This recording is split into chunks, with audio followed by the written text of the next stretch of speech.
The wind knows me.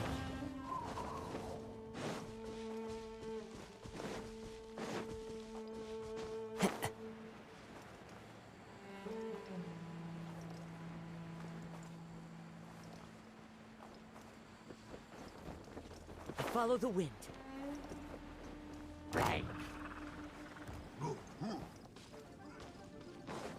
Time to go.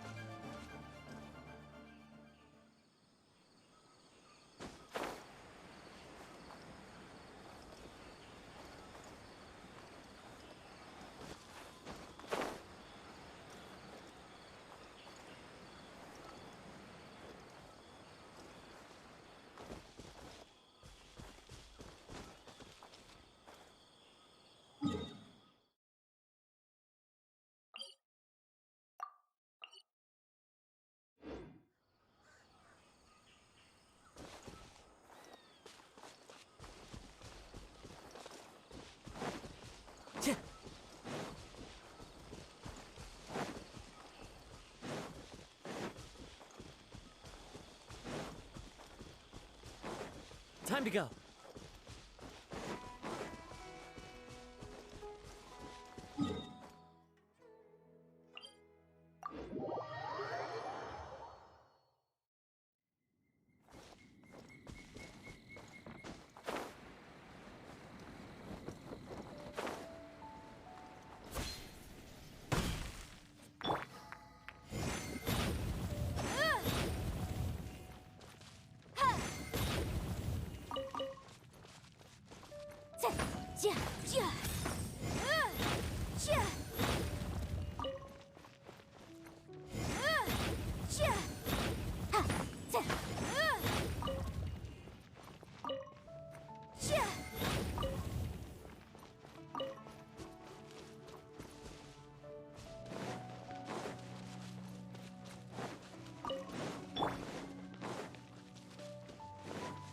Go, Barbara, go!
Into the wind.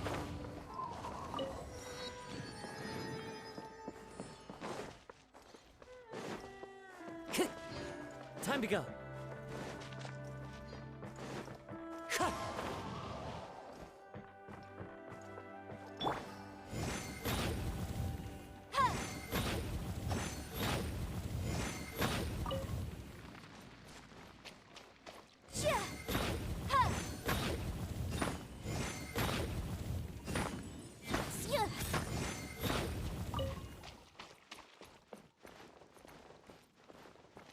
Go, Barbara, go!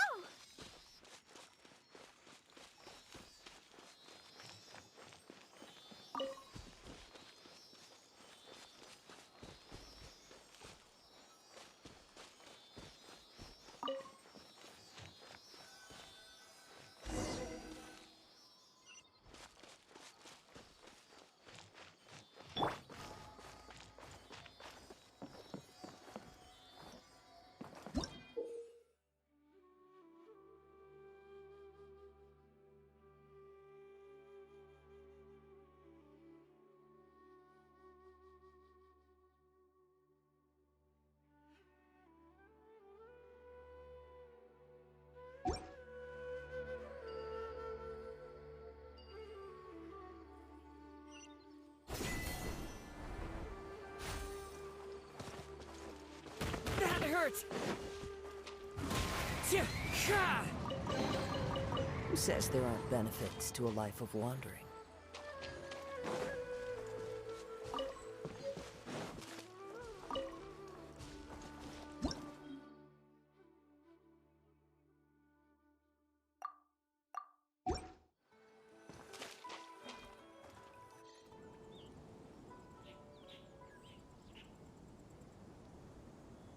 Now that we made it to Sumeru, our next objective should be to head to Sumeru City and find a way to meet with Lesser Lord Kusanali. And speaking of Lesser Lord Kusanali, even though we haven't heard too much about her, she doesn't seem to be the same deity who abducted your brother. But even so, people call Sumeru the Nation of Wisdom, you know. If we can get a chance to meet the God of Wisdom, maybe she can give us some useful information. But Paimon doesn't know the way to Sumeru City. Maybe we can climb up to that spot with the statue of the Seven on it. That'll give us a way better view of things. Even if we can't see exactly where the city is, at least we'll be able to check for some smaller settlements nearby. Wait a second. Look! There's someone up ahead! Perfect timing! Now we can just ask for directions rather than wander around like lost adventurers. Hey there! We're not from around here and seem to have gotten a little lost. We'd like to ask for some directions. Huh? Did they not hear Paimon? Hey! You over there! Could you give us some directions? Huh? What's going on here? There's no way she could have missed that. Wait! Could she be ignoring us? How dare she? Well, even so, she might be heading someplace where we could find other people to ask. Let's keep our distance and follow her. When we get the chance, we'll just ask someone else for directions.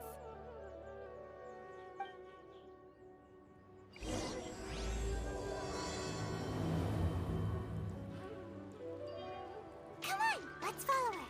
Just keep quiet. Make sure she doesn't notice us.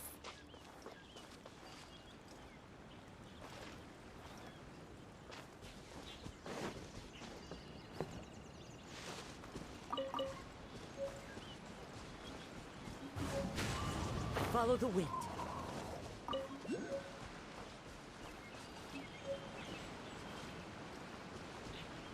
Wind Strider.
There's still a long road ahead.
can do this!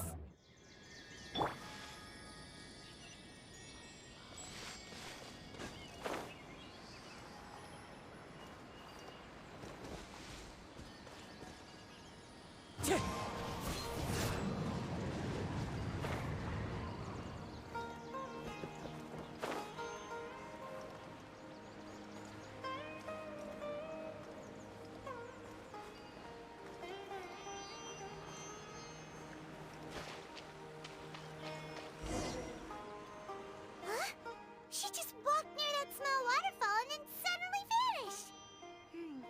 Let's go take a closer look.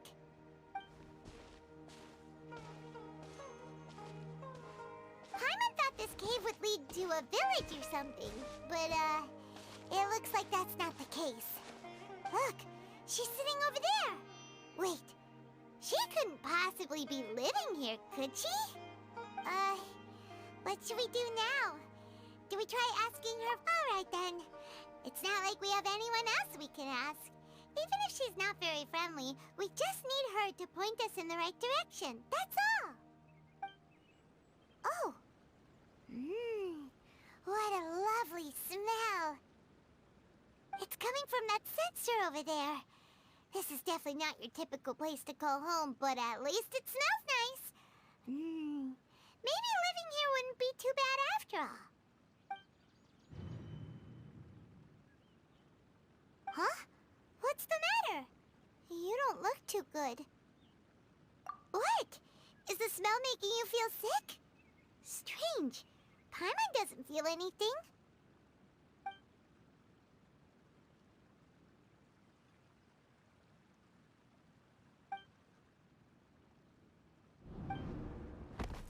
What's happening?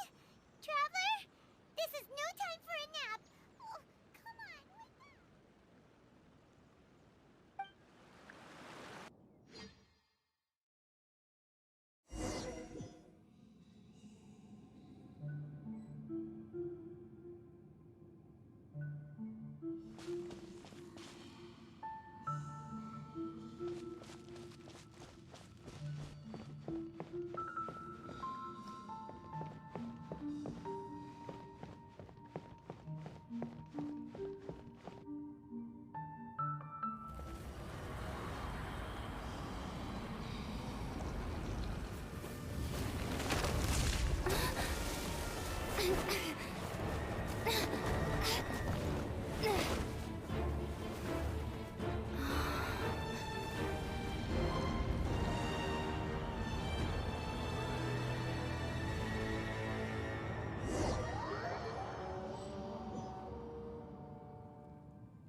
Traveler's been out for a long time now. Yes, you can relax. Believe me, Master is extremely knowledgeable. If he says that she's going to be alright, then there's absolutely nothing to worry about. Oh, are you awake now? Oh, thank goodness! Traveler, you're finally awake! Well, we're at... good question. Where are we? Paimon was in such a panic when you passed out that she even forgot to ask what place this is. This is Gandharvaville. It was originally built by scholars from Sumeru as a place to rest in the rainforest. Now it's mainly used by the forest rangers as a base of operations. My name is Kale. I'm a trainee forest ranger. My master and I found you passed out during our patrol, so we brought you here. Oh, no things are necessary. I didn't do anything, really. By the way, how are you feeling now? Any discomfort? Oh, that's Master's herbal medicine you're tasting. He gave you some while you were unconscious. Before I forget, Master mentioned you should take more medicine once you wake up.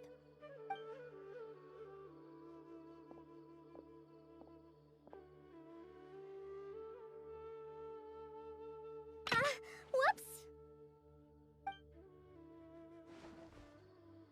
Kale, what's the matter? Were you trying to retrieve the medicine? As I've already told you, you must be careful with these.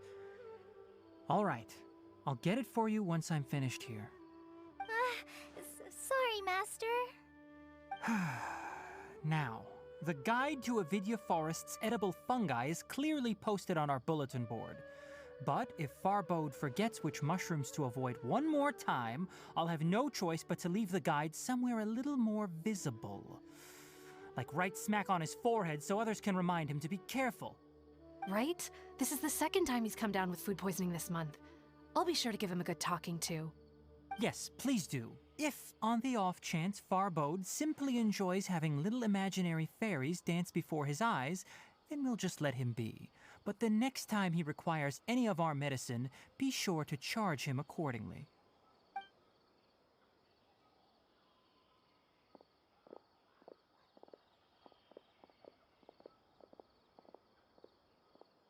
So, how are you doing? Feeling better? Oh, this is my master, Forest Watcher Tainari. He is chief officer over all the rangers here in Gandharvaville. I already informed Paimon about the reason you fell unconscious earlier. But now that you're awake, let me explain it for you as well. It is common practice for Sumeru scholars of certain darshans to dedicate themselves to training and meditation in isolated areas, particularly the nearby forests. While meditating, they use a certain incense known as spirit borneol to help calm their minds as they enter a state of deep rumination. In hopes of asking directions, you two followed a scholar named Hypatia into her cave. The incense you smelled inside was the spirit borneol I just mentioned. That incense typically has no effect on most people, but for a very select few, it can have profound effects on one's cognition. As you experience— Very good. Now, answer me this. Did you feel anything after passing out? Say, any out-of-body experiences? Or did you see anything while unconscious?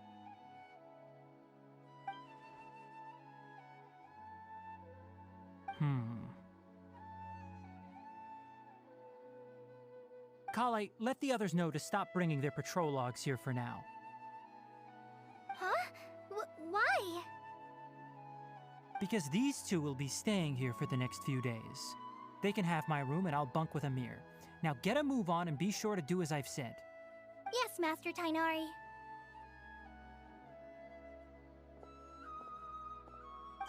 Wait, hold on a second. Can you tell us what's going on? Sure, let me fill you in. I originally planned to send you on your way once you finished your medicine. However, it appears now that you should stay a while longer in Gandharvaville for further observation while you recuperate. Further observation? No need to be hasty. As long as you have the capacity to judge between right and wrong, I promise that you'll understand the gravity of the situation once I explain everything to you. Based on what you saw after smelling the incense and losing consciousness, we can conclude that you experienced a powerful hallucination, which suggests your mental state is not in the best of shape. If you're skeptical, have a whiff of this. Ooh, are you okay? You're experiencing a similar sensation as when you passed out, aren't you? So even though your condition is stable as of now, if I were to haphazardly let you leave, it's highly likely that you'd suddenly pass out again somewhere else. The rainforest is home to many fierce animals and hazardous areas. If something were to happen to you again, I'm afraid you might not be so lucky. For now, I suggest you continue taking your medicine each day and avoid wandering off on your own. At least until you stop having adverse reactions to this kind of smell, okay? Good. Now continue resting while I fire up another bowl of medicine for you. Seriously? We just arrived in Sumeru and we're already having problems left and right! Paimon knows we're set on meeting Lesser Lord Kusanali as soon as possible, but you really don't look too good. It'd probably be best to let you recover first. Hey! Are you even listening to Paimon? Paimon's over here worrying about you, you know. What's weird? You mean how you're feeling now? You mean the vision of tree roots and red skies you saw? But if those weren't hallucinations, what could they be?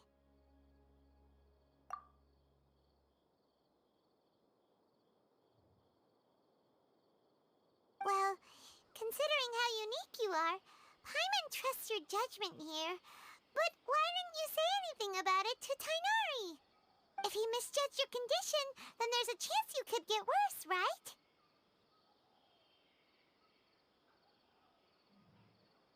Huh? You mean that Tainari already knows that what you saw weren't hallucinations? But if that's the case, why would he try to hide that from us?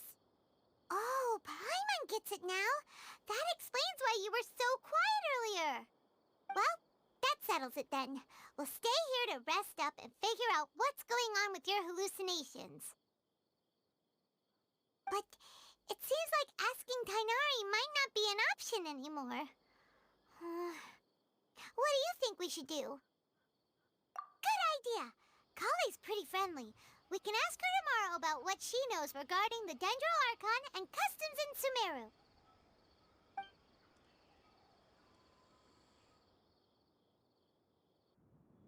Rise and shine! Come on, it's time to go find Kale!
The wind knows me.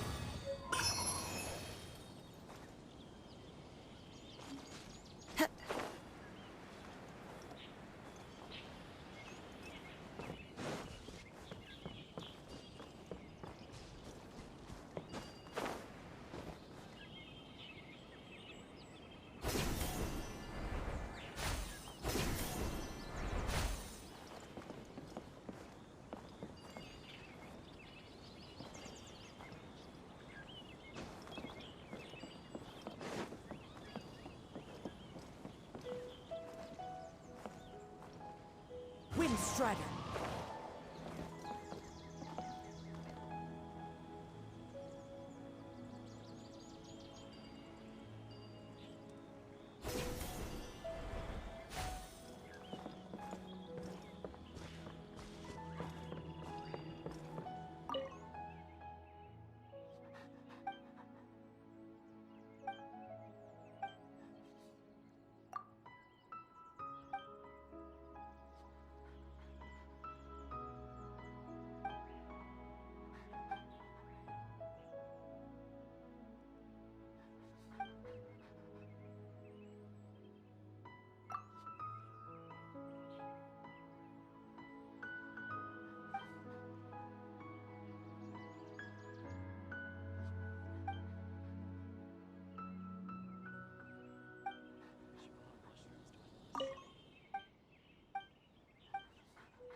All right, next let's see. Right hand.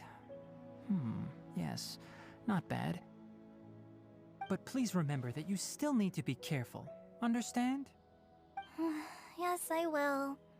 By the way, Master, I still haven't received the patrol route for today.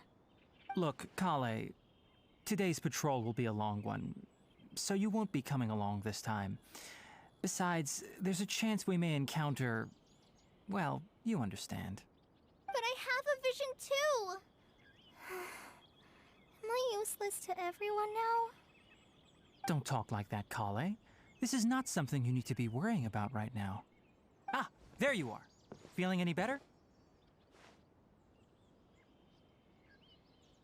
Yeah, since we'll be staying here for now, we thought we might as well try lending a hand around here. Seems you're not the type to sit back and take it easy for a while, huh? In that case, perhaps Kale could take you two for a patrol south of Gandharvaville for the day. And if you're feeling up to it, you can be responsible for cleaning the Statue of the Seven. Tighnari, we're ready to head out. Roger, I'll be right there. All right, we'll be heading into the forest now. I'll leave any further details to Kale. Yes, you can count on me. So, Kale, what exactly are we going to be doing today? Tighnari mentioned cleaning the statue just now, but, that doesn't really sound like the job for a ranger. Well, a forest ranger's responsibilities can be pretty diverse. They handle a variety of tasks, like checking the condition of outlying roads, maintaining forest facilities, ensuring fire prevention standards are met, and providing assistance to travelers and locals. As for Master, well, he has to handle more dangerous areas of the rainforest. Today we can perform routine checks on the pathway lamps as we make our way to the Statue of the Seven. Paimon, traveler, this way!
Follow the wind.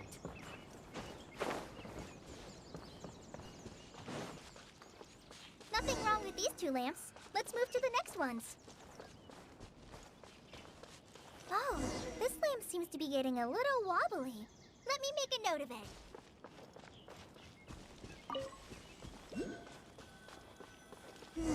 No problems with this lamp. Good.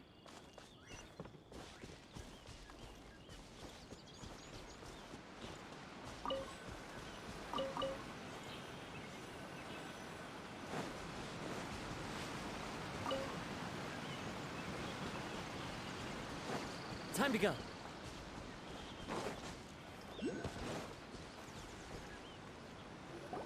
The statue of the Seven is up on top of that large rock formation. You must have seen it when you came down this road before. It's pretty high up there, isn't it? Don't worry. If you're afraid you can't make it up there, I'm sure Master wouldn't mind if you don't clean the statue. Oh? I guess I'll leave it up to you then. There's not much footing once you reach the statue, so be careful up there. Paimon will fly up with you and help you with those hard-to-reach areas. By the way, Kale, do you know anything about the Dendro Archon? You know, what's she like? That depends. Are you referring to Greater Lord Rukkhadevata or Lesser Lord Kusanali? Huh? Greater Lord Rukkhadevata? Oh, is that the name of the former Dendro Archon? Uh-huh. Greater Lord Rukkhadevata was Sumeru's first Dendro Archon. She created the rainforest as well as the wall of Samiel around the desert. Her works provided a means of peaceful living for everyone. To the people of Sumeru, she's not only a symbol of wisdom, but also of power and kindness. Unfortunately, she disappeared in a great calamity that occurred a few hundred years ago. According to what Master has told me, the sages later found the newly born Dendro Archon and whisked her back to Sumeru. To celebrate the reinstatement of their lost deity, the sages dubbed her Lesser Lord Kusanali and let her reside in the sanctuary of Sarastana. Uh-huh. Then what happened? Well, and then... I'm not too sure what happened, to be honest. Huh? You're not too sure? But aren't you from Sumeru? Yeah, I'm from Sumeru. But... Maybe it's difficult to discuss this topic with strangers. If that's the case, then don't worry, we understand. No, it's not that. I'm not trying to hide something from you. Besides, I don't consider you two strangers. Anyway, you two know Amber, right? Wait, Amber? You mean... Yes, that's her. I once lived in Mondstadt for a while, and she helped me a lot during that time. You could even say that she helped me become a new person. There's no one like Amber. She lives life to the fullest while always adhering to her strong sense of justice. She's ready to answer the call for action at any moment, but is also very understanding of others. She's like the spark that lights the fire in everyone's heart around her. If you ask me, she's a prime example of a true outrider. She's the first person anyone coming to Mondstadt will meet. You can't help but be enthralled by her charm and enthusiasm, causing you to fall in love with the lands of Mondstadt and...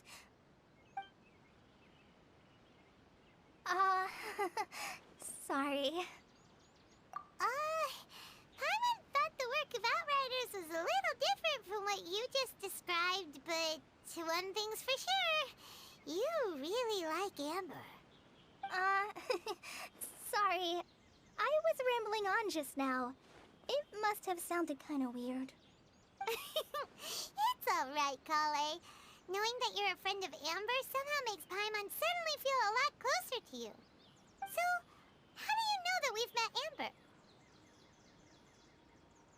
Well, after I returned to Sumeru, Amber and I have stayed in touch by writing each other letters. In one letter, she mentioned that Mondstadt was attacked by a fearsome dragon, but the city was saved by a mysterious blonde traveler and their floating companion. I knew you two were the ones she mentioned in the letter the moment I saw you. But, considering everything you've been through that day, I thought it'd be inappropriate to bring it up. So that's how you knew. Yep, so please know that you two have my complete trust, really. I wish I could tell you more about the Ginger Archon, but I have been away from Sumeru for some time, and I haven't read any books. Sorry. That's alright. You've already helped us a lot. We had never even heard of Greater Lord Rukkhadevata or the Sanctuary of Surasthana until you mentioned them. Oh, I'm happy that was helpful. There is one thing I want to ask, though. Why do you two want to know about the Ginger Archon?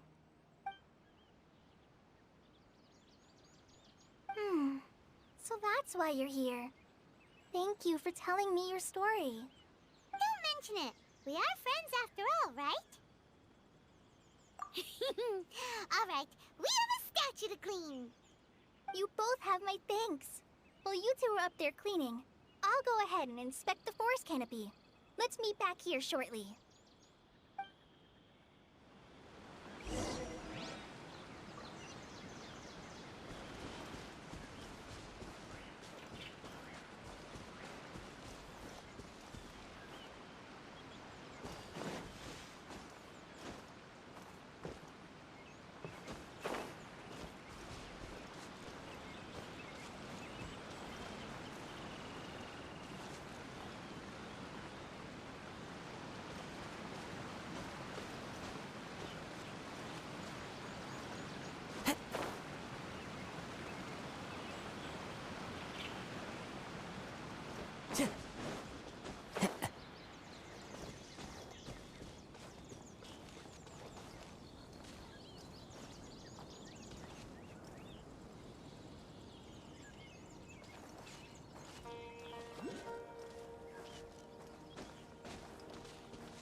Paimon looks at it, the deity that's carved on the statue is kinda small.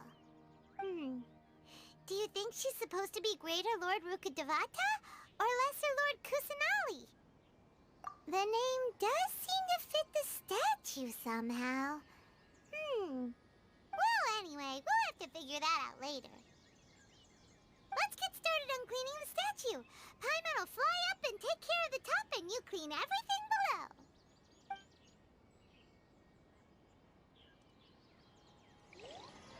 Nice work! That's one clean statue. Let's head down and meet up with Kale.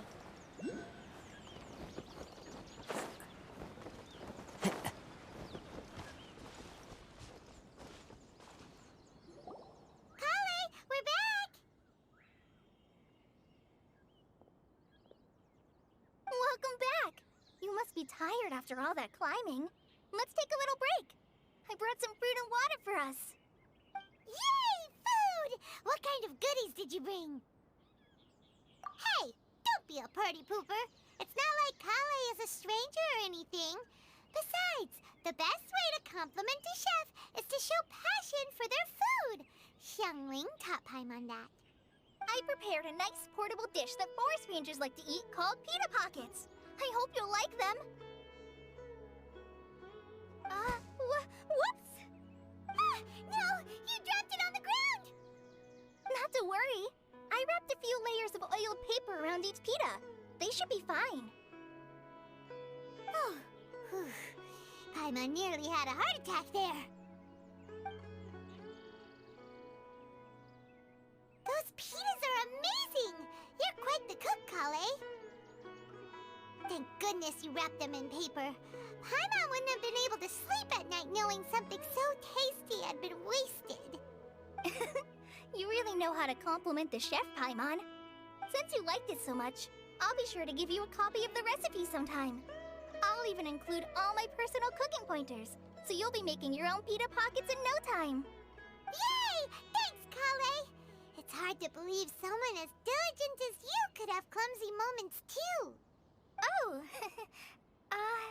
I guess it happens from time to time. So, Kale, don't you think that Tainari's a little too strict with you? He won't let you touch anything without his permission. Paimon knocks stuff over all the time flying around the Traveler, but she's never said anything. Everyone has their clumsy moments. No, you've got the wrong idea about Master. Sure, he may seem a bit harsh at first, but with some time, you'll see that he's actually very kind-hearted. I've heard the veteran rangers say that Master is from some ancient and mysterious race that is known for their cunning wit and reclusive nature. Oh, by the way, you've heard of the Academia, right? Well, there's a group called,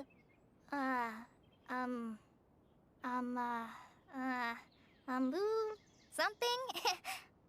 Well, anyway, because Master does a lot of research on plants, sages from the Academia have written him many times, inviting him to take up an official position there.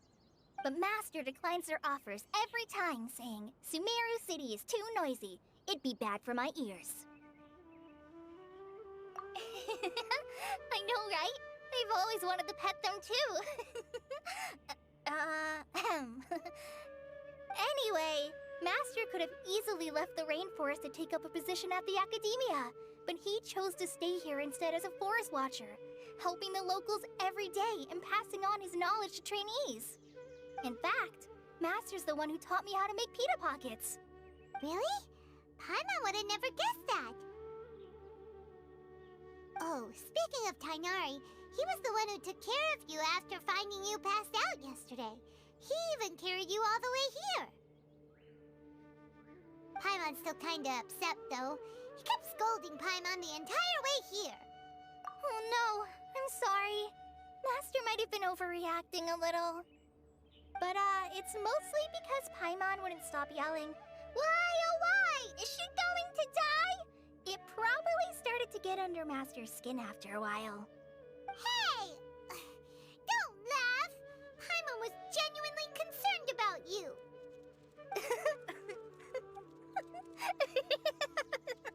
Hey! Now even Kali's starting to laugh. Ugh, that's it! Paimon won't forget this! It's time for some Paimonial wrath! No! Don't touch me!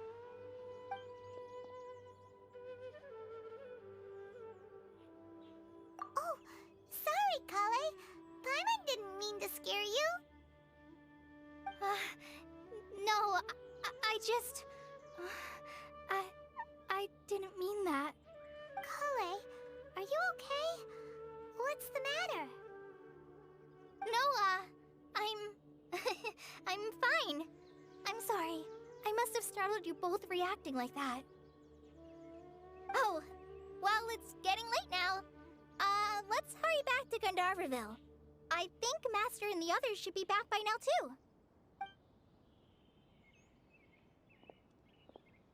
Huh? What was up with Kale just now? And why is she in such a hurry all of a sudden? Look, she's practically running back. Paimon can't even see her now.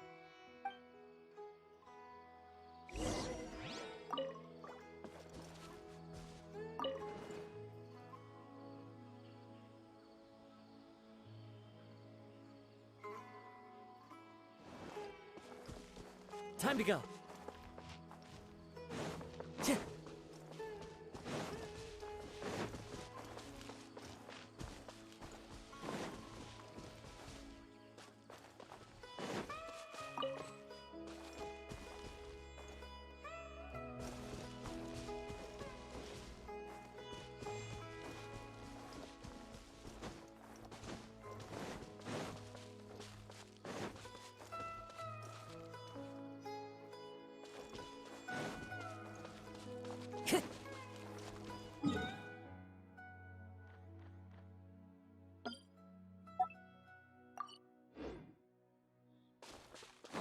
Time to go.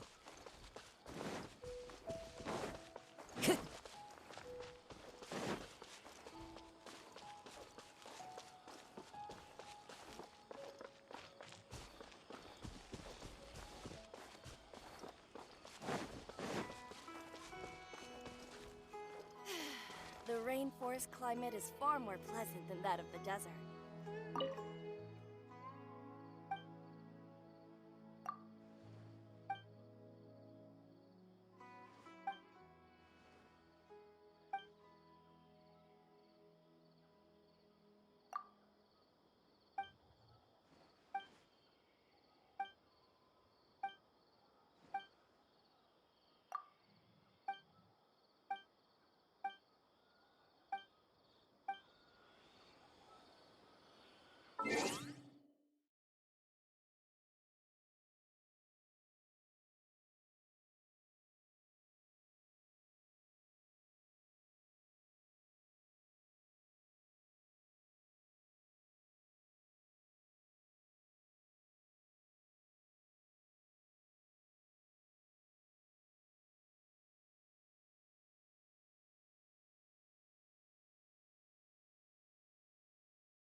rainforest climate is far more pleasant than that of the desert.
The rainforest climate is far more pleasant than that of the desert.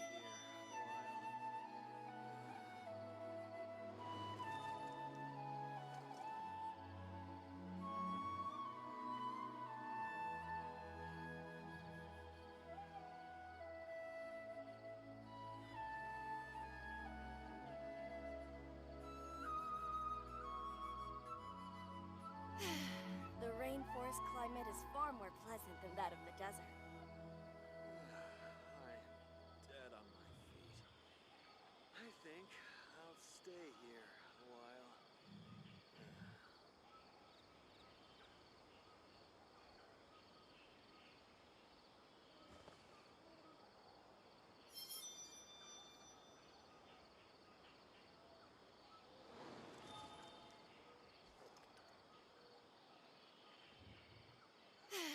The rainforest climate is far more pleasant than that of the desert.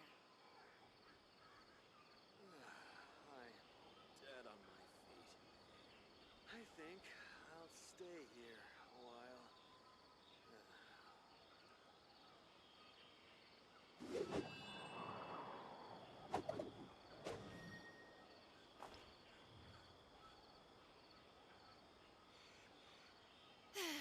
The rainforest climate is far more pleasant than that of the desert.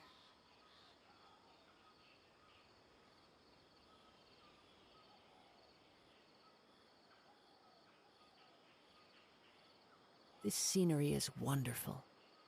Surely enough to convince anyone to become a wanderer. I think I'll stay here a while.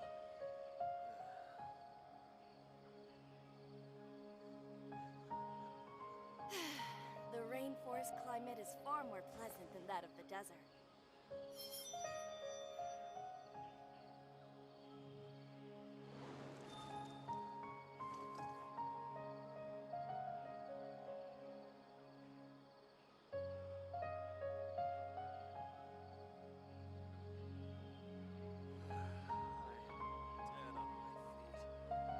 I think I'll stay here a while.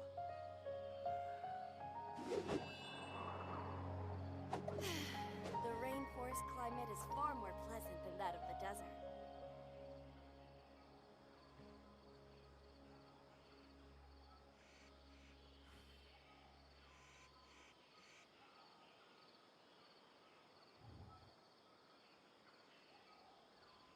Wherever in this world I roam, I carry memories of my home. This blade. It is the last link I have to the land of my rainforest birth. climate is far more pleasant than that of the desert. I think I'll stay here a while.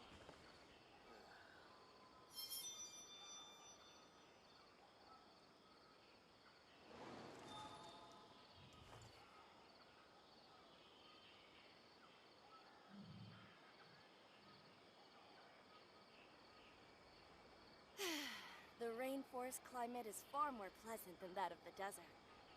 There are leaves around, and I know just the tune to accompany them, if you wish to hear it. I'm dead on my feet. I think I'll stay here a while.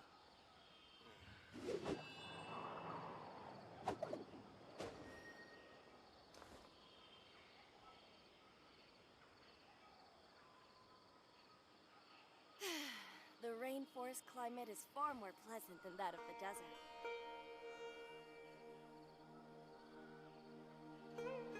This scenery is wonderful. Surely enough to convince anyone to become a wanderer.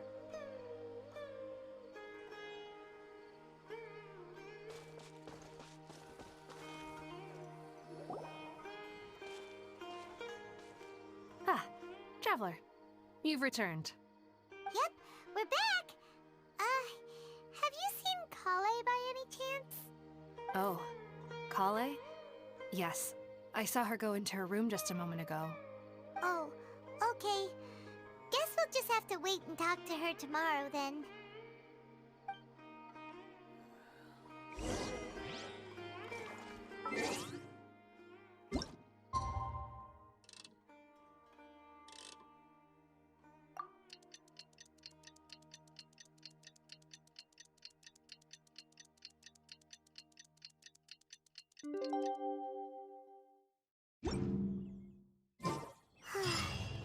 Paimon was thinking all night about what happened with Kale, and still can't figure out what the problem might be.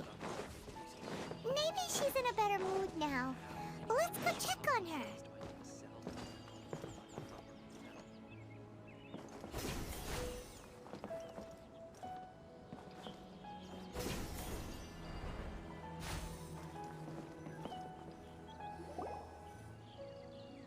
Ah, it's you two. I was just about to go look for you. Huh? Tainari? What are you doing here? Where's Kale? I came to check on Kale's condition. To put it simply, she's not well. You mean she's sick? How could she be... Oh, wait a minute. Could it be because of what Paimon did yesterday? No need to worry. Something as small as you could never harm her. This sickness is something that Kale has been dealing with for some time. Kale has been more excited than usual since you two arrived. A little too much so, to be honest. She hasn't remembered to take care of herself. I suppose it's understandable, though. She hasn't been around anyone she considered a friend for some time now.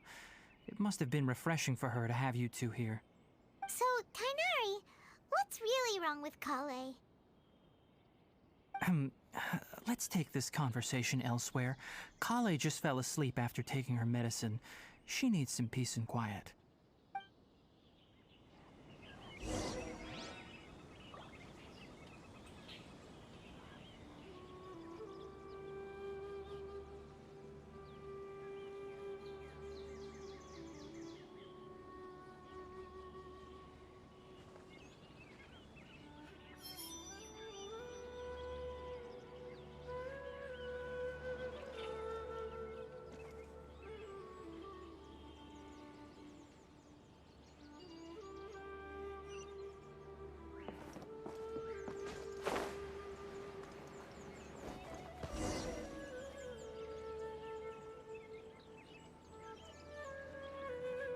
All right, let's continue our conversation here, shall we?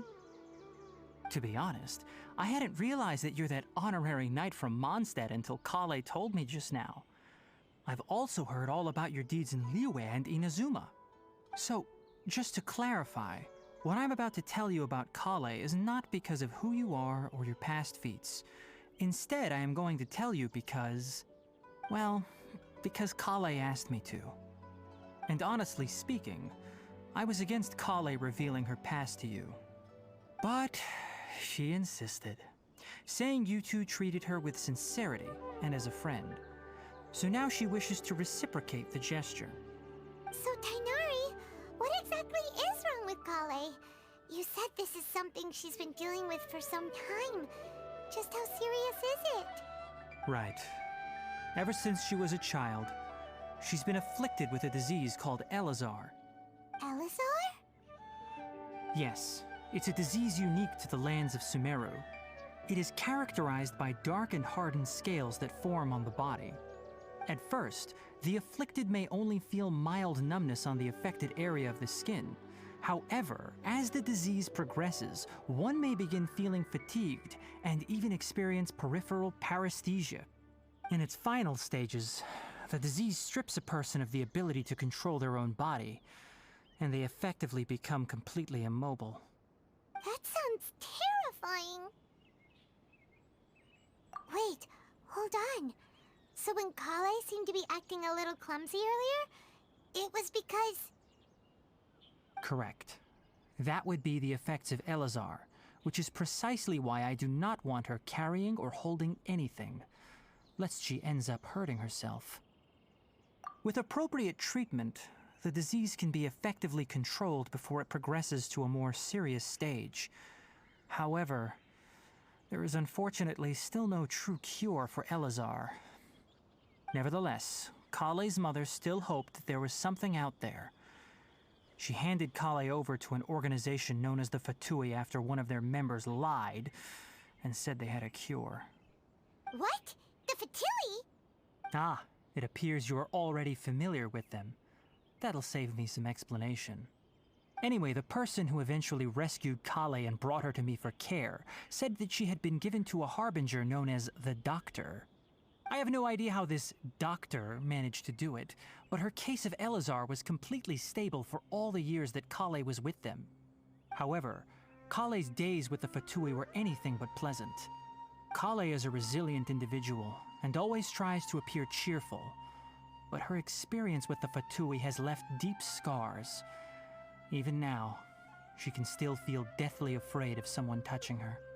Oh, Paimon had no idea Kale's been through so much suffering.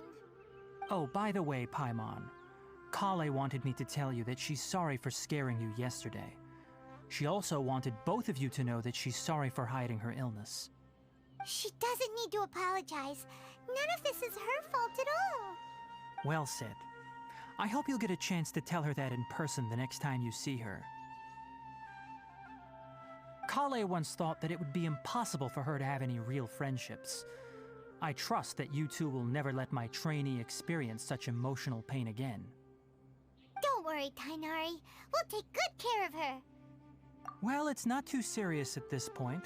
She overexerted herself the last couple of days, which is what led to her breakdown this time. As long as she has taken her medicine and gets plenty of rest, she should get better. Though, I must admit that Kale's condition was much more stable when she first arrived here in Gandharvaville. She was interested in the work of the forest rangers the moment she saw us. I could see that she was serious about learning, so I felt compelled to ask her to join us. Her stamina has gotten much worse recently. Though a moderate amount of physical exercise is always necessary, I'm afraid the long-distance patrols are a little too much for her now. All right, now that I've told you about Kale's past, I think I'll head into the rainforest to find some ingredients needed for her medicine. I'll see you two later.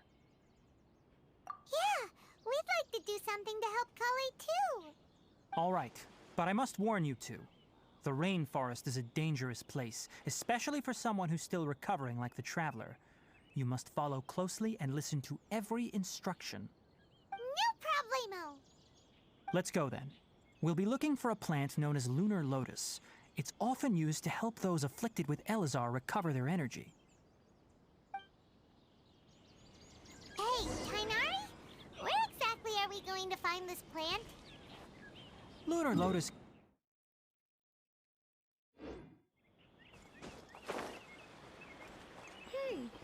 Given the name, it sounds like we should be looking for it in the water.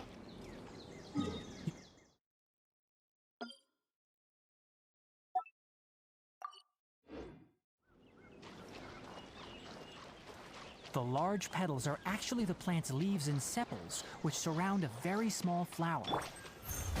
You should note that many of the plants found in Sumeru have names that are contrary to their species. Take the Kalpalata, for example. The plant is not a lotus at all, but rather a vine. And then there's the Sumeru rose, which is not a rose, completely contrary to its name. Oh, huh. Okay then. Note to Paimon. Never bring up the topic of flowers with Tainari.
falling leaves, adorn my night!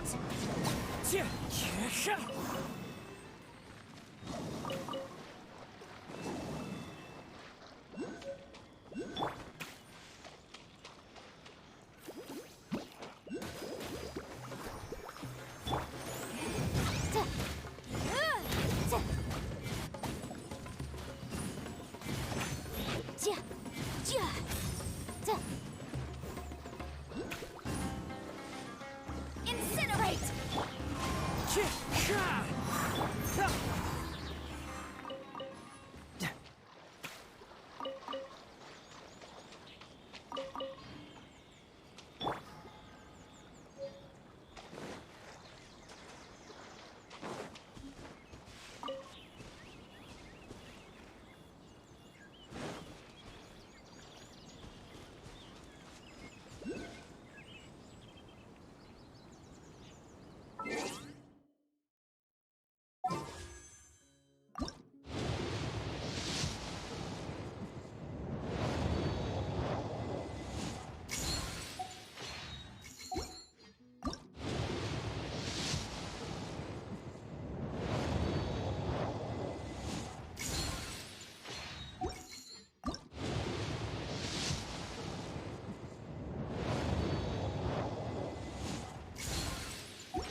Standing around is making me so sleepy.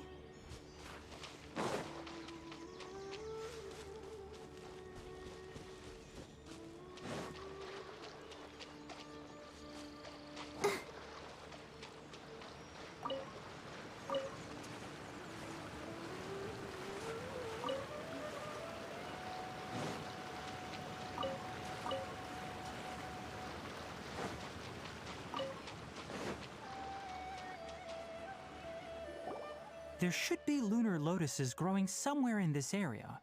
Let's split up and begin searching. If you could manage to gather 4 of them, that would be sufficient. We'll rendezvous here once you've gathered the needed amount. All right. Hey, Tainari! We found the lotuses you requested. Let me take a look. Good, very good. These are all excellent quality. I'm quite glad you two came along. Your exploration experience helped save me a lot of time here. It seems we even have enough time to stock up on some other things I need. Hey, Tainari! Oh, Tainari! Someone's calling your name!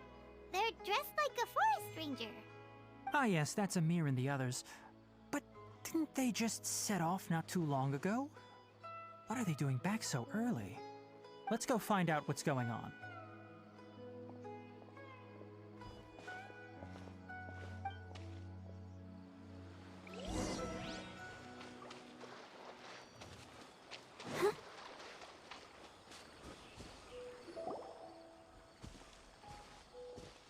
Tainari, thank goodness we found you here. We were just about to head back and find you at Gandharvaville.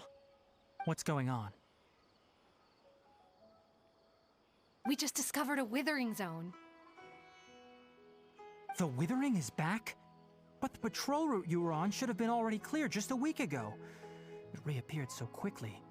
Can you tell me the exact location? It's up ahead, deep in the river valley. It's appeared in a spot that blocks nearly the entire narrow part of the valley area, so we decided to come find you as quickly as possible. And the radius of the contamination? Sorry, I couldn't get a clear enough view to tell. No one in our patrol team had a vision, and it appeared to still be spreading, so we didn't risk getting any closer. Okay, I understand. You made the right decision. I'll go deal with it right away. In the meantime, please guide these two back to Gandharvaville. Wait, Kainari, why don't you let us help you?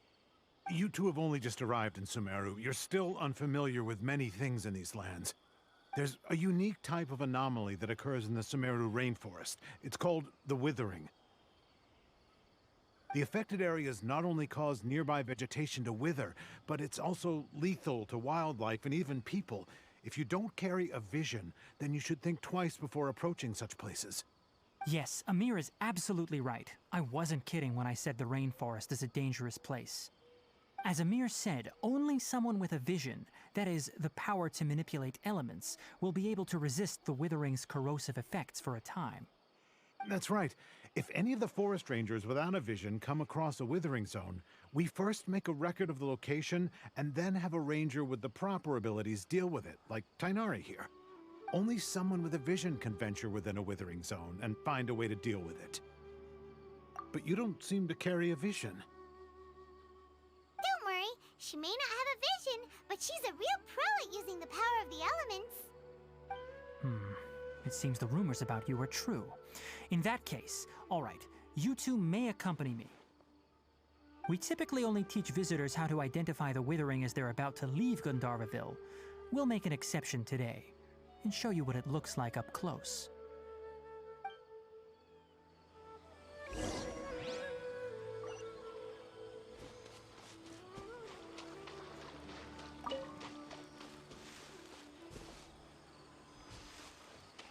Go, Barbara, go!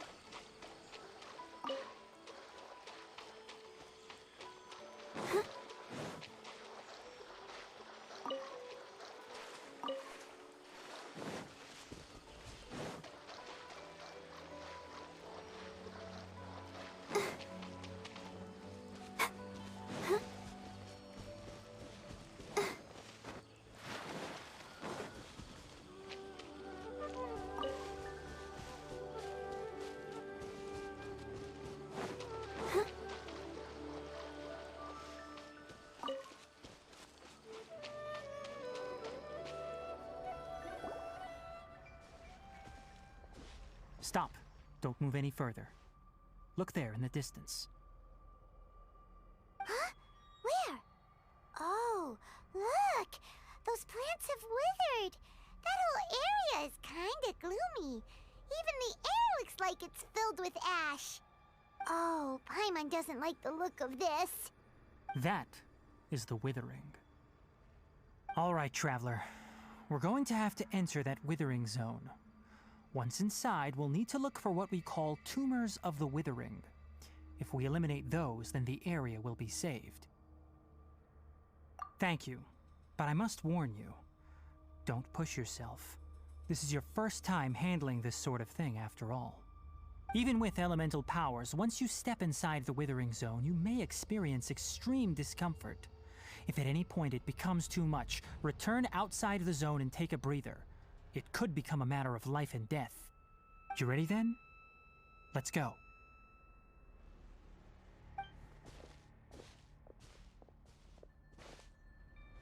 First, we must locate any branches sustaining the withering zone.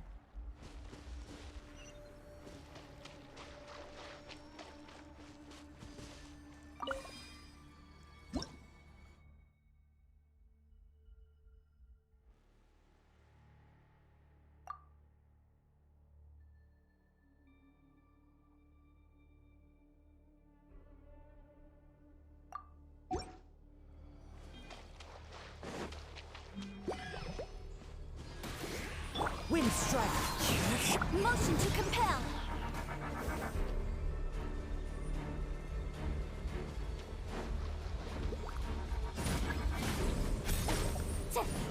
Incinerate! Ha! Ha! Phew!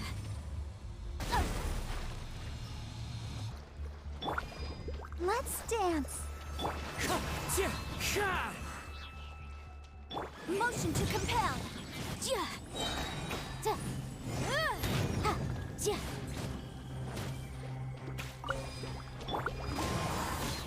Clouds high. The birds call. Boom boom! Time for your arraignment!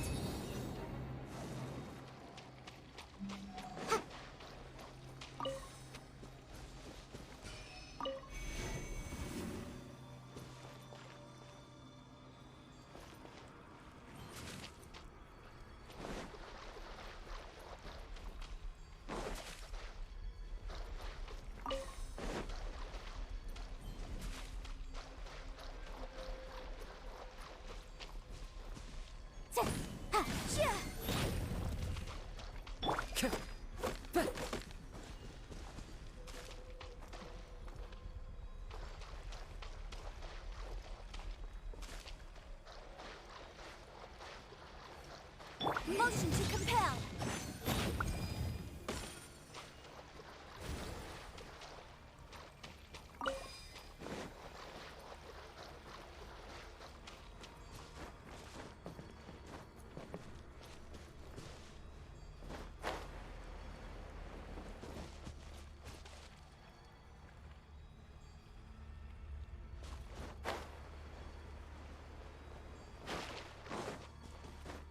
Boom boom! Great work. Now that all the branches have been cleared, we'll need to take care of the tumor. Wind Strider. Motion to compel. Cyclone.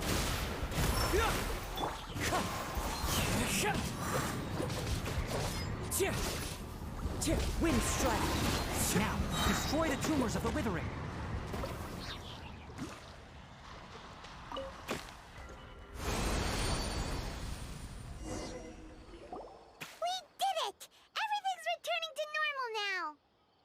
Yes, thanks to you two.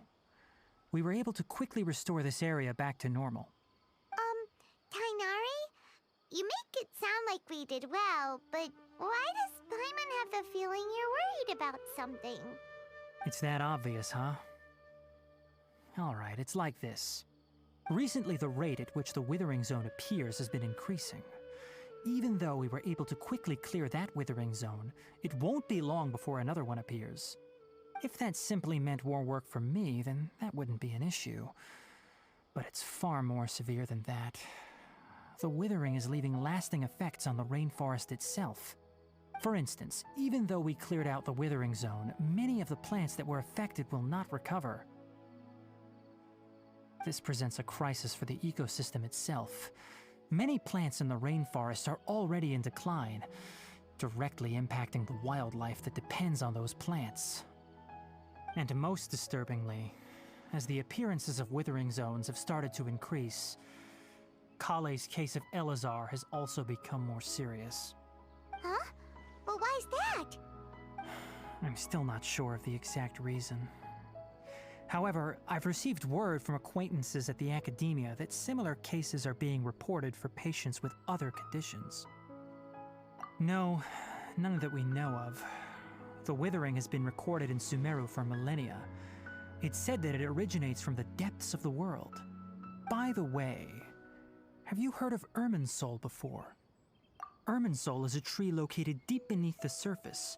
Although it isn't like any tree we know in a biological sense, you can basically think of it as a large tree that grows downwards rather than upwards. I'm sure you've heard of ley lines, right? They're like the roots of Irminsul, spreading and extending from a massive cavern deep underground all the way up to the surface. Ley lines continually absorb the memories of this world, which are then funneled into Irminsul, allowing it to collect knowledge and wisdom from ancient times to present day. The Dendro Archon is known as the God of Wisdom because her consciousness is directly connected to it. It is also said that the Dendro Archon's power is a manifestation of Irminsul. And as for the withering, its emergence is related to a disease that's affecting it. That's right. My ancestors learned of this from Greater Lord Rukkhadevata's familiars a long time ago. But even those mysterious creatures did not know of a cure for Irminsul. I'm afraid we Rangers will be battling the Withering Zones here for a long time until a cure is found. Alright, that's enough on this topic for the time being. Now that we've taken care of things here, it's time for us to head back to Gandharvaville.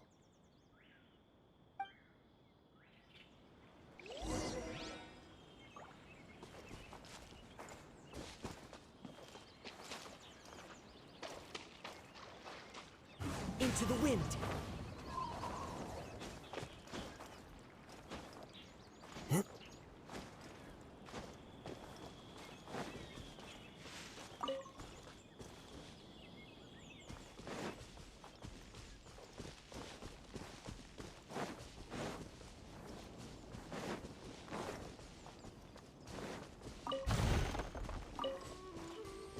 Time to go.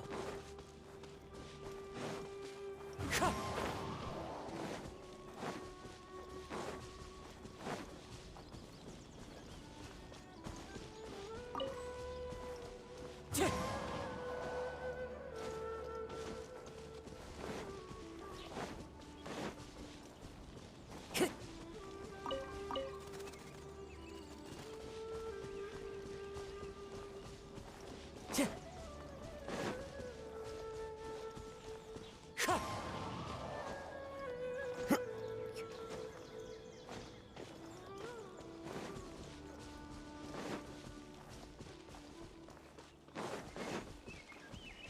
Time to go.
Time to go.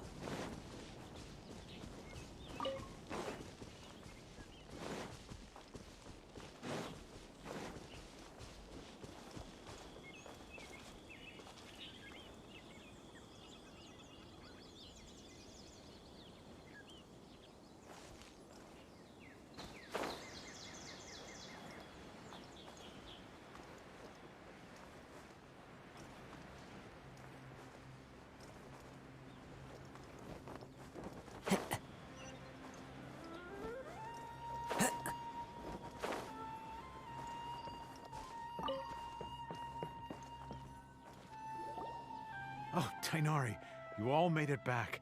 How did it go? The Withering Zone you reported has been taken care of.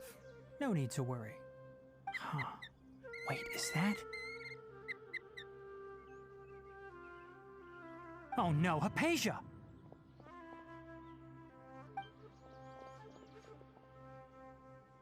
Huh? What's wrong, Tainari? This Duskbird is Hypatia's designated courier for urgent news. You do remember her, don't you? She's the scholar you and Paimon were following when you first arrived in Sumeru. Oh, her? How could we forget? So did something happen? Let me see what's written in the letter first. Oh. So what's it say? And what's with that weird expression on your face? Just let Paimon read it. Huh? All Paimon sees are 3 squiggly lines. Yes, allow me to explain. After we brought you from Hypatia's cave to Gandharvaville, Hypatia resumed her meditation. She must have just finished. It's been nearly 3 days since she's had anything to eat, and it appears she's forgotten to prepare some rations. This letter is her asking us for help. We need to go. What? You mean she's been sitting there for 3 days? Hey, wait, how did you know all that from just a few lines on the paper? Well, obviously because this has happened before. Last time she drew 5 lines, and by the time we found her... Well, I'd prefer not to remember that. Needless to say, Hypatia's been through worse, but we should still get to her as quickly as possible. I've got some emergency rations set aside for times like these. Paimon, Traveler, could you two bring these to her? Wait, you want us to bring her the rations? But will the Traveler be okay if her cave is still filled with that funny incense? Let's find out. Here, Traveler, take a smell and see. So, how do you feel? Huh? Really? You're not feeling even a little drowsy? But wait, how'd you know that she'd be okay this time, Tainari? Back when we were clearing the Withering Zone, I observed that she could adeptly manipulate the Dendro element. I knew then that she would be fine. And if I may ask, when I was telling you two about Irminsul's ley lines, was what I described similar at all to what you saw while you were unconscious? That's correct. Those weren't hallucinations at all. Though I don't intend to apologize for deceiving you. Because what you saw is of significant importance. Not just for the nation of Sumeru, but the entire world of Tevat. My forefathers were shown much favor by Greater Lord Rukkhadevata. We took an oath to protect this nation together with her. Now that that duty has fallen to me, it was part of my responsibilities to ascertain whether you could be entrusted with the fate of Sumeru. Now, after seeing you in action with my own eyes, you have earned my confidence, and I no longer feel the need to hide any secrets from you. When you passed out, your consciousness had connected directly with Irminsul. What you witnessed were actually real memories contained within Irminsul itself. I could try to tell you more, but it would be better if you went to ask Hypatia instead. Her focus on meditation and use of Spirit Borneol are aimed at establishing a connection with Irminsul, just as you did. That sounds nice and all, but will she really help us? Seriously, she completely ignored us the last time we tried talking to her. That was because when you ran into her, she was in a special phase of her training. During that time, she must avoid communicating with others. Please, wait here for a moment.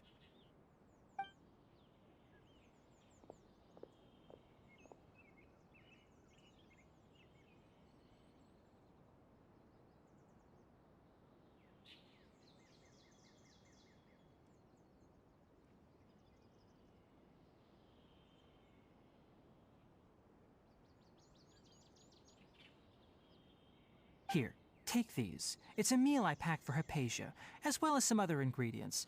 I'm sure it'll come in handy. Also, here's a letter that I would like you to give to her. Just show it to her and she'll answer any questions you may have. No, I should be the one thanking you. You've both been a great help these last few days. Hypatia should still be in the cave. Let's go inside and see how she's doing.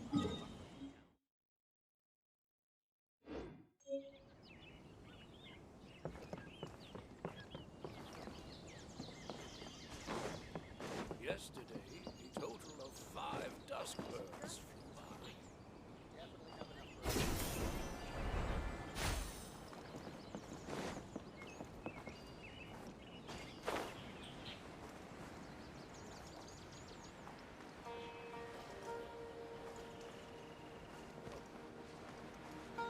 keep an eye out for any medicinal herbs we can pick along.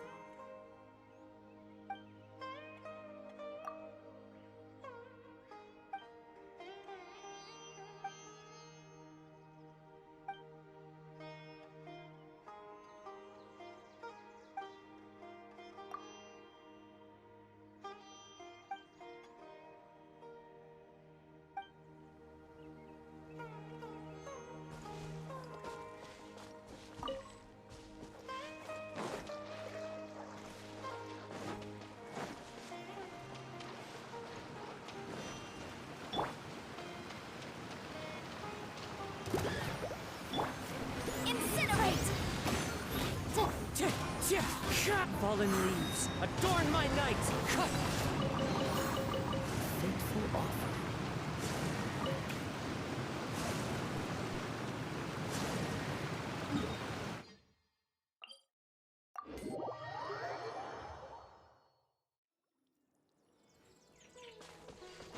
Follow the wind.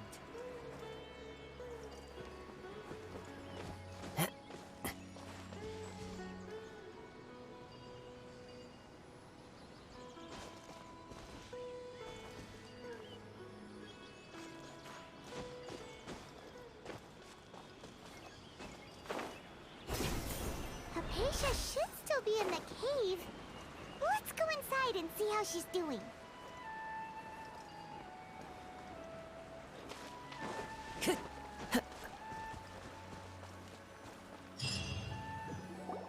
Hello? Hypatia? Hey, there's nobody here. Maybe she went out to look for some food. Let's try looking around the area.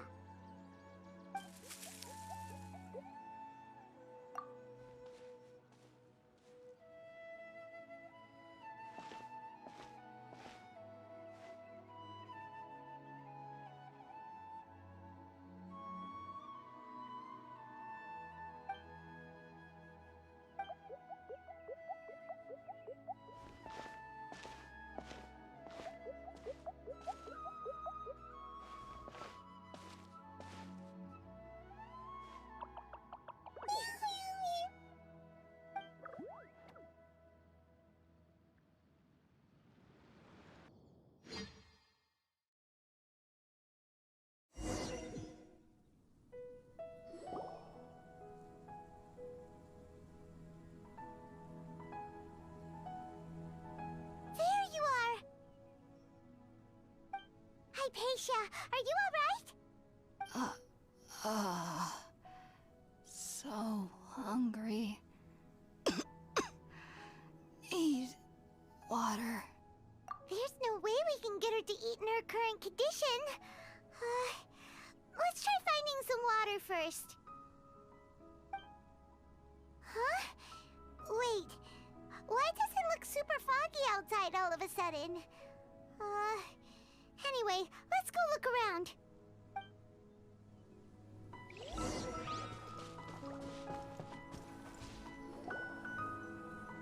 Huh? How'd things out here end up looking like this?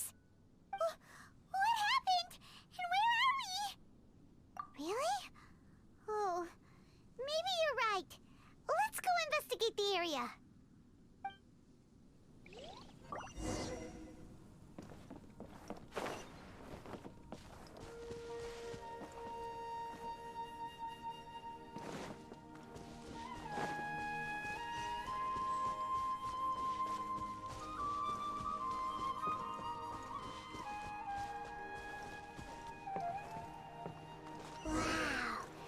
This is huge!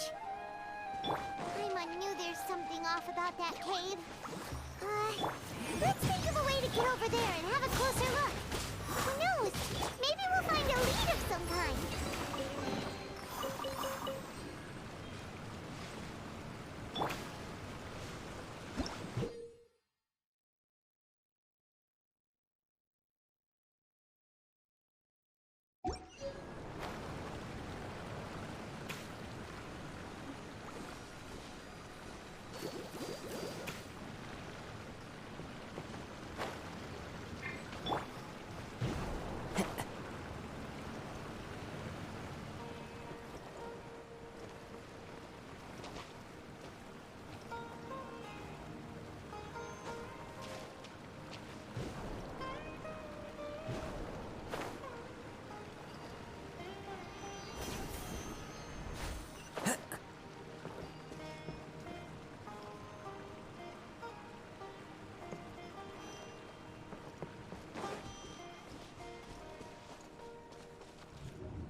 Follow the wind.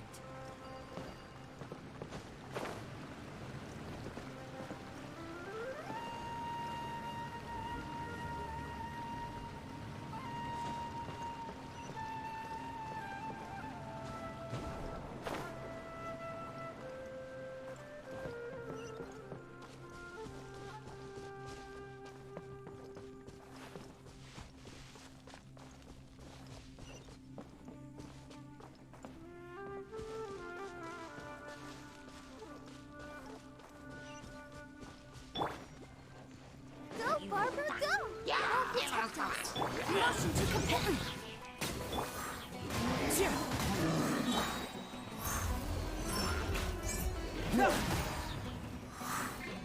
As one with wind and cloud.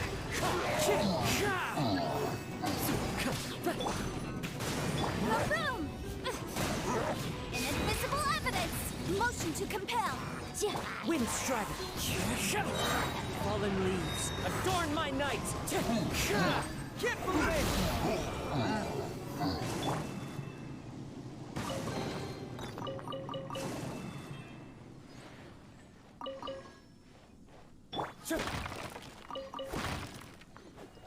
Time to go.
Wind strider.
Time to go.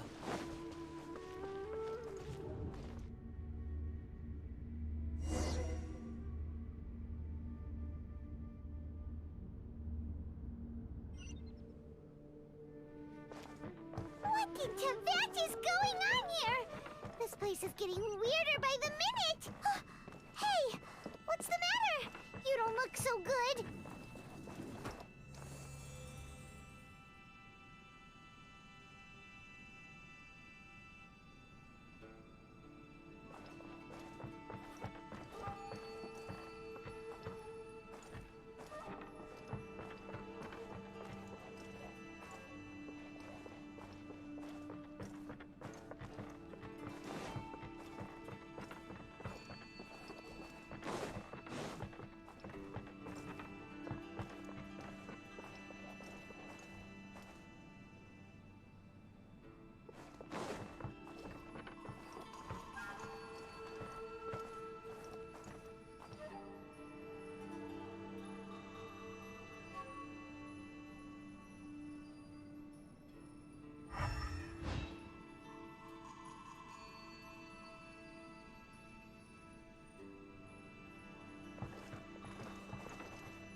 like we meet again, traveler. The Abyss Herald! What are you planning to do in this strange place? Strange place. Plotting. You needn't worry about such things. They don't concern you. Bow before the abyss! Let the show begin.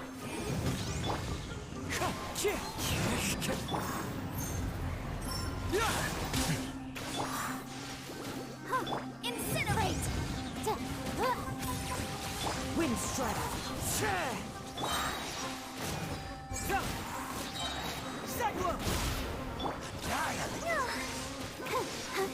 Motion to compel! Clouds high. The birds call.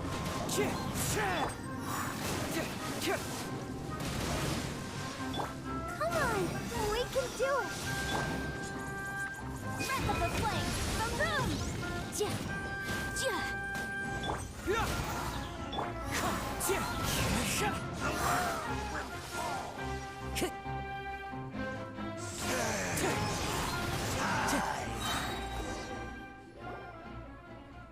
Huh?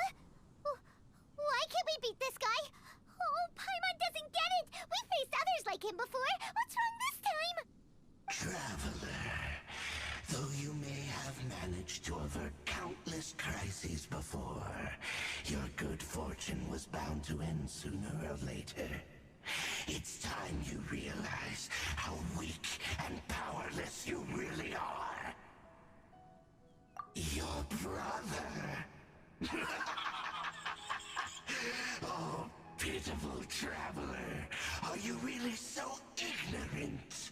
Or are you just living in complete denial? His Highness has long since forsaken you. Your meager existence in his eyes is that of an annoying bug, only to be stepped upon. The bonds of love and family which drive you to find your sibling are utterly gone. Your journey is meaningless. But don't you fret now. Today will be your last. Now die!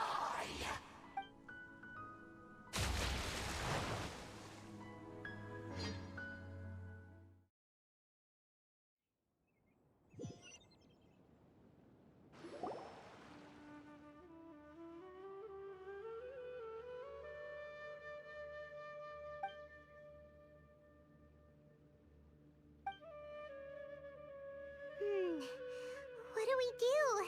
We haven't seen Hypatia anywhere out here. Oh, there she is! Quick, let's see how she's doing. Ah, so sweet. Well, the good news is that she's still conscious. Hey, why'd you drop her food on the floor like that? Are you okay? That's really not like you. Anyways, we can talk about this later. We better make sure she's alright first.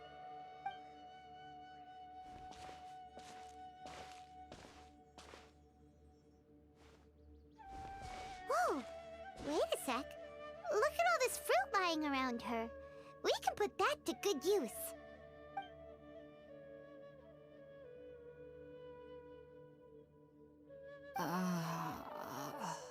Who is there? Tainari, is that you?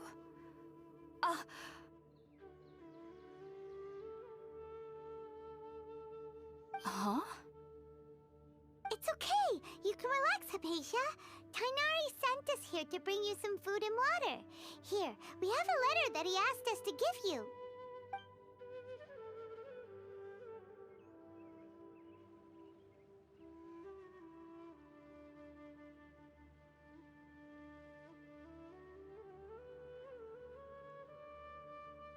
I see. So, you're friends of Tainari. I apologize for all the trouble I've caused you. I'm grateful that you came so quickly to save me. You even brought all this fruit. Well, actually, we didn't bring the fruit. It was already here when we arrived. We were kinda wondering about that, actually. When we found you here, there was all this fruit lying around and even some juice dripping from your lips. How did you end up like this anyway? Oh, really? I seem to understand now. All the fruit was likely from my, neighbor. Must have come by and saw me like this. Your neighbor? You mean there's someone else living nearby? Oh? So you're able to see them too?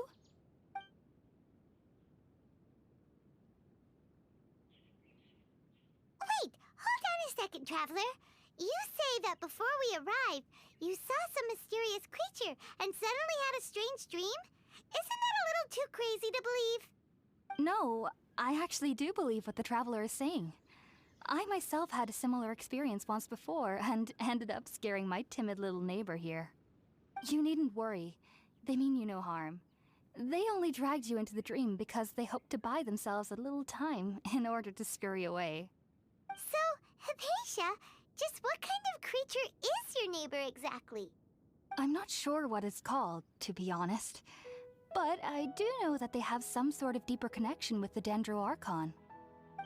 I know this because the first time I saw them was also the exact day my consciousness was able to form a connection with Irminsul. Even after I opened my eyes and stopped meditating, my heart was still pounding, and my mind was racing with all the knowledge that I had touched. And at that very moment, I suddenly noticed a small figure at the opening of the cave. In my curiosity, I began to walk over to the creature. They must have already been used to me living in the cave, because they didn't seem to mind me approaching them. They just kept doing whatever they were up to. It wasn't until I crouched down next to them that they suddenly realized that I could see them. Oh!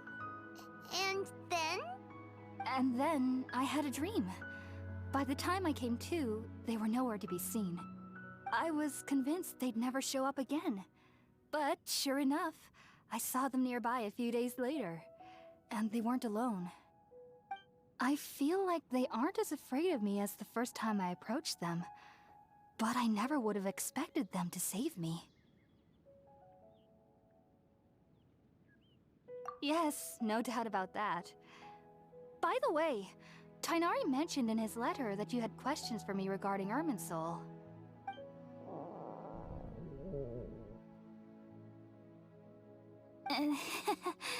Sorry about that. Sounds like just drinking juice still isn't quite enough for my stomach.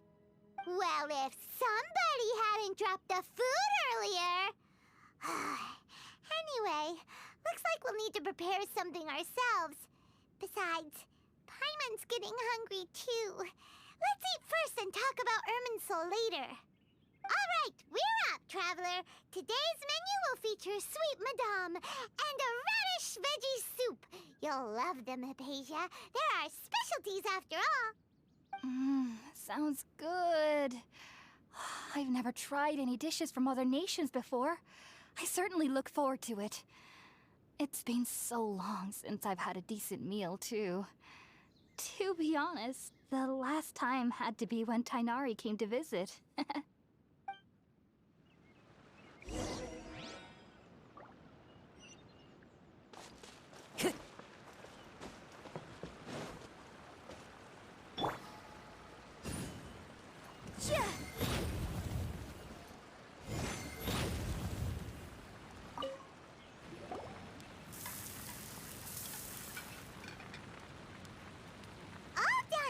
Let's use the empty box that Tighnari gave us since we already watched. Oh, it smells amazing. And the box is a nice touch, too. Let's go serve this up and start eating with Hypatia.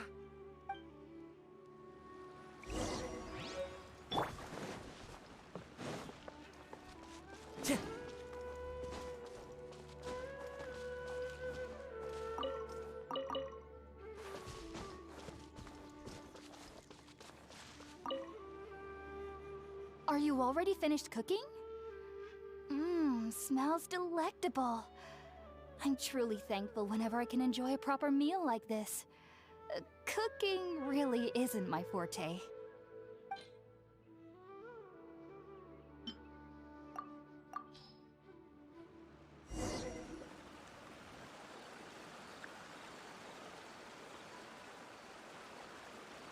Even though everything you mentioned was in Tainari's letter, it's still hard to believe you were able to connect with Irminsul immediately after smelling Spiritborn Ale for the first time. It took me nearly 3 years before I could do so. And everyone at the Academia even lauded me as a genius. You should know that some researchers spent their entire lives without ever successfully connecting with Irminsul as you have. So why does this incense allow people to connect to Irminsul? The ingredients used to make Spiritborn Ale primarily consist of plants created by Greater Lord Rukkhadevata. These special ingredients are conducive to heightening our senses to the Dendro Archon's power. Since the root of the Dendro Archon's power lies within Irminsul, we can occasionally tap into her powers to peer into the depths of the earth.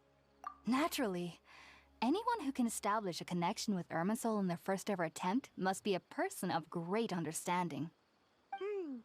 Makes sense. But Paimon's got a question. Why was she sensitive to the smell of those plants for such a long time? That was primarily due to her body's unique constitution. Stimulated by the incense, she could perceive the Dendro Archon's power and experience the sensory overload, hence the adverse reactions. Taking in any scent similar to the ingredients of Spiritborn Ale would cause adverse effects. Not to worry though, it appears you've already fully recovered.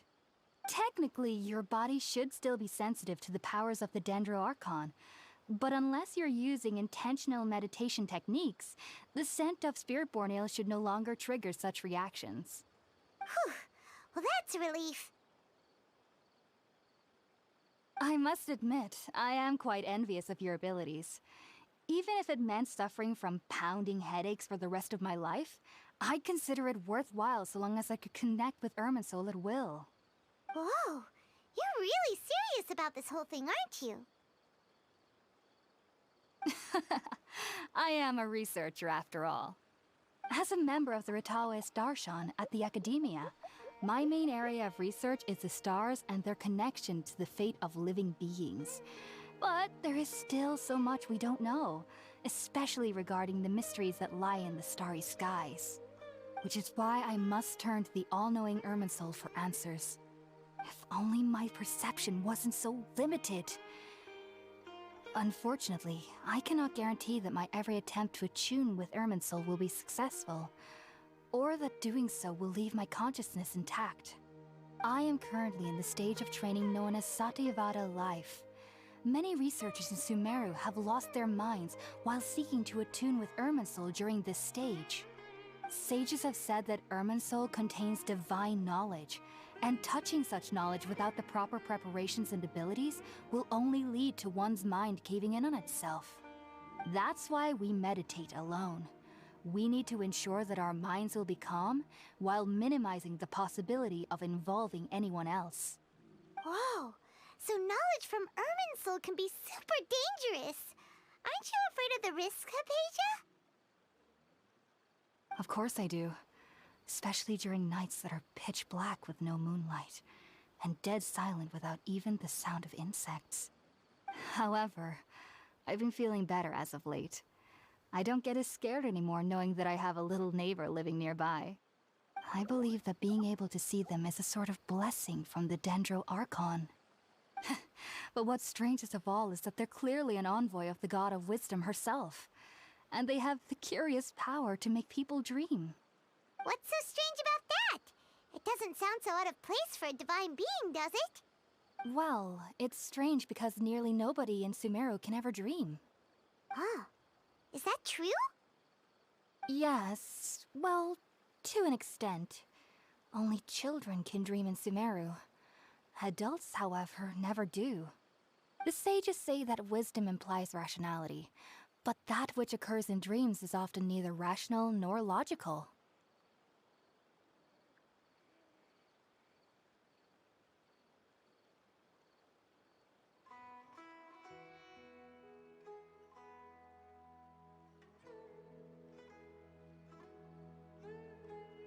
Yes, if one struggles with anxieties, those emotions could influence their dreams. The fact that the people of Sumeru do not have dreams is seen as a blessing by the sages. They believe that Greater Lord Rukkhadevata, the god of wisdom, is keeping us away from the foolish delusions you encounter in your sleep. I was born into a family of scholars in Sumeru City. Ever since I was a child, my parents would always tell me that I'll know I've grown up once I stop dreaming. I studied hard, enrolled as a student in the academia, and went on to become a researcher. Sure enough, I never dreamed again. But then, on the day I scared the little Aranara, I suddenly saw a dream again. It was incredible. Though I don't exactly remember what I saw, I clearly recall the feeling. I suddenly felt like I was a child again. Back then, I was foolish and ignorant as any youth would be, but I was free of fear. Maybe dreaming isn't as bad as we've made it out to be. Just be sure not to speak of this if you travel to Sumeru City. They'll look at you as if you've lost your mind. So, do you have any thoughts about the things she saw when she connected with Irminsul? Sorry. I'm afraid I don't have any answers as of now. All I can say is that what you saw is a memory contained within Irminsul itself. World forget me. What could that possibly mean?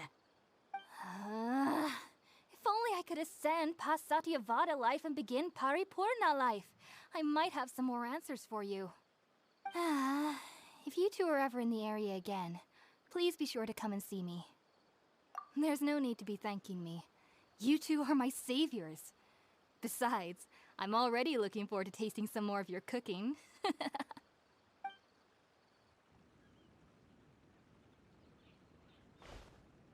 Now that we know Hypatia is alright and had the chance to ask her some questions, Paimon thinks it's about time to head back to Gandharvaville.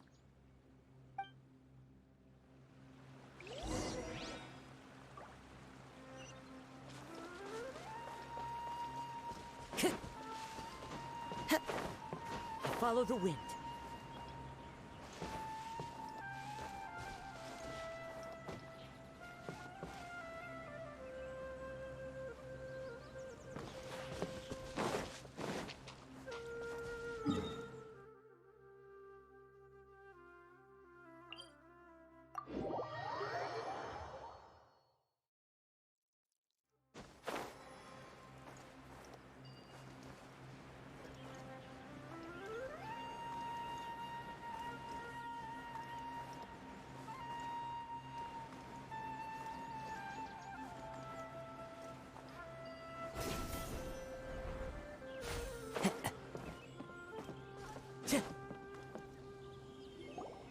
Think about it, Tainari. Refusing to join is tantamount to burying your head in the sand.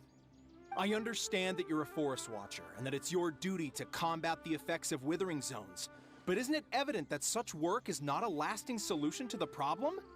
As Sage Kage clearly stated, your presence and guidance in Sumeru City is pivotal in finding a cure for Irminsul. How could you possibly refuse? Keep your emotions in check, Gulam. Let's at least listen to Tainari's reason for declining. We're here to invite him to the Academia, not to cause a scene. Sage Kage, I am truly honored that you came here in person, but I'm afraid I must still decline your invitation. I am merely a forest watcher. How could the great minds of the Haravatat have any need of someone like me? Well, it turns out that your refusal letter had some implications on your master's reputation. He is a renowned sage of the Immorta, after all. So now I've come here in his stead. I see. Huh. And I figured that given his temper, he would come here and berate me personally. Tainari, your master is an integral part of this effort, and now he requires your assistance. And what exactly does my master need of me, Sage Kage? You'll know once you've arrived in Sumeru City, that is. And how long will I be required to stay? There's no definite answer as of now. Do you mean to tell me that despite coming all the way here to Gandharvaville, you still can't answer the questions I laid out in the letter to my master? If that's the case, then I'm afraid I cannot give you a definite answer either. Tainari, but you... So be it. Come, Gulam, we're leaving.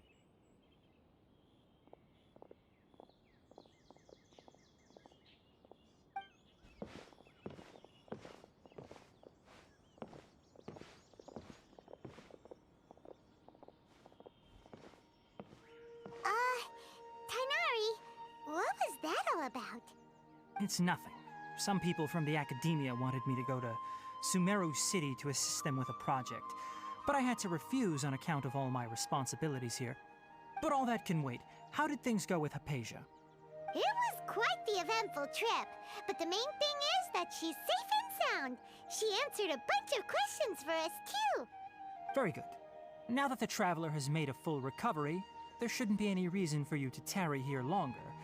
I assume you will be heading to Sumeru City, correct? That's right! We want to meet Lesser Lord Kusanali and ask her for advice. Do you have any idea on how we can find her? Sorry, I'm afraid I don't have any advice for you there. Well, do you at least know anyone we can try asking in Sumeru City? Let me think. My trips to Sumeru City have been fairly short, and most of my acquaintances are researchers. How about this? I'll write you a letter of introduction that you can give to a researcher I know. He's from the Amurta Darshan and is adept at gathering information. Asking him might prove worthwhile. Also, when you enter Sumeru City, you'll probably end up receiving something like this item here. I'm not sure if it will ever come in handy for you, but maybe you can give it a try. Oh? What is it? It's called an Akasha Terminal. It's a tool produced by the Academia that utilizes the legacy of Greater Lord Rukkhadevata. Some say that this very item is the basis of Sumeru's reputation as the City of Wisdom. Needless to say, this device and its usage fall under the Academia's expertise, so I'll leave it to them to show you how to use it. Great! Next up, Sumeru City! That's right! Tainari, we have something important to say to Kale before we leave. Is she doing better now? Yes, she's doing much better. After being confined to her bed all this time, I thought a little walk would do her some good. Last I saw her, she was taking the path towards the North Crossing. She knew you two would be leaving soon, so she must have wanted to see you off. Thanks, Tainari. All right, let's go! Farewell, and good luck to you both.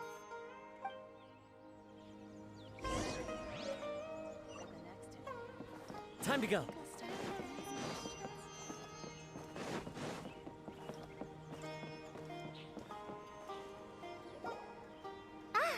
I've been waiting for you two.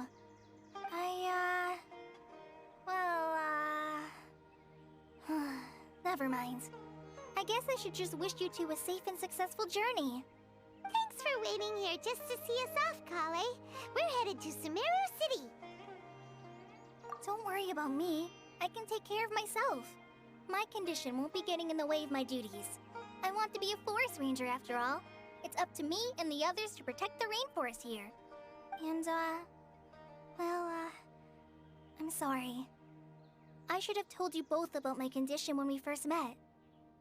I just wanted you two to treat me as a normal friend, not some girl that needs your sympathy. But I guess now I understand that the most important thing is for friends to be genuine with one another. There's no need to apologize, Kale.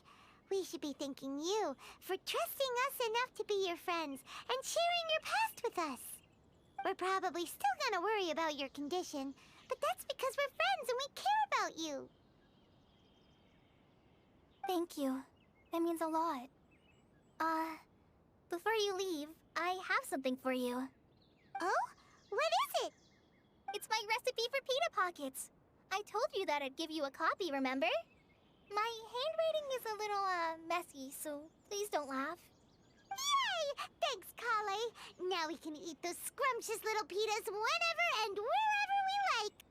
I hope that whenever you eat them, you'll both remember your time here in Gandharvaville.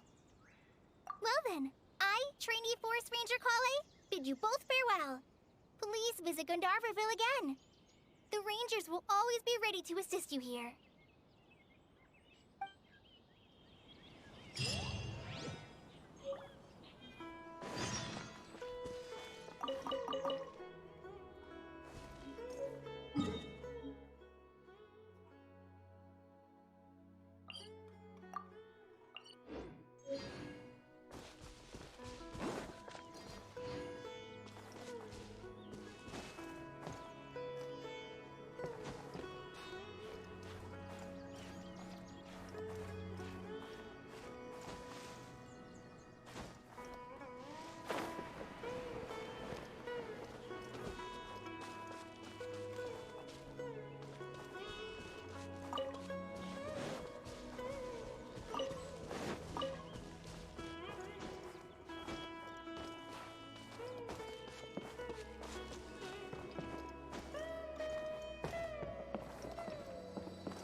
Wind strike!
Time to go.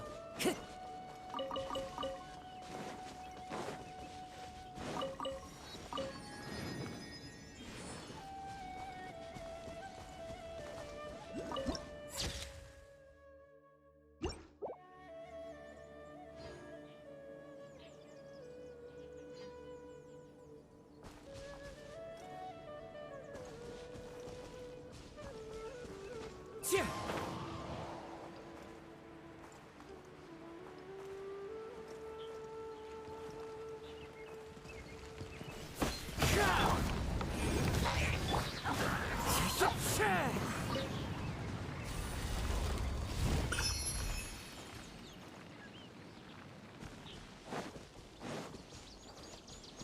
Wind strike!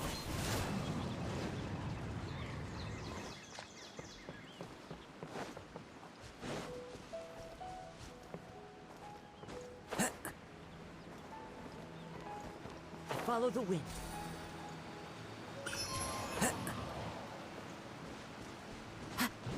Follow the wind.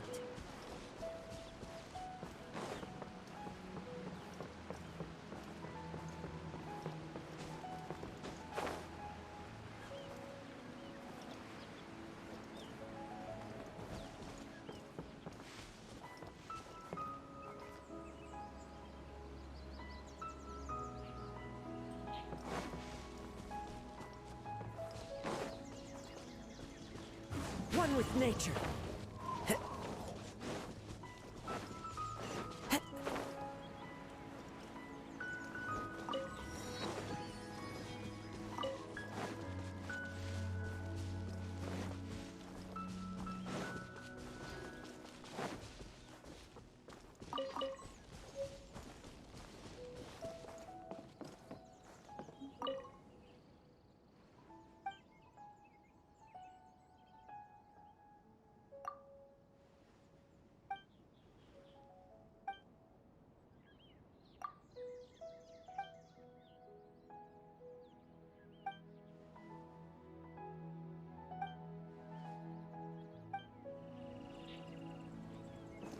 Time to go.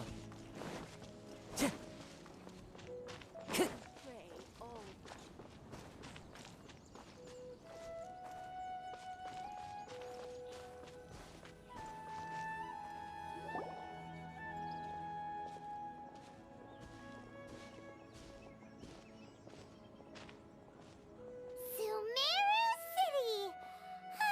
We finally made it! Oh, did you see that? When those people entered the city, something on their heads lit up. One moment, please, you two. It appears this is your first time visiting Sumeru City. Oh, yeah, that's right. But how did you know that? Because there's currently no information on either of you in the Akasha. But no need to worry, that won't prevent you from entering the city. In fact, the Academia conveniently provides each traveler to Sumeru City with a device. Perhaps you two have heard of the Akasha before. It's our beloved Greater Lord Rukkhadevata's lasting legacy, a treasure trove of collected knowledge. After centuries of tireless research on the Akasha, the Academia created one of its most ingenious inventions, the Akasha Terminal. As long as you are within Sumeru's borders, you may use an Akasha terminal to connect directly to the Akasha and access any knowledge you need. I should mention that due to technical limitations, the operation of Akasha terminals will be much smoother and more effective in large cities such as Sumeru City and Port Ormos. Oh, so this is the thing that Tainari was telling us about. It sounds pretty amazing. You two are quite fortunate. Until recently, it was standard practice to only issue Akasha terminals to outlanders who spent an extended amount of time in Sumeru. However, this policy was recently changed, and now all travelers are issued one upon arrival. Here are your Akasha terminals. Please handle them with care. It kinda looks like a leaf. To activate it, simply hold it in your hand and say the following phrase to yourself. May the mighty God bless us with their voice of wisdom. Oh, says this little doodad lets you access knowledge. Maybe we can use it to find a way to meet Lesser Lord Kusanali. Let's give it a try. Ahem. May the mighty God bless us with their voice of wisdom.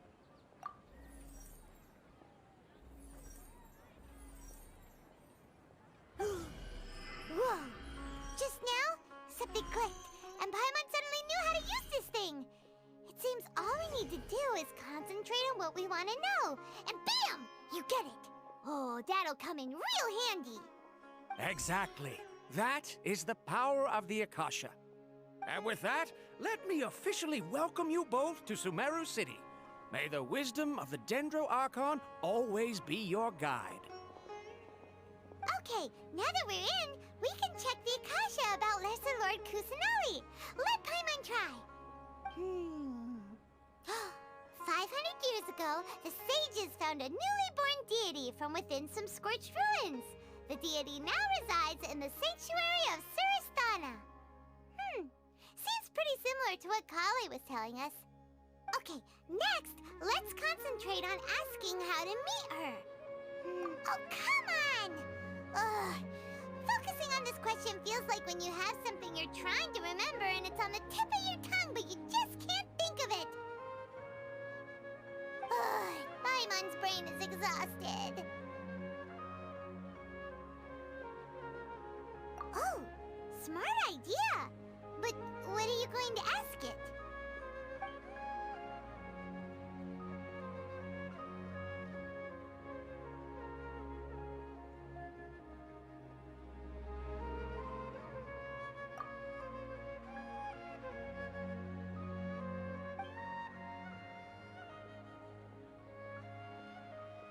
Huh. Could it be because we're Outlanders and we've only just arrived in Sumeru? You know, maybe we're not qualified to receive an answer to this sort of question or something.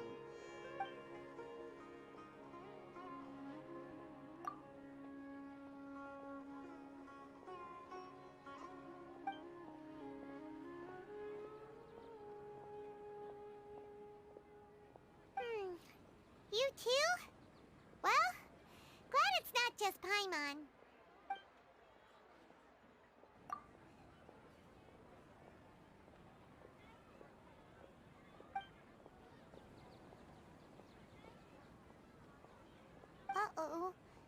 everyone's getting all teary-eyed all of a sudden. It feels like the people of Sumeru really miss their Archon. Well, seems no matter which way we try, we can't find anything that'll lead us to Lesser Lord Kusanali. Guess our only choice now is to try meeting with the researcher that Tainari recommended. He's from Sumeru and even has a position in the Academia. Maybe he'll be able to access more info from the Akasha. Let's see. Tainari wrote an address on the letter's envelope. Oh, it's not far from the city's gate. Let's head over and have a look. Hopefully he's at home. Once again, I think I'm gonna overshoot this month's budget.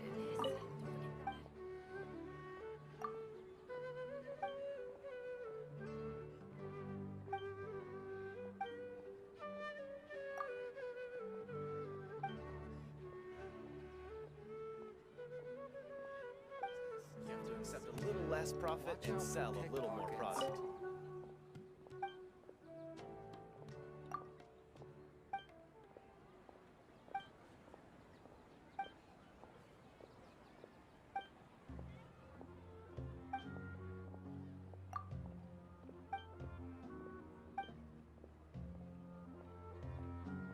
Once again, I think I'm gonna overshoot this month's budget.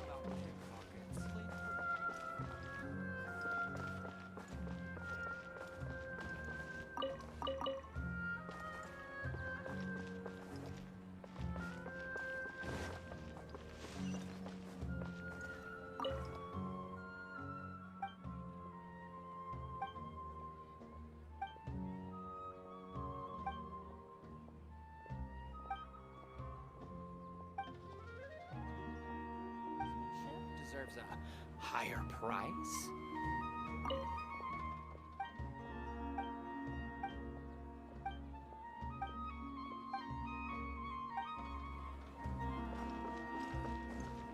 Time to go.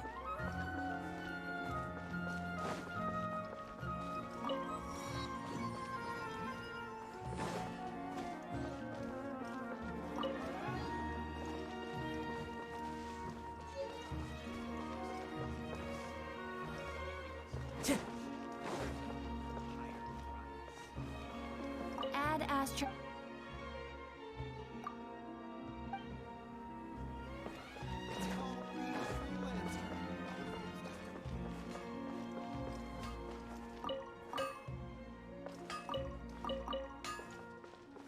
Am I trying too hard?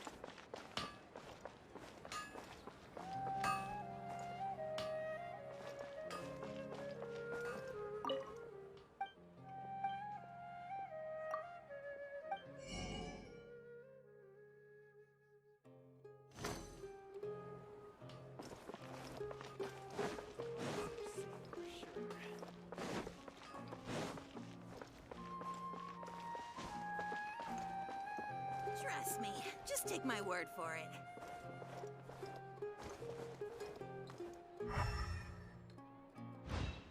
The sight of...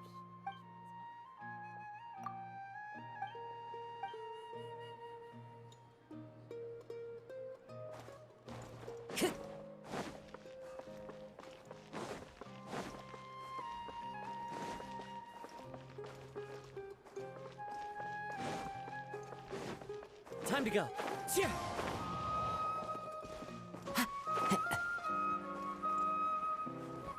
Follow the wind. Hello, are you Rohawi? Yes, that's me. Can I help you? Great! You see, Tainari sent us here and... What? Tainari? Please, there's no need to say anything, really. Sure, I admit that the article I published last month wasn't my best work, and maybe the data didn't produce the most convincing results, but... Here! This is a letter from Tainari! Oh, let me see... Ah! Ooh, what a relief. You two nearly scared the life out of me. Seems even Tainari acknowledges my innate ability for procuring information. So, what is it you two would like to know? We want to meet with Lesser Lord Kusanali. Do you know a way we can do that? You mean you want to meet the Dendro Archon herself? This isn't exactly my area of expertise, but let me see what I can find in the Akasha.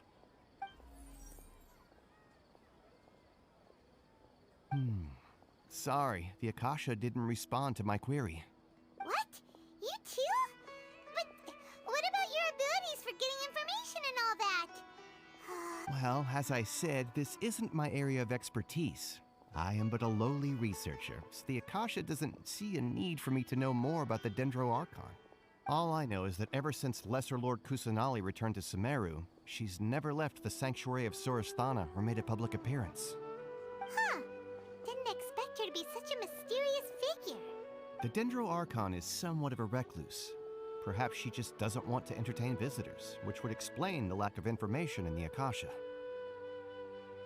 Aw, but then what can we do? No need to worry just yet. I'm only hypothesizing here. You could certainly try asking around and see if anyone else has ideas. And besides, you two should consider the bright side of things. Not being able to see Lesser Lord Kusanali may not be a bad thing. In this world, there will always be information you cannot obtain from the Akasha and things you can never accomplish. Knowing when to yield is a form of wisdom. Take me, for example. It's a miracle if my brain cells can spit out one paper every 3 years. But Tainari? That guy can publish 3 papers in just a single year. Okay. Thanks for your advice. Don't mention it. If you two ever want information about things like who's been promoted within the academia or relations between the 6 great sages, come find me. Hey, come on! This is a survival skill at the academia. Oh, Paimon's expectations were pretty low, but this is so low it's like digging holes in the dirt. So what do we do now? Even if we want to talk to someone, we don't know anybody here. Huh? Like who? Oh, you're right! Catherine! The Adventurers Guild has its own intel network. Let's hurry and find her.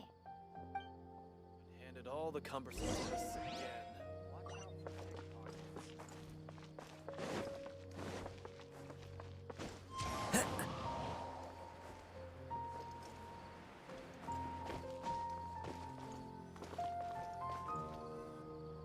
Ad Astra Abyssosk. Hello, Traveler and Paimon. Catherine, we need your help with something. Understood. The Adventurers Guild is always ready to serve you. With what do you require assistance? We want to meet with Lesser Lord Kusanali. Do you know a way we can do that? You two wish to meet with Sumeru's Archon. Understood. Please wait.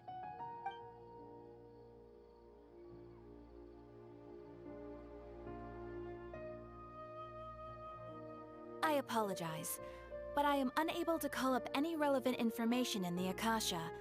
I'm also unable to locate any pertinent information in my personal memory. Aww, another dead end. Well, if Catherine can't help us, then we really don't know anyone else to ask now. Please do not worry. I may know of someone who can help you two. In Sumeru, the Adventurers Guild does not serve as the vanguard of information. Rather, there are numerous active mercenary groups collectively known as the Eremites. They take on various contracts and work all across Sumeru, so they naturally accrue intelligence. An Eremite brigade called the Corps of 30 is in charge of Sumeru City's defenses. Not only are they the oldest brigade, but they are responsible for managing and coordinating the affairs of all other mercenary brigades. Corps of 30? What a weird name. Supposedly, they are named as such because their ranks numbered 30 at their inception. Asfand, an advisor with the Corps of 30, maintains good relations with the Adventurers Guild. Though he's already retired, he and his words carry great weight within mercenary circles. If you'd like to get in contact with him, you can find him at the Corps of 30's headquarters, the Citadel of Rexar. You're welcome. I wish you two the best of luck. We look forward to your exploits in Sumeru. All right, off to the Citadel of Rexar we go!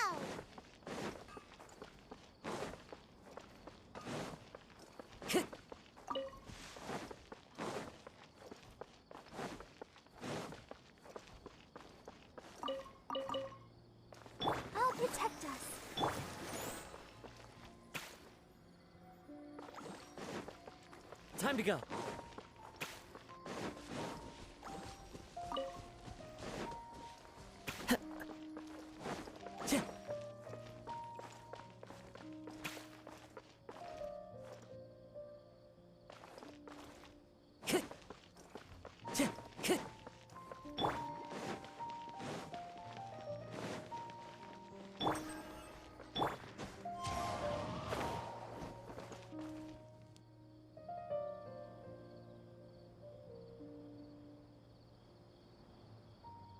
Welcome.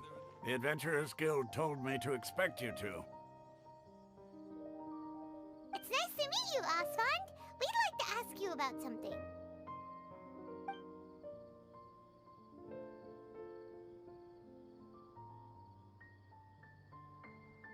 I see. So, Catherine's the one who sent you this way. Ha! It's true that the Eremites' network is vast, but even I can't help you meet the Dendro Archon. Wait, seriously? That's it? Afraid so. The Eremites aren't terribly religious, so we don't know much about divinities. As far as the Akasha goes, we can access even less than you.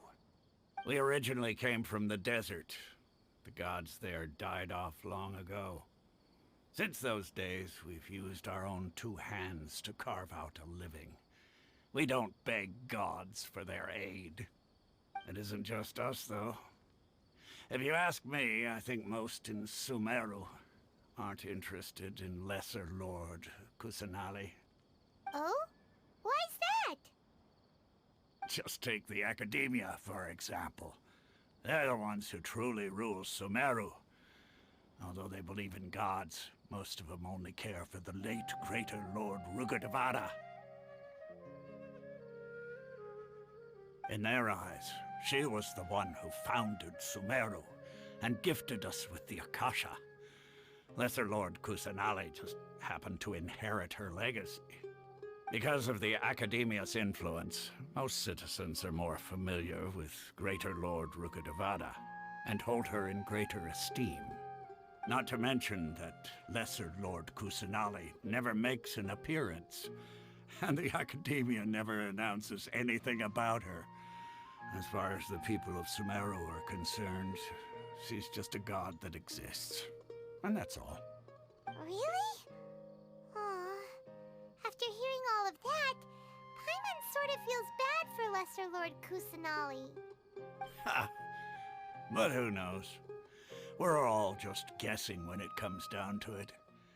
Besides, I'm sure the God of Wisdom doesn't worry about her reputation among people like us.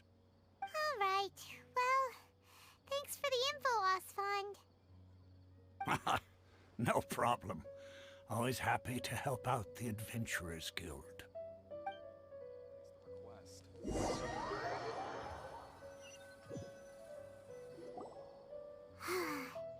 Seems Osfond was right about most people's attitudes here. Not only are they not interested in the Dendro Archon, they even say stuff like, if the Akasha doesn't think I should know, then I don't need to know about it. We've been asking for information non-stop ever since we got to Sumeru. But the harder we try, the more helpless everything seems. Isn't there at least one person in this entire city who cares about Lesser Lord Kusanali? Oh, you two are interested in Lesser Lord Kusanali? Huh? Who are you? From the sound of it, you two are Outlanders who recently arrived here. You've been asking around for information on Lesser Lord Kusanali, right? Oh, I'm sorry. I forgot to introduce myself. I'm Dunyarzad, one of Lesser Lord Kusanali's faithful followers. Whoa, really? Then do you know how we can meet with her? I'm afraid I can't help you with that. But your conversation earlier did happen to remind me of a legend about the Dendro Archon. Sure. It goes like this. Long, long ago, there was a man who heard a prophecy. It predicted that a great calamity was about to befall him. Panicked by what he heard, the man sought out the Dendro Archon in hopes that she would bless him with the wisdom to help him escape his predicament. The man journeyed across deserts and through rainforests and experienced tribulations of every kind. However, he still couldn't find any trace of the Dendro Archon. In despair, he thought, alas, the Archon has abandoned me. He then had no choice but to sorrowfully resign to his fate. Okay, and then what happened? And then, the calamity came. But to his own surprise, the man felt somehow emboldened by the trials of his journey. By relying on his own strength, he managed to overcome the adversity. At that moment, a bird perched upon his shoulder. This bird was, in fact, an avatar of the Dendro Archon. She said, "O Archon Seeker, do you now understand? She and her wisdom have long been found by you. Along your journey, we were in every flower and blade of grass, every ray of sparkling sun, and every breath of dancing wind. So long as you continue to think and ponder, we'll be wherever you go." Yeah, thanks for the story! Paimon feels all warm and fuzzy inside after that. In a way, it seems like this story is also one of the Dendro Archon's avatars. Dunyarzad, since you worship Lesser Lord Kusanali, can you tell us anything else about her? Of course. So did you two know that, I'm terribly sorry, but it seems something's come up now.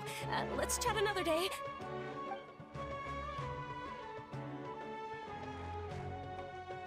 Hey, wait! What the heck just happened? It looks like they're searching for someone. Dunyarzad was acting super nervous just now. You think they're looking for her? This stinks! We finally managed to find a lead about Lesser Lord Kusanali! We can't let them get in the way now. Let's see if we can get rid of them. Then we can catch up with Dunyarzad. Hey, have you two seen a brown-haired girl wearing a purple top and a long blue dress? We're looking for her. Did she have bandages wrapped around her wrists? Yes, that's her. Did you see which direction she went? Yeah, she went that way. Quick, after her!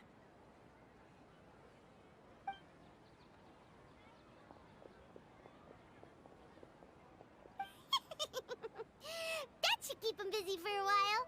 Let's hurry and find Dunyarzad.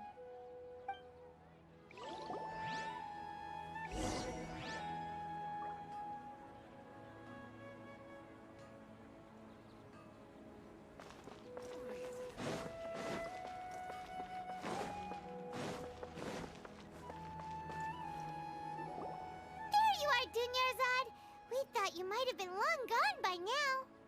Oh, it's you two. Oh, you startled me there. You can relax now. We threw those people looking for you off the trail. Really? Thank you so much. Unfortunately, I believe there's still more of them out there looking for me. Uh-oh, looks like there are some coming this way. Huh? More of them? Then what are we standing here for? Run! No, wait, my body isn't in the best shape. It's difficult for me to run. Okay, sounds good. There's a tavern on the other side of the port we can go to. They probably wouldn't expect me to hide in a place like that. All right, let's move out. Stay behind us. We'll keep an eye out for anyone looking for you.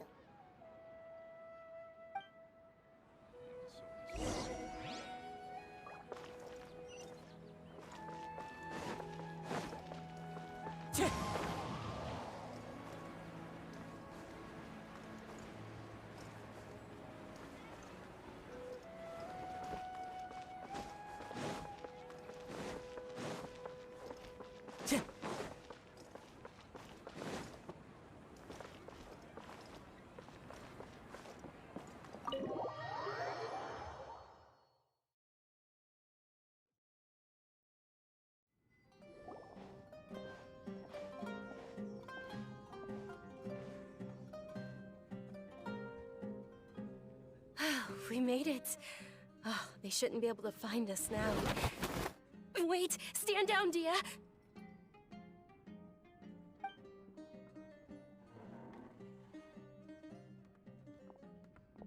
My lady, who are these two? They're travelers that I met on the street just a moment ago. They happened to notice that you were all searching for me, so they helped me hide. I see. In that case, you two should scram. There's nothing here for you. Wait a sec! Who the heck are you? And why are you shooing us away?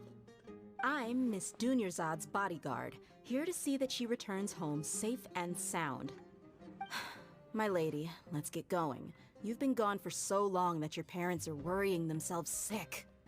And if I refuse to go with you? It'd be easier for the both of us if you cooperated. But if you insist on not going, then I'll have to carry you like a sack of potatoes. Hey! Dunyarzad already said she doesn't want to go back. Why are you still pushing her? Stay out of this. You don't understand the situation. Sorry, my lady. Even though I'm your bodyguard, your parents are my employers. I have to answer to them. How much? Wait, what? How much more do I have to pay you to become your employer? So you never listen to my parents ever again. Double? A triple? Give me some time and I'll get that much. My lady, this isn't about Mora. I don't know what you think of us Eremites, but let me say this. I like Mora, but I'll never go against my principles. That's why I'm here looking for you. Sure, it's an order from my employer, but my conscience was also telling me it's the right thing to do. And knowing your health, carelessly running around like this is gonna hurt ya. For the sake of those who love you... No, you're wrong. I'm aware of my limits, and I know what I'm doing. Honestly, the only people being stubborn right now are my parents. And they know perfectly well that it makes no difference if I'm at home or not. They still won't accept reality. And every time I bring this up, they just change the subject. Dia, you've been living with us a long time already. This should be old news to you. Dia, I know it hasn't been easy for Mother and Father, and I'm grateful for everything they've done for me. But there's someone else in this world I'm also grateful to. Because she saved me. The love I have for her is the same I have for my parents. This is my life and my last chance. So I want to do something meaningful. My lady, are you sure what you're doing now is meaningful? Yes, I'm sure. At least, it is to me. Fine, I won't ask you to return home anymore. But let me make something very clear. I'm only doing this because I respect your determination, not because I agree with you. Thank you, Dia. Sorry for being so rude just now. My nerves were acting up. And I even brought up your payment in such an offensive way. Don't worry about it, my lady. I did say that I like Mora. Besides, that's our next topic of conversation. Today's little excursion caused such a ruckus that every single bodyguard at the estate was deployed. It wouldn't be easy to hide things from your old man. Since this definitely won't be your last escapade, here's a little tip. You should at least make it look like your room and things are still in order when you leave. Also, you'll need someone to cover you for when you're out and about. So, I'll let you hire me, my lady. This way, everyone wins. As for the pay, let's say half of what your father pays me. We can settle the bill when we return to the estate. Okay, deal. Yay! Looks like they've reached an understanding.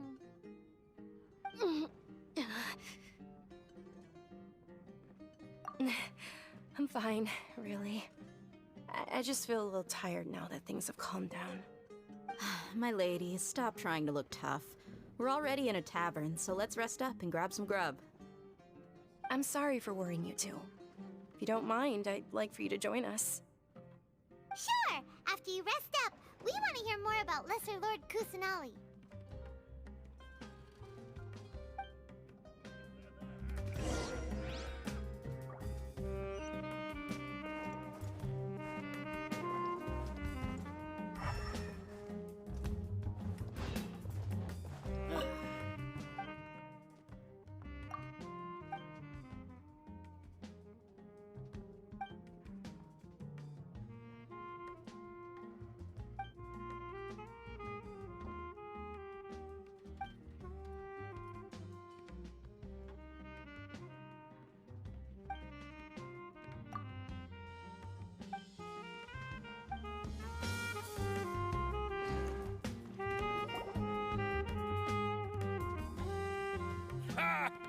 if it isn't Dia. Haven't seen you in nearly half a year.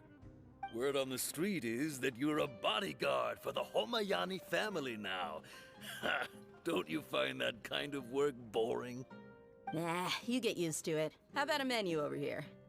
You got it. Huh? Isn't this little Miss Homayani herself? We don't get to serve personages like you very often. We'll be sure to prepare our very best.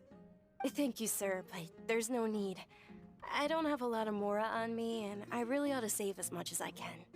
But please bring these two the best food you have. They're my new friends, so I want to be a good host for them.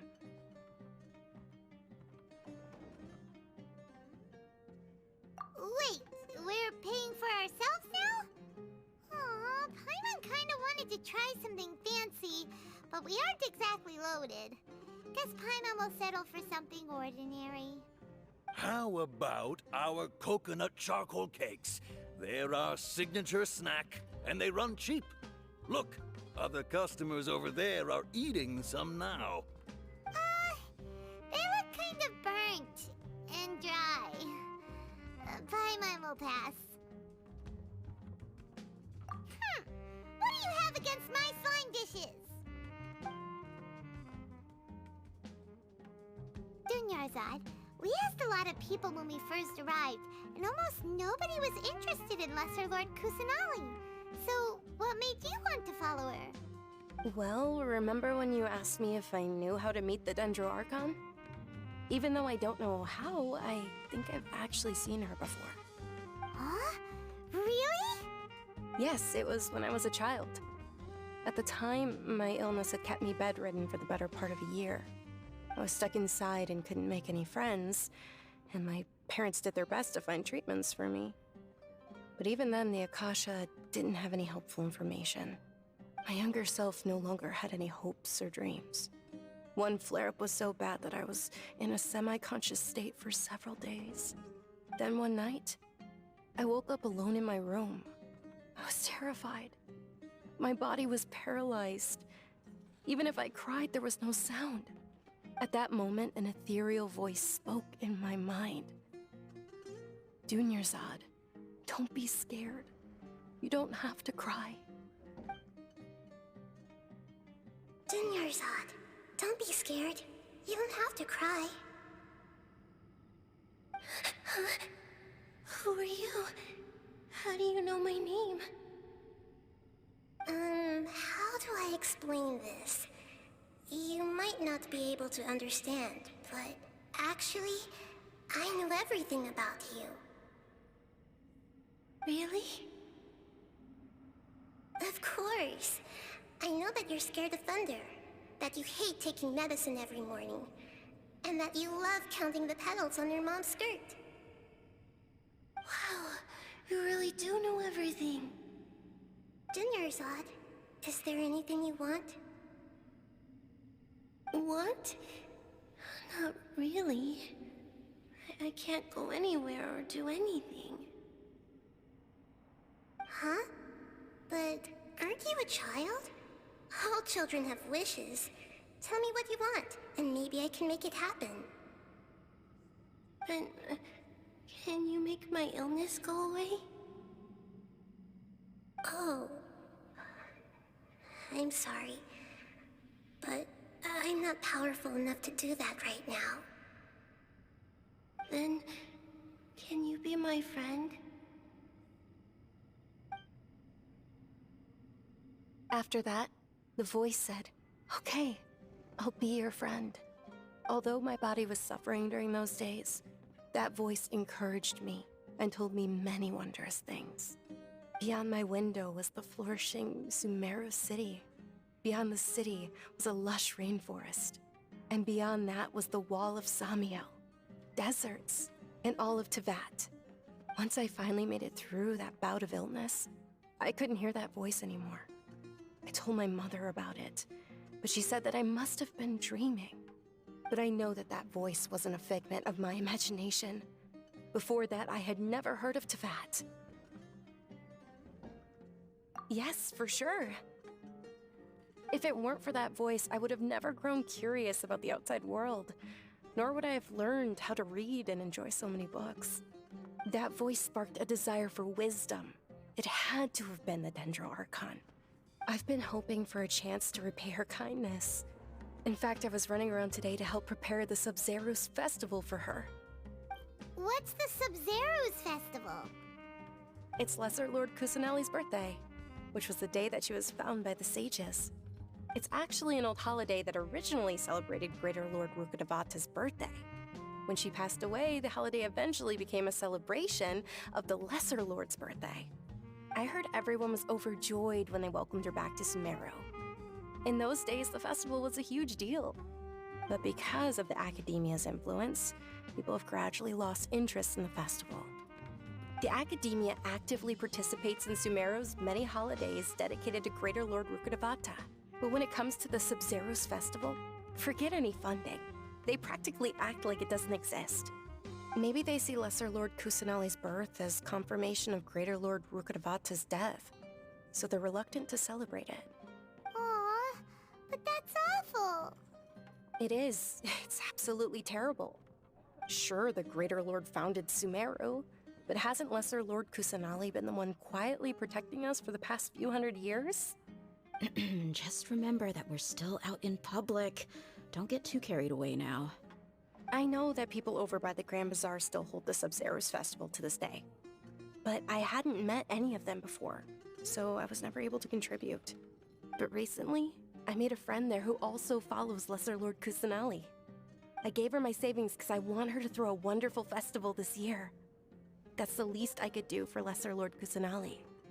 Hold on, my lady. Does this friend happen to be Nilou, the one who sends flowers to the estate? Yes, that's her. I saw her leaving the other day with a nervous look on her face. It seemed like she was hiding something in her arms. Did you give her something? Yes. Initially, I didn't have much more prepared, so I had Nilou sell one of my skirts.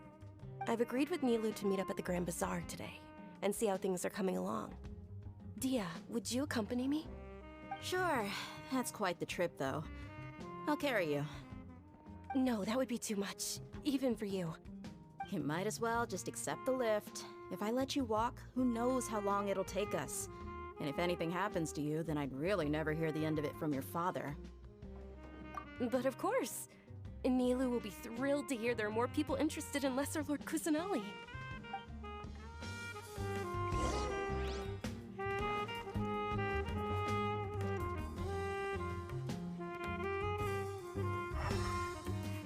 Your theory is just putting the cart Don't before you the remember horse. your adventure plans, my lady?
Wherever in this world I roam, I carry memories of my home. This blade, it is the last link I have to the land of my birth.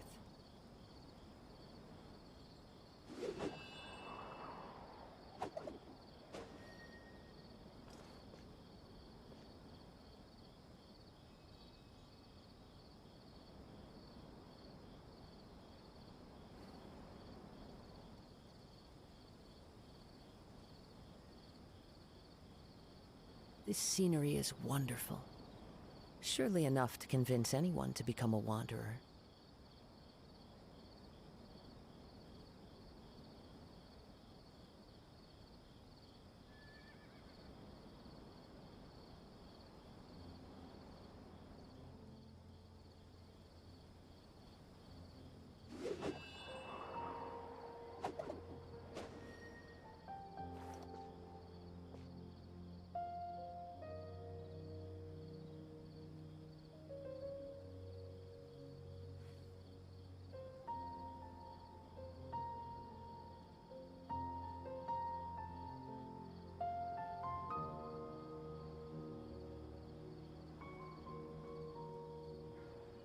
There are leaves around, and I know just the tune to accompany them, if you wish to hear it.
This scenery is wonderful. Surely enough to convince anyone to become a wanderer.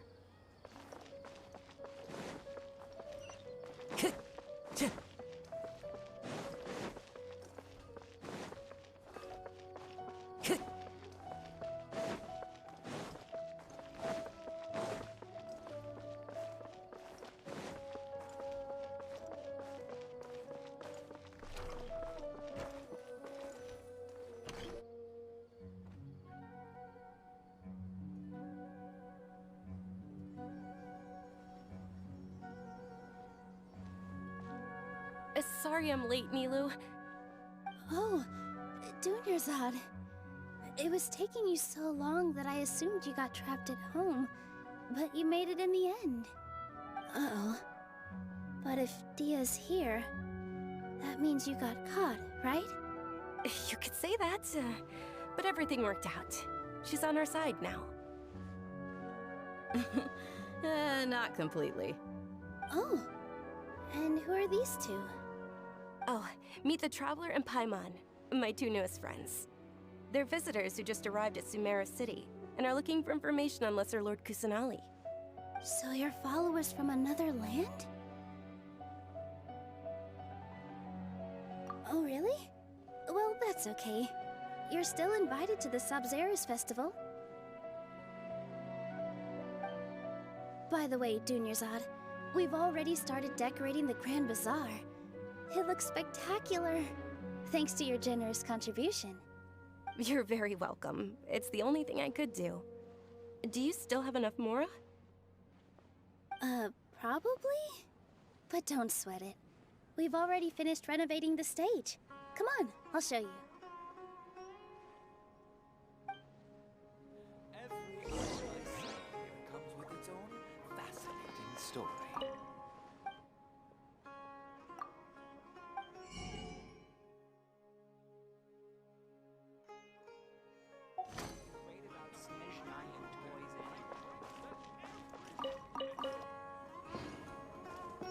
Welcome!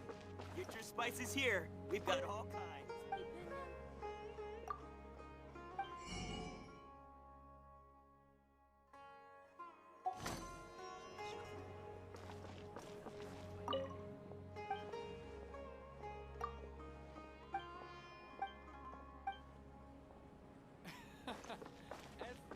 I've got great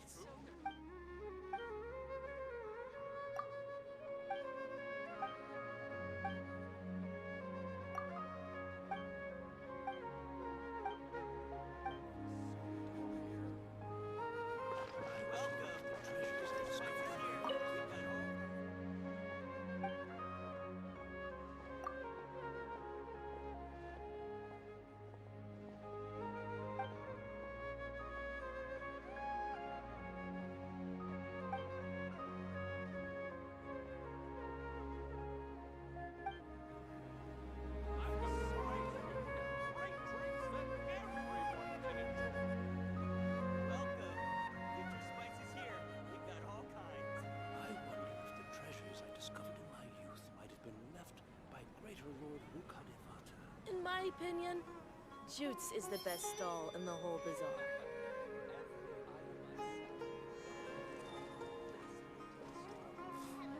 What's so great about Snezh Island toys anyway? I've got great food and great drinks that everyone can enjoy. Welcome.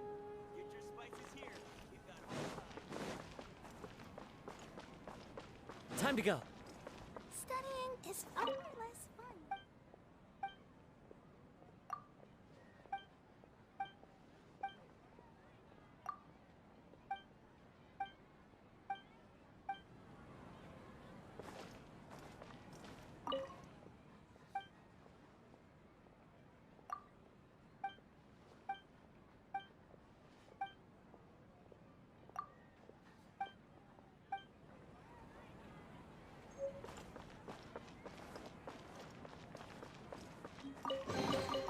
Brings a smile to my face.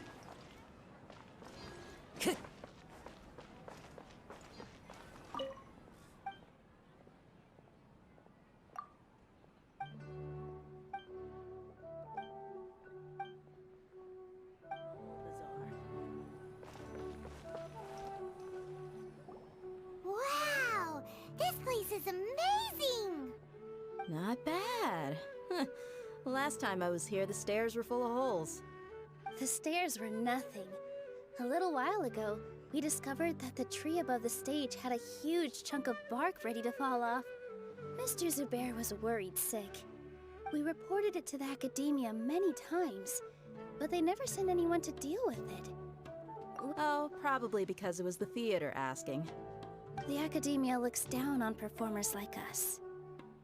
They probably think it would be best if the theater closed down completely. We can't let that happen, though.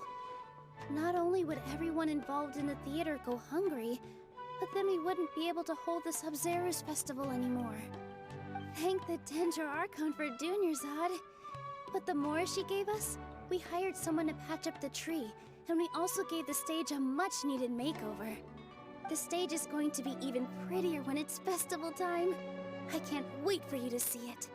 And I can't wait to see you on the stage. You've been practicing so long already. It's almost time for your dream to become reality. It's our dream. I'll do my best for the two of us. Nilu, what are you gonna be doing at the festival? She'll be dancing the dance of Sub-Zerus, the most important performance at the Sub-Zerus festival. Dunyarzad, have you told them the origin of this holiday? I only told them about the Greater Lord and Lesser Lord so far. Okay, then I'll tell you two about how this holiday came to be. According to legend, the Sub-Zerus festival was originally the Goddess of Flowers' birthday celebration for the Greater Lord. A long, long time ago, on one of Greater Lord Rukkhadevata's birthdays, her friends threw her a celebratory banquet. Some of the gods got drunk. One started playing music, and the Greater Lord started singing, so the Goddess of Flowers began to dance. As she danced upon the grass, countless beautiful parisaras began to bloom wherever she stepped. Those brilliant purple flowers became her dazzling stage. All the gods clamored, "Oh, if only time could stop at this very moment." Huh? Really? Oh, you probably mean because all the gods in this story are no longer alive. Although they aren't around anymore, they're preserved in our tradition of dance. This outfit I'm wearing is apparently based on how the Goddess of Flowers looked. Though we're just tiny people compared to the divine, we still have to do our best to make sure that the birthday girl feels loved on her special day. Nilu, you of all people will definitely be able to convey our well wishes to the Dendro Archon. I also noticed that you went the extra mile and scattered parisaras around the stage. They symbolize the Goddess of Flowers, after all. It's just a shame that all the real parisaras went extinct after her death. Yeah. The Greater Lord brought forth parisaras in memory of the Goddess of Flowers, but she ultimately could never truly replicate that beautiful purple. Thinking about the Goddess of Flowers dance makes me wish I could have seen it. If my stage were anything like that, I'd be thrilled if I had just 2 real parisaras on the stage. So, Traveler in Paimon, what do you think? Interested in the Sabzeruz festival? Will you two be coming? All of Lesser Lord Kusanali's followers will be there for her birthday. It'll be a good opportunity for you to learn more about her. Ooh, Paimon thinks that's a great idea! Of course Paimon wants to watch. Those two things aren't mutually exclusive, you know. So how about we all attend the Sabzeruz festival together? Dunyarzad, let me show you which stage decorations we've picked out so far. Traveler in Paimon, if that doesn't sound interesting to you, then feel free to explore the area. Everyone at the Grand Bazaar loves Lesser Lord Kusanali, and we're all looking forward to the Sabzeruz festival. In that case, we'll take a look around.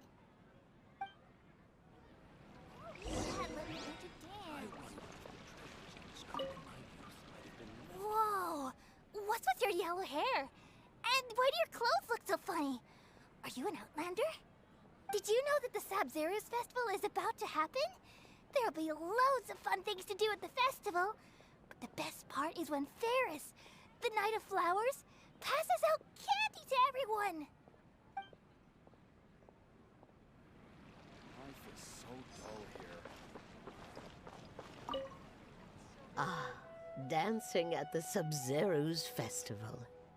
You know, I also danced when I was younger.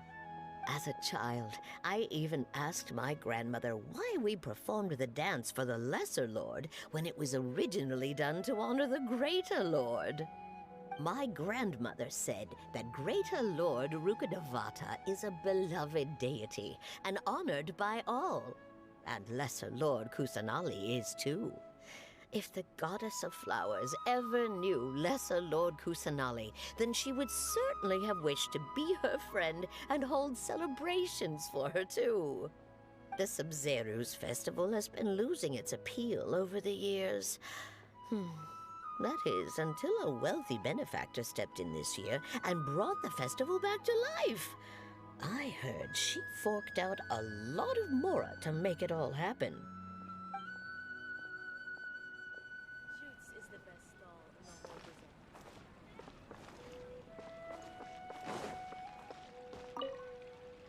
Things are really shaping up, and there's a buzz around the festival this year. We're expecting people from all over to come by this year and buy things during the festivities. Don't be fooled into thinking that Sumeru City has the best of everything. Some festival snacks are only offered here in the Grand Bazaar. And when it comes to musicians, dancers, or singers, the Grand Bazaar's got the best of the best. Sure, those folks at the Academia might not like it, but what's a festival without song and dance?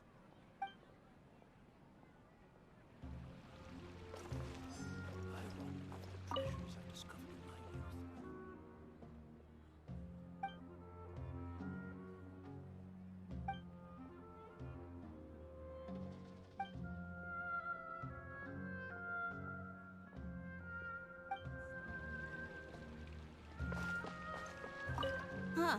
Revamping the stage for the festival couldn't have been easy, that's for sure. I bet this year's festival will be one to remember. I don't know much about the Grand Bazaar, but I do know that the residents here have a penchant for song and dance. Two things that the Academia doesn't particularly approve of. Oh, and the perfume sold around here is a lot better than what you'll find elsewhere. The fragrances are longer lasting and they're gentler on your skin and... I mean, that's what I've heard at least.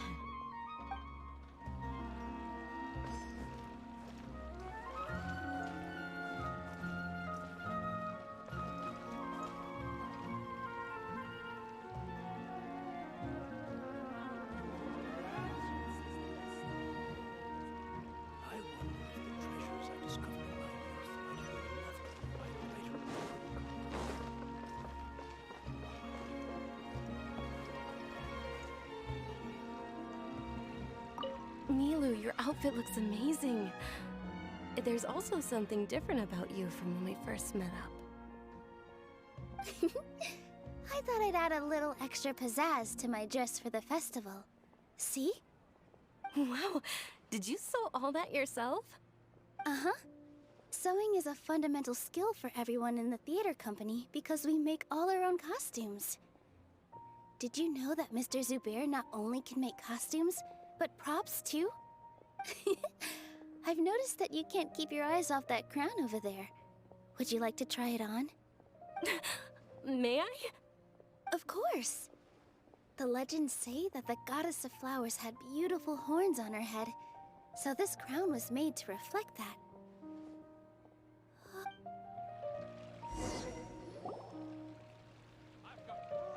Hey! Is that who Paimon thinks it is? It looks like Catherine.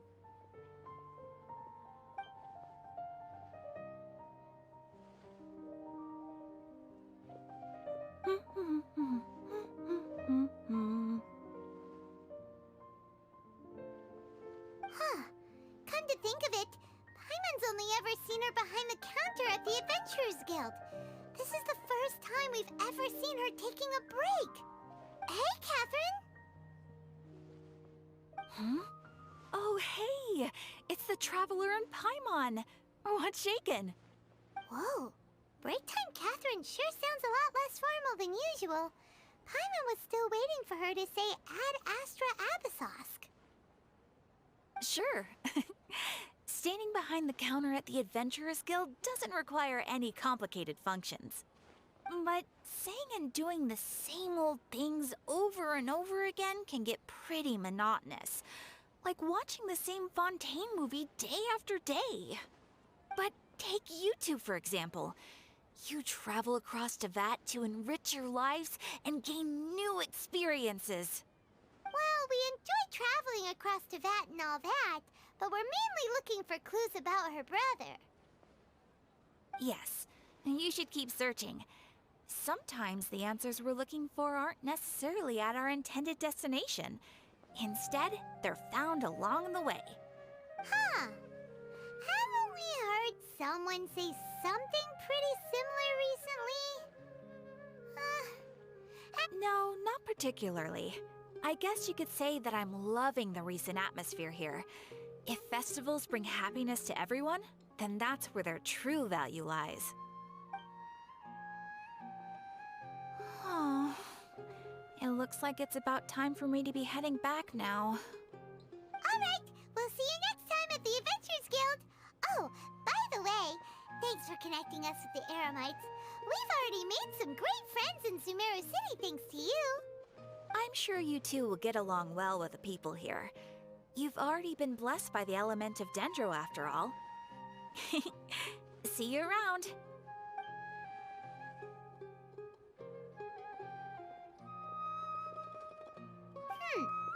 There's something really different about Catherine today. Hey, Traveler. Paimon. Oh, hey, Dia. What's going on? I've got something to tell ya. My lady knows you're looking for ways to meet Lesser Lord Kusanali, and she's been trying to come up with a way to help you. Well, I have an idea that might help. Are you serious? We'd love that! It might not necessarily pan out, so don't get your hopes up too much. I'll need to take you two somewhere and ask someone some questions. My lady is feeling a little worn out at the moment. Nilu's found a place for her to rest. After I take my lady home, let's meet in front of the Citadel of Regzar. Sounds like a plan! Let's head over to the Citadel of Regzar. Time to go.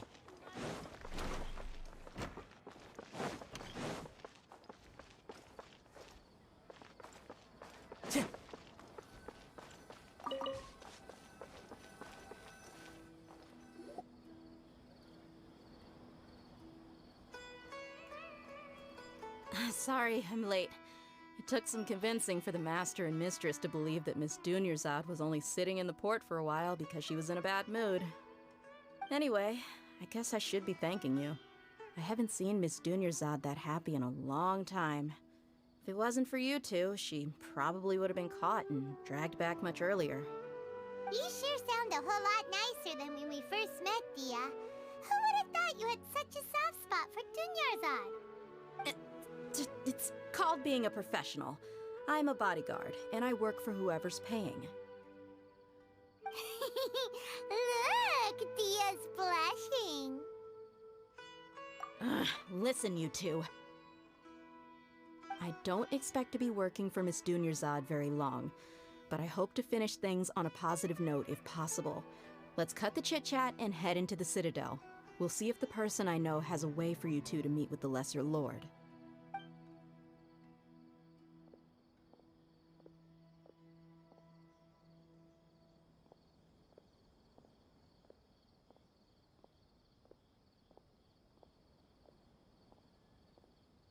Oh, hey, Chief. Ha, Dia! What are you doing here? And well, didn't expect to see you three together. I take it you all know each other already? Mm-hmm. We met this morning after the Adventurers Guild pointed us to Osfon for more info. No kidding. Huh. So, where's Ruksha? I thought I'd help these two out by asking about the theft. Anything you can tell him? Ruksha's gone over to the Academia. The Grand Sage recently ordered Sumeru City to begin bolstering its defenses, so people from all over have been called back to the city. Since you've already mentioned the theft, I suppose I might as well tell him what we know. Appreciate it, Chief. Theft? Sorry, what the heck are you guys talking about? Just recently, the Academia lost something, and there's a chance the item is connected with the Dendro Archon. This case might just somehow help you in meeting her. I suppose that's one way to look at it. But if you ask me, the case is more about the Academia than anything else. Let me fill you in. The Academia recently sent a convoy to pick up an important package from Aru village. Word got out, and the convoy was robbed on its way back. The Grand Sage took the whole matter very seriously. Not only did he dispatch the Matra, but also enlisted our help in the search for leads. All we know so far is that whatever was stolen is currently in Port Ormos. You two have heard of Port Ormos, haven't you? It's the largest commercial port in all of Sumeru. You can travel there by leaving Sumeru City and heading south along the river. The Academia's grip isn't long enough to reach all the way to Port Ormos, so the city's a little more laid back. Meaning the population's also a mixed bag. You never know who you'll meet there. Apparently what was lost has a great deal to do with the Akasha, knowledge, and even the gods. I'm afraid I don't have any other details for you, though. If you're interested, maybe you could head to Port Ormos and ask around yourselves. If you want my advice, try introducing yourselves as students of the Academia once you're there. Are you serious, Chief? All the Academia students are in Sumeru City, you know. Why should they pretend to be students in Port Ormos? If you're also interested, just go there and see what happens.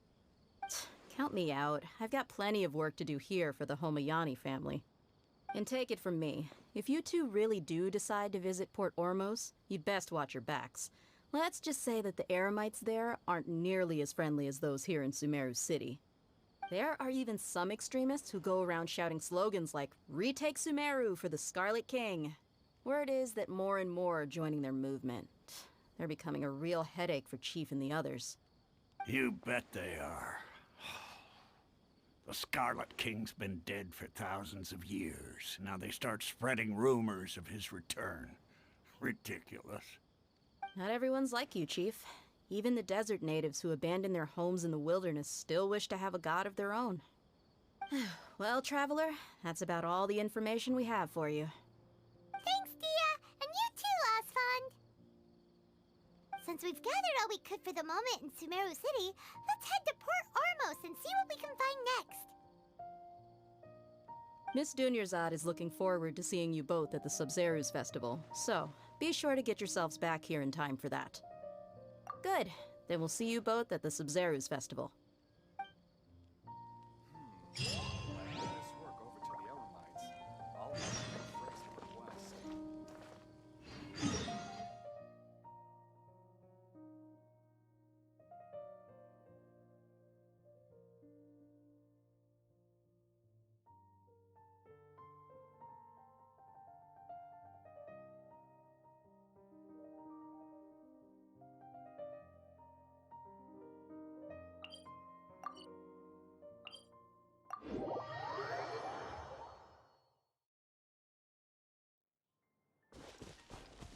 Time to go. I follow the wind.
Like a lamb to the slaughter.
Wind Strider!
to the wind.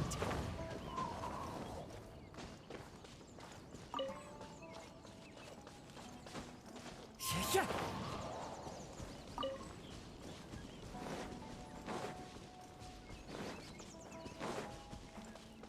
Time to go.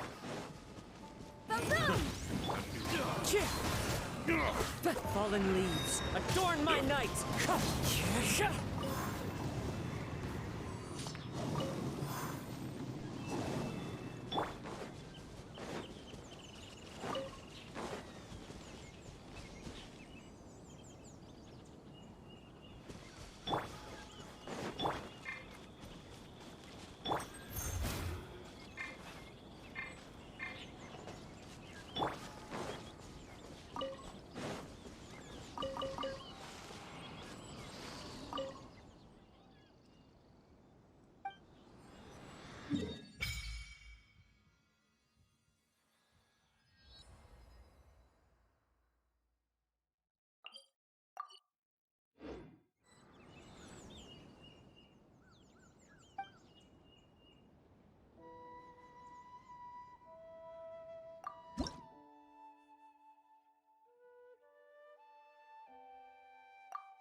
Time to go.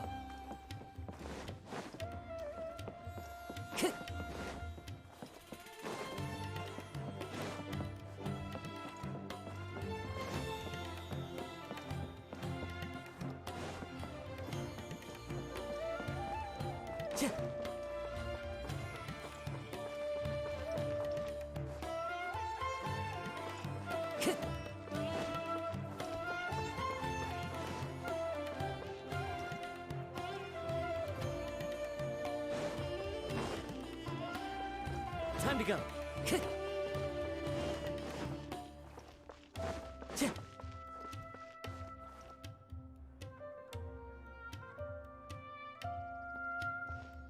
Port Ormos is pretty great.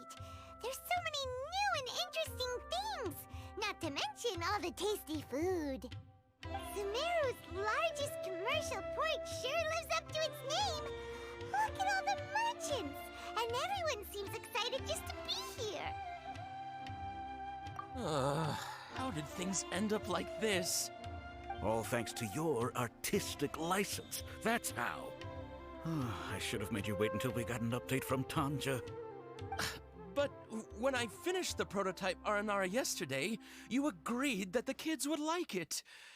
That's why we tried bringing it out for a test run today. Well, I never thought they'd dislike it so much. Oh, what should we do? Whoa. Yeah. Compared to everyone else, they seem really down in the dumps. Let's go find out what's going on. Hey there! Paimon's name is Paimon, and she's a traveler who was just passing by. Is there something bothering you? Oh, I noticed you two a moment ago. Welcome to Akara Crafts. What's bothering us is this prototype Aranara. To start with, could I get your opinion on it? Prototype Aranara? You mean this wood carving here? Oh, there we have it. The verdict is in. What a headache. Not the first negative feedback we've had. So, what exactly is a prototype Aranara? So for context, Aranara are magical creatures in Sumeru fairy tales that live in the forest. For the store's 20th anniversary, we plan to release a series of hand-carved toys based on the Aranara stories that kids know and love. This is a prototype we made to get an idea of how they would react. But when we put it out there, the reaction was not quite what we'd anticipated. They thought it looked like a mushroom too, huh? No, worse than that, actually. I can't quite describe it, though.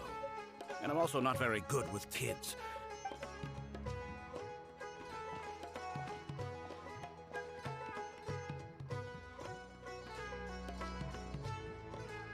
This is not an Aranara. No way. I've read Uncle Tanja's Aranara and the Ill Little Fungus. It says that Aranara are supposed to be chubby and squishy. The carving looks nothing like that. Toys do look better when they're round and chubby. Uncle Tonder said in Aranara's vow that you can deceive the eyes, but you can't deceive the heart. This carving makes me feel lost and confused inside. I don't think the creator put his heart into it at all. It's nothing like an Aranara. Ooh, didn't put his heart into it, huh? Oh, sounds like one of those things that's easier said than understood. Cassid and Alia didn't like this carving, but I think it's okay. It doesn't look too happy, so it's kind of pitiful in a cute way. Oh, a positive review! Yeah, so I would totally ask my dad to get it for me, if it wasn't meant to be an Aranara. Oh, well, that took a sudden turn for the worse. We asked the children for their opinions. Oh, how did it go? Has it maybe, grown on them at all? Oh, this is such a shame. Why isn't Tanger back from Gandharvaville yet? Oh, the kids kept mentioning an Uncle Tanger, too. Who is he exactly? Uncle Tanger is a famous children's author here in Port Ormos. He wrote quite a few stories in the past, but none of them were popular among children. Just like our prototype Aranara. But around a year or so ago, he suddenly had a eureka moment or something, and suddenly the children loved every one of his stories. That's right. My little Ghaffari loves his stories too. The whole reason we decided to make these carvings was because we saw just how popular the Aranara are among children. We asked Tanja for guidance, but right after he agreed, he went off to Gandharvaville with his son to look for inspiration. They haven't returned yet. We were running out of time, so we had no choice but to carve an Aranara based on our own imaginations. As you can see, this was the result. Oh, we have to do something. Hey, since you're the famous traveler, could you do us a favor and look for Tanger in Gandharvaville, he doesn't have to come in person if he's too busy. Just ask him to write down his suggestions and bring his notes back to us, if you could. Please, if only to put a smile on the children's faces. And, of course, you'll be well compensated for doing us the favor. They seem pretty desperate. Let's help them out. To see the kids smile. And I'll... Yep, let's...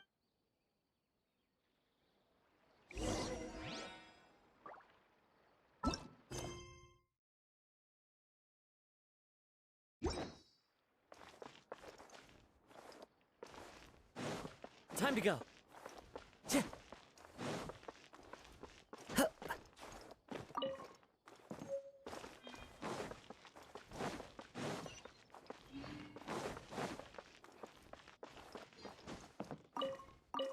Time to go.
Shit!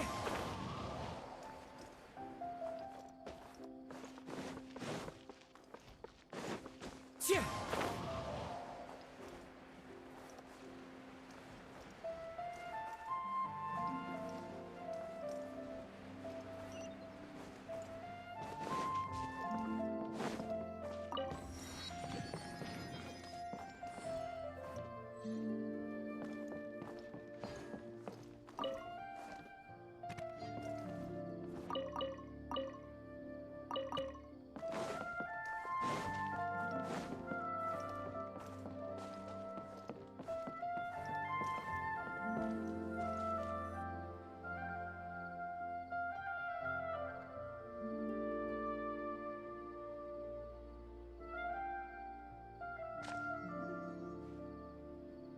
Come and have a good look yourself.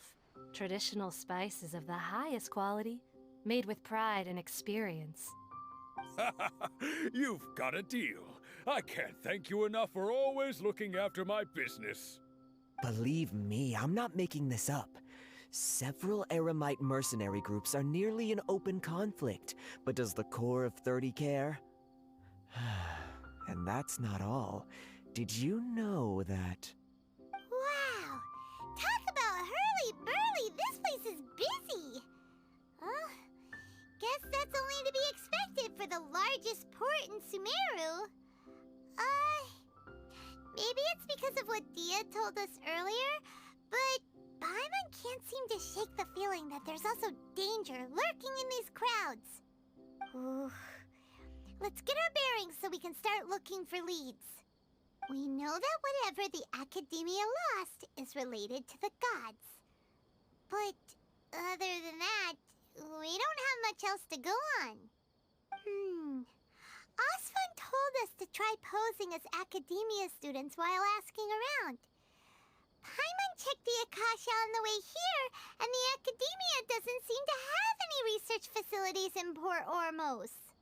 Paimon doesn't get it. Won't we look even more suspicious going around saying we're Academia students and asking about the stolen item? Well, given all the people that come through here every day, if there's any information to be found, Paimon bets we could find it in the market. Let's ask around and see what we come up with.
Welcome. Welcome. How can I help you two? Hi there. We would like to ask you a question. Do students from the Academia ever come to Port Ormos? Of course. Especially around this time of year. Students from Sumeru City that are about to graduate often come to Port Ormos to cut loose a little. Many people often talk about how hard it is to get accepted into the Academia, let alone graduate. But those who finish their studies and go on to become full-time researchers at the Academia have it even harder. Sure, we may not be Sumeru City, but Port Ormos offers beautiful scenery and a stress-free environment. Some even say it's good luck to come to Port Ormos, so students and researchers come flocking here when things get to be too much at the Academia. Ah, you see over there? Those are students from the Academia. They've been looking worried and miserable ever since they got here a few days ago. If you ask me, the life of a merchant is better. So long as the Akasha teaches us what we need, then life is good. Those students seem to be discussing something. Let's see if we can listen in. Commissions? That guy does nothing but smooth talk. It's no good. I've tried asking around, but I haven't been able to learn anything useful. Not to mention that a bunch of scary-looking Eremite mercenaries have been posted along the streets now. There's been a lot of fighting between the different Eremite factions in Port Ormos. If we choose to move on our own, then it would be wise to steer clear of them. Especially the group that's constantly shouting some stuff about the Scarlet King and some resurrection. I've even heard that the Citadel of Regzar is starting to get fed up with them. What was that group called again? Ein something or other? They're called Ein El Akhmar. Today, I heard that the thing we're after might be in their possession at the moment. Wait, come again? Don't you see? Many of the Eremites in Port Ormos deal with trading this kind of thing. They're usually pretty wary of outsiders, but not so with students of the Academia. It's because the kind of goods that students are looking for aren't the kind of goods that Eremites are after. As long as they know you're a student, then deals can be made. I've heard that Ein El Hakmar likes to set up shop at the Jafar Tavern. Supposedly, if you're willing to part with 500,000 Mora, they'll give you info on anything. Wait, did you say 500,000? If information alone costs that much, then how could we ever afford to buy what we're looking for? I guess we might as well give up on trying to graduate this way. I wouldn't worry too much. Our field of research is very niche. Who else could possibly be after that kind of shady knowledge? I bet it's practically worthless to anyone aside from us. Well, I guess that makes sense. Then the only thing left for us now is to find a way in. Why don't we all just pool our money together and pay for the information? Whoa! Did you hear that? A niche field of research and shady knowledge? It all sounds pretty suspicious to Paimon. Is knowledge something people just buy and sell like that? So, what's our plan? Wait, didn't you hear what they just said? Buying information is going to cost us Oh, all right. Paimon never thought she'd agree to parting with that kind of Mora. But if you know what you're doing, then we should give it a shot.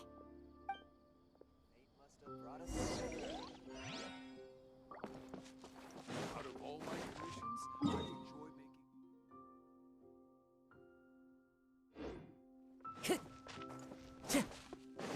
Wanna buy some spices?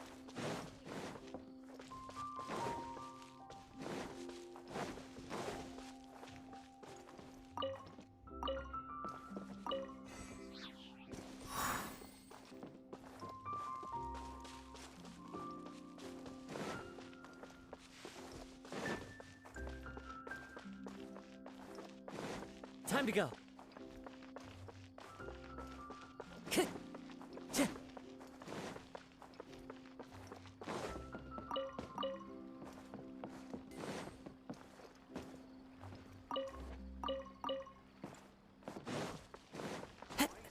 Talk to the bartender if you want a drink. I follow the wind.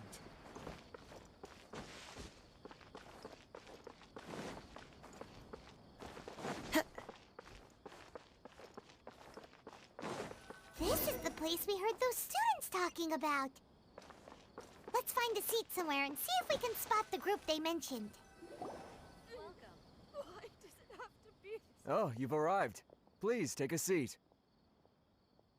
So, they think that they can go toe-to-toe with the boss? Ha!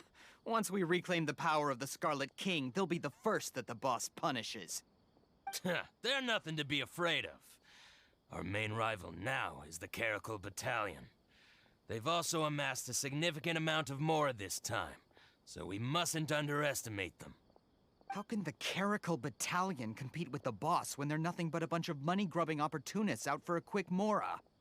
Yeah, with Boss's fervent devotion, he'll be able to use this power to bring our god back this time.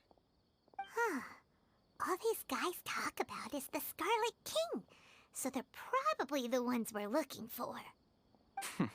Greater Lord Ruka Devata. That traitor and her followers must not be spared. The day will come when the Scarlet King exacts vengeance on Sumeru, and all of them shall be punished. Yeah, Paimon was wondering what they meant too. We should ask about that if we get the chance later. How can there be Kairaki here?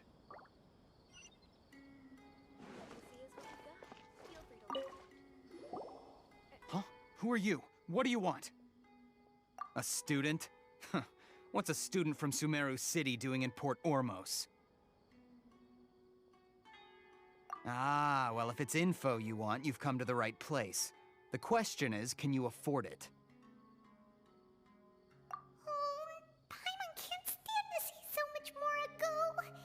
But there's no other choice right now. Here, this is the merchant's address.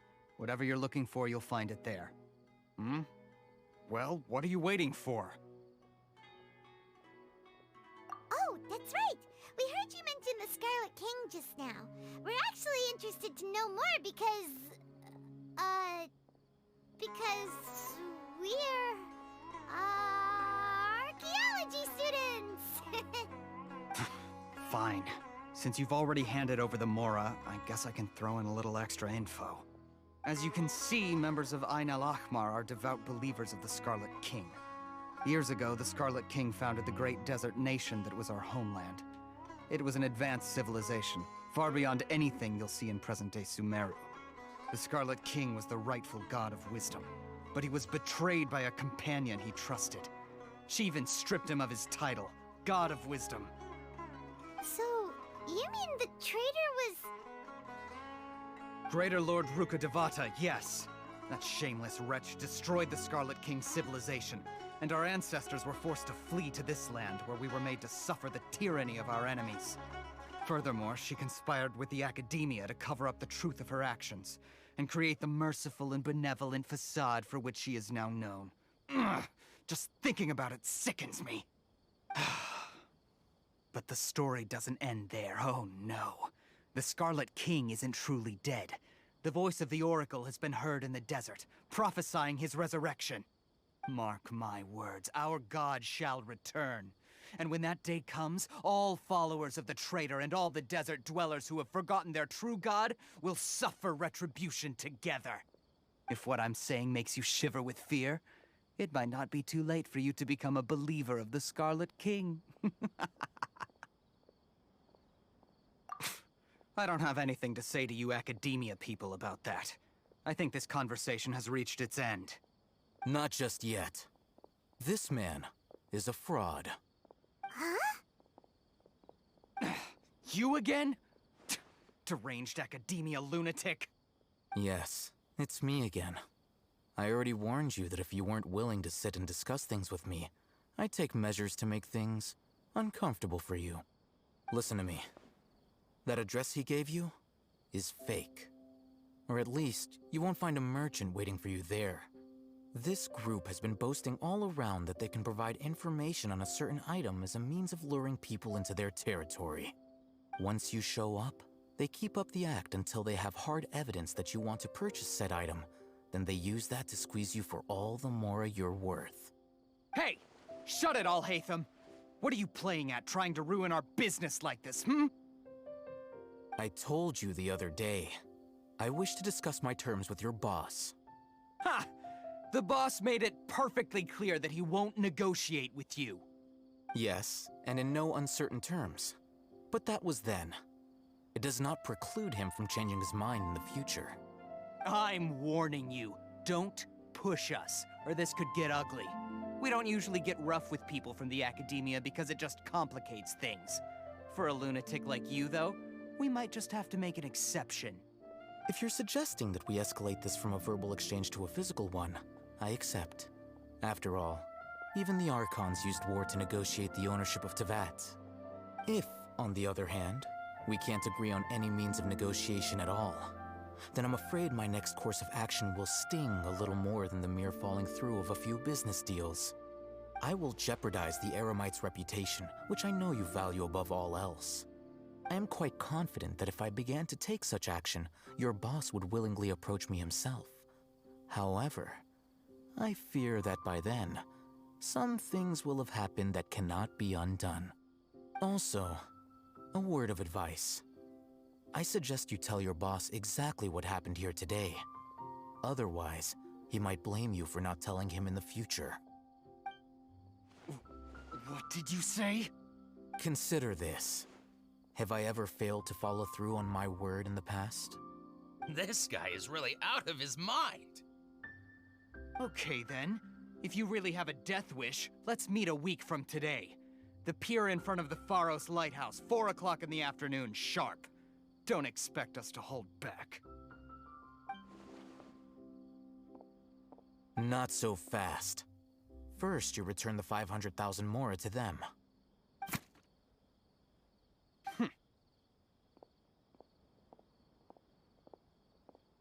Please, I beg you, don't provoke them. We can't afford any trouble with this crowd. They haven't even paid for their food yet. Ah, Mr. Iman. There appears to be fewer staff in the restaurant recently. This wouldn't happen to be because they're all busy spreading the word to the students, would it? Well... Someone who chooses to do business with a group like that really can't afford to get so flustered the instant someone confronts them about it. Consider the meal compensation for our silence. I'd say you're getting an excellent deal. Whoa, did you see that? He not only got us our Mora back, but sent the Amorites running too! Plus, he seems to know a lot about what's going on around here. Let's catch up with him and ask some questions! He went that way! After him! Should I adjust the shipping schedule?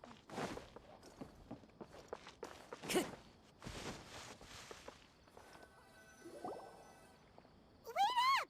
It's Al-Haytham, right? What do you want? No need for thanks. My goal was to get to them, and you two gave me just the opportunity I needed. We're even. Oh, I advise you to keep your distance from them. Since they weren't able to make off with your Mora in the end, they might harass you again in the future. All right. Goodbye. Hold your horses! We still have something to ask you about! Since you tore through their scam right in front of them, you must know the real story about certain something, no? Who exactly are you two? And why are you inquiring about that? A student. Right. Look, you should know that those thugs conducting business with you had nothing to do with your lie. Huh? Oh, yeah! She's really strong! Weren't you saying something about a physical exchange? We can help with that. She doesn't even have a vision. Forget it. Maybe not, but she can still use elemental energy. Otherwise, there's no way we'd go asking for info from from guys like that. Those high-headed thugs are definitely gonna bring a lot of backup for your next meeting. Even if you don't go alone, you won't regret taking us with you.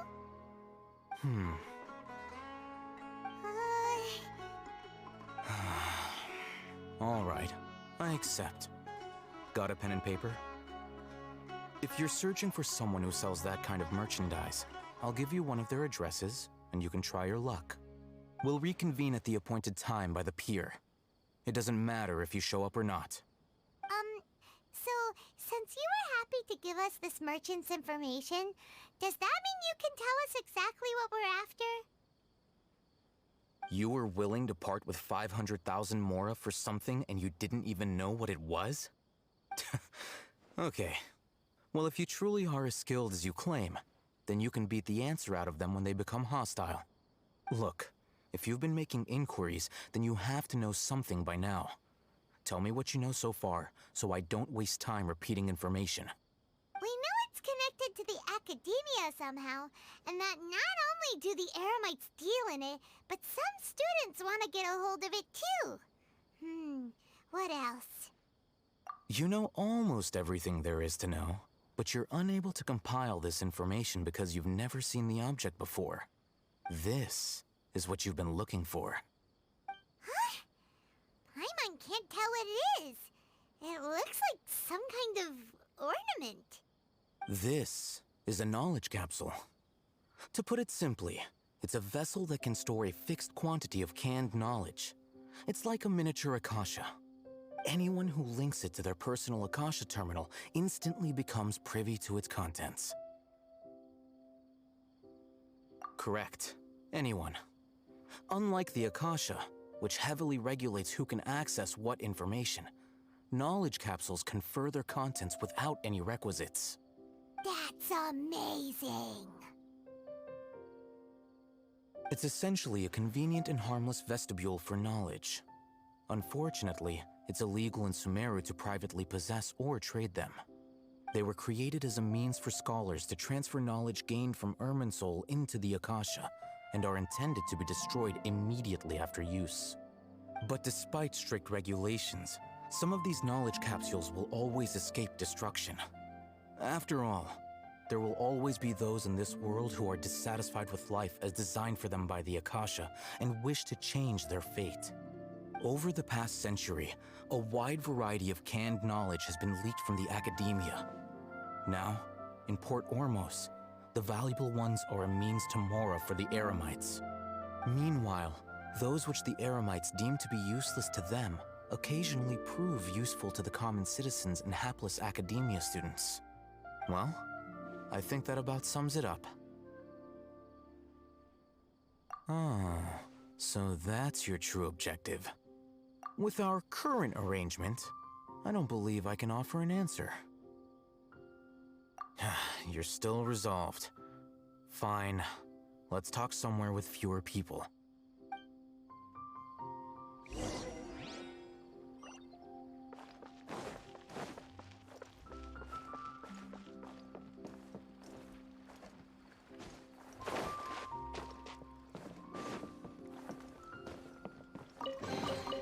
A fateful offering.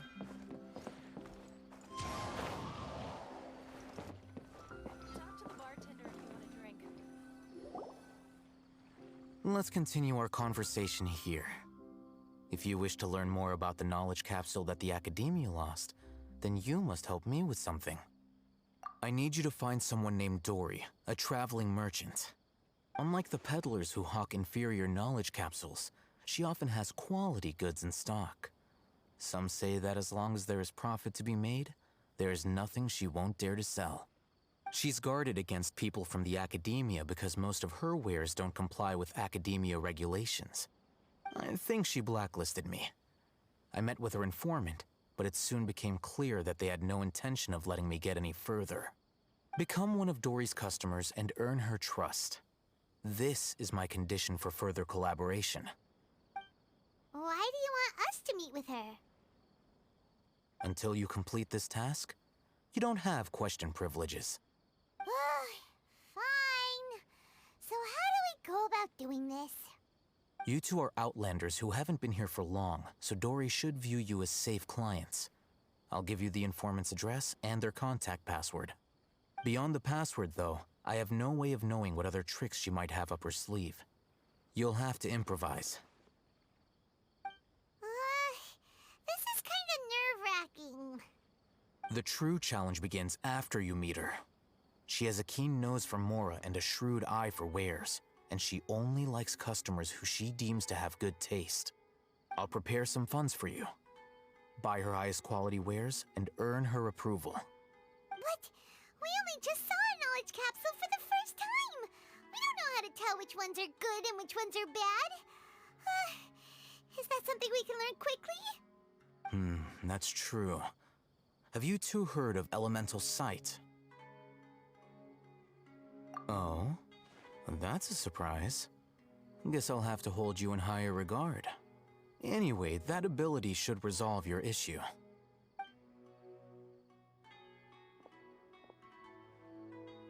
Here are 2 knowledge capsules.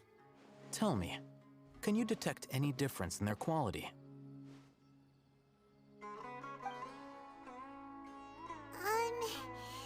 They look the same to Paimon. Try inspecting them with elemental sight.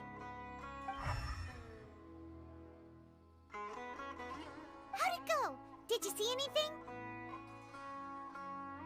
Rumor has it that higher quality knowledge capsules generally appear brighter when viewed through elemental sight. That's because knowledge originates from Irminsul, the root of Dendro power itself. The more powerful the knowledge, the richer it is in Dendro energy. However, some canned knowledge with a high concentration of elemental energy is of little use in contemporary times, so those capsules are of little value. Using elemental sight is merely a stopgap measure, but it should suffice for earning Dory's trust. That sounds pretty impressive. Here's a sheet with the informant's location and contact password, and here is the mora for purchasing canned knowledge. Don't be cheap. You'll need to spend to catch Dory's eye. If there's any mora left over, just keep it. Oh, and be sure to exercise some caution. There have been Matra present in Port Ormos lately. Your efforts will be for naught if they catch you. Matra? They belong to the Academia's regulatory body. They also handle cases of illegal canned knowledge transactions. Like I said, the Academia has banned both their trade and possession. The Matra are razor sharp. You're in for nothing good if they lock their sights onto you. If you two want to back out, now's the time. Okay, then we have a deal. If you succeed in your dealings with Dory, come find me at the Wikela Funduk. We'll have an open discussion then. Looking at what Al-Haytham wrote, Dory's informant is a trader near Old Ormos. Let's follow these instructions and try to get in contact with him.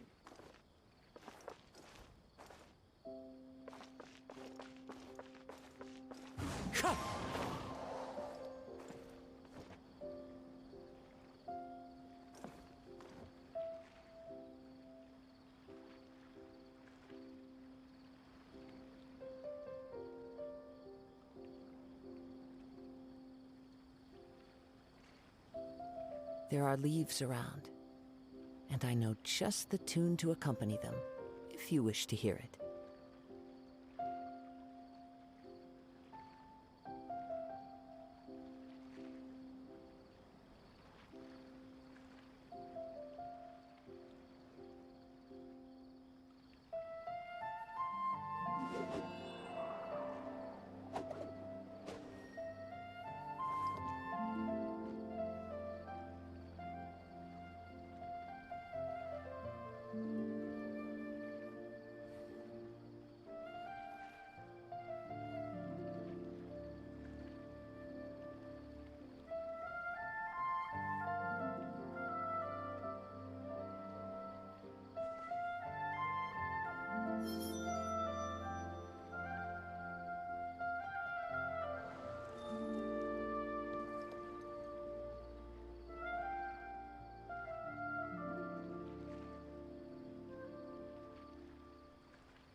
Wherever in this world I roam, I carry memories of my home.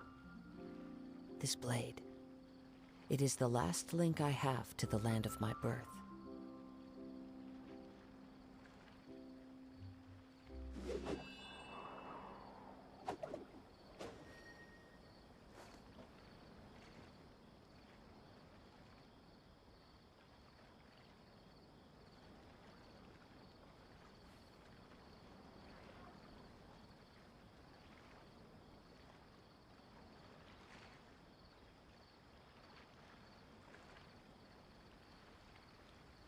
This scenery is wonderful. Surely enough to convince anyone to become a wanderer.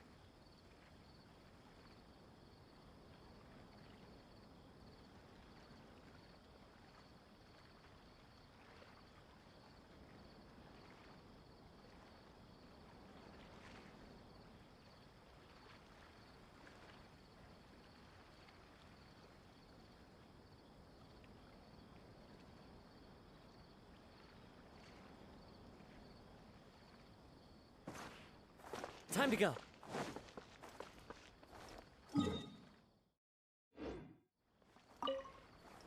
Hello. What are you two looking to buy? What a unique palette. We have unripe horror fruits, but we usually keep them in the back. I'll have someone escort you. Following the paper got us past the first round. Ronak, these two want to buy unripe horror fruits. Show them to the warehouse. Got it. You two, please follow me. You two have a fascinating fashion sense. We haven't seen a customer wearing a Sumeru rose for quite some time. Hold on. Let me think. Sumeru rose means common merch. No, look again. We're obviously wearing morning flowers. Ah, my mistake. I do apologize. Whew. That pop quiz sure was scary. Ah, the warehouse is up ahead. Please follow me.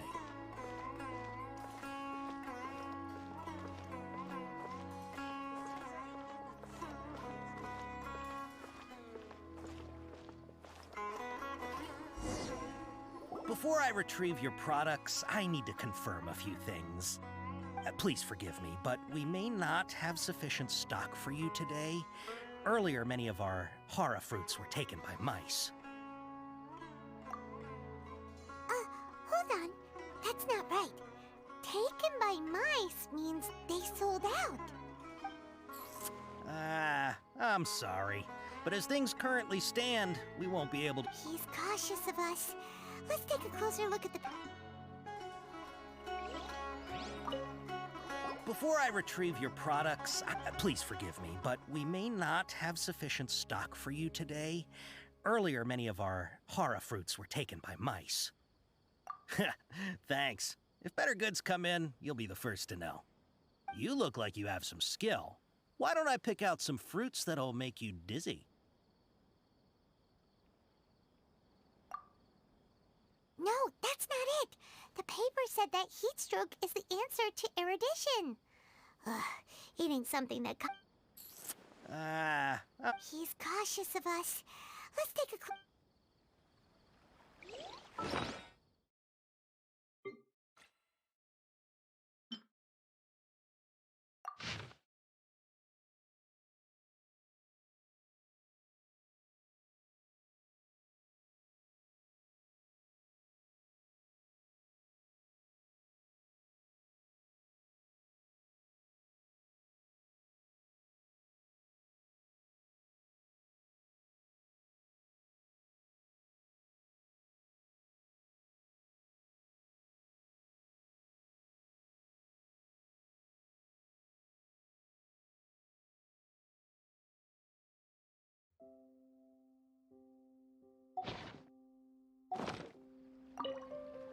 Before I retrieve... please forgive me, but we may not have sufficient stock for you today.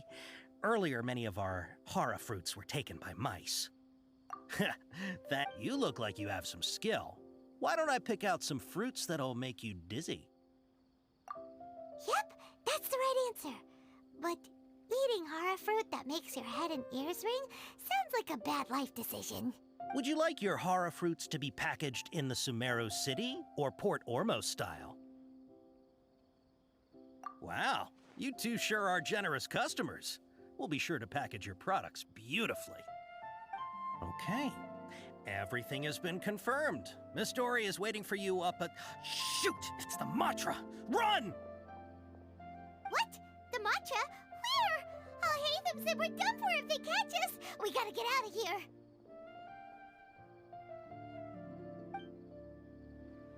We don't know this area, so let's follow that informant.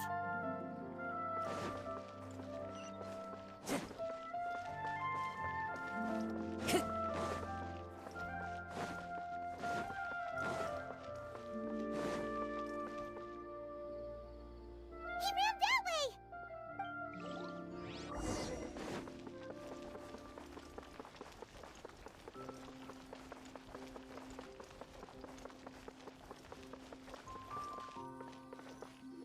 Look, he's over there! Time to go.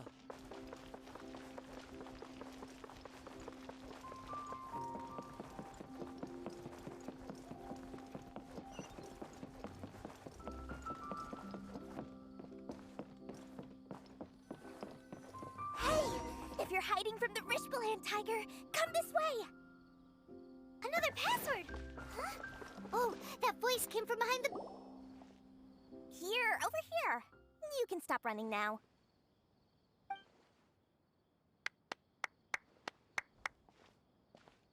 So you were the one who was calling out to us just now. But, are we definitely gonna be safe here? These two good customers wish to buy some hara fruit, Miss Dory. And if there's nothing else, I'll just excuse myself. Oh, very good. Thank you. Huh? Wait, you're Dory? I'm unsure thought you'd look a whole lot scarier. Hey, what are you trying to say, Princess Pea-Brain?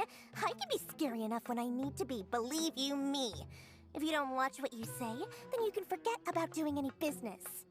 But it seems you two have actually done pretty well so far. Not only did you manage to find the informant, your reactions were also pretty sharp. You don't really look like criminals or anything, but I bet my Mora that you've been involved in some shady dealings, haven't you?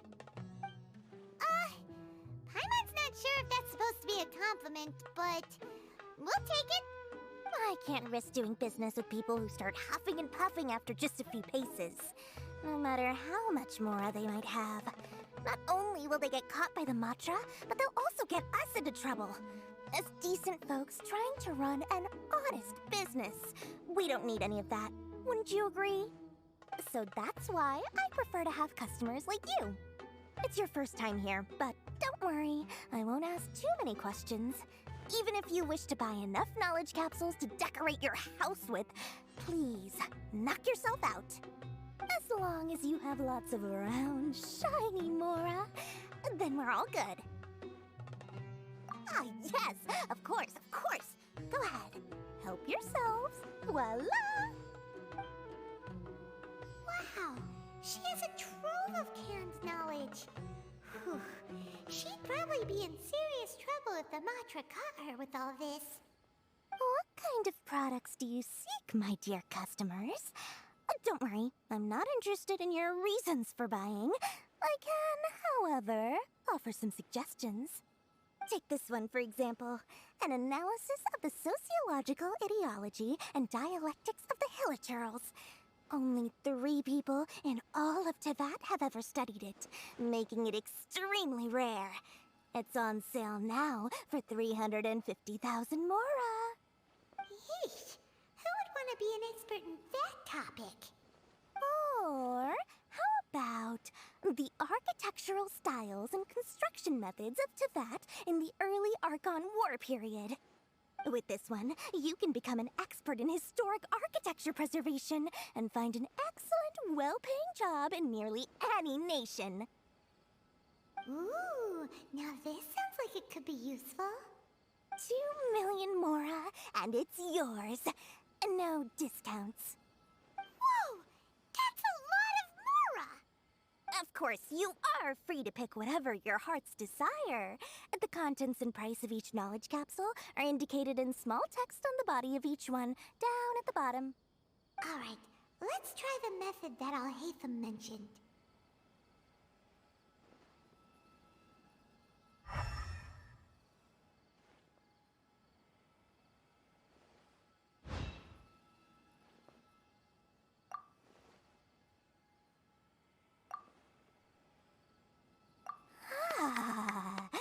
You've really got a good head on your shoulders, and quite the eye for quality. We'll take these, please and thank you. My oh my, you are blessed with a taste for both the exquisite and the extravagant. Customers like you are a rare breed. 1 in 100. No, 1 in 1,000 even. Listen, I have a special offer for you two.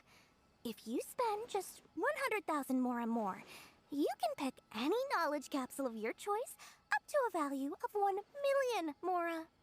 Say what now? Hey, did you hear that? Spend another 100K and we get a capsule worth a whole 1,000,000! But all the canned knowledge we just bought is easily worth 500,000 mora. If we spend just a little more, we can get something worth 1,000,000 mora. Isn't that a fantastic deal? Think about it. We've gone to all this trouble to get this canned knowledge. And so far, everything we bought belongs to Alhaitham. Aren't you even the least bit curious about how this whole canned knowledge thing works? We're talking instant knowledge here. Don't you want to try it yourself?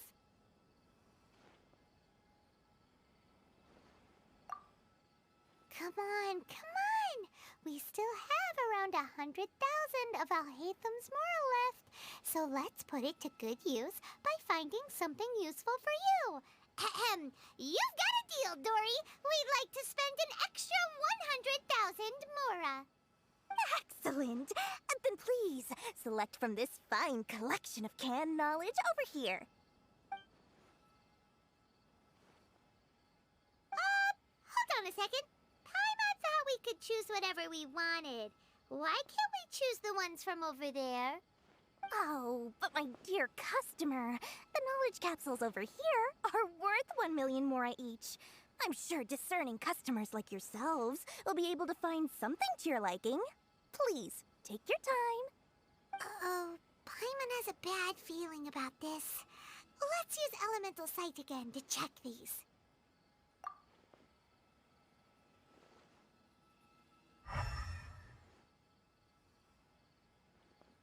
So, what did you see? So, they're all worth about the same amount? Well, anyway, the mora's already been spent, so let's at least try to find something useful. Let Paimon take a look here.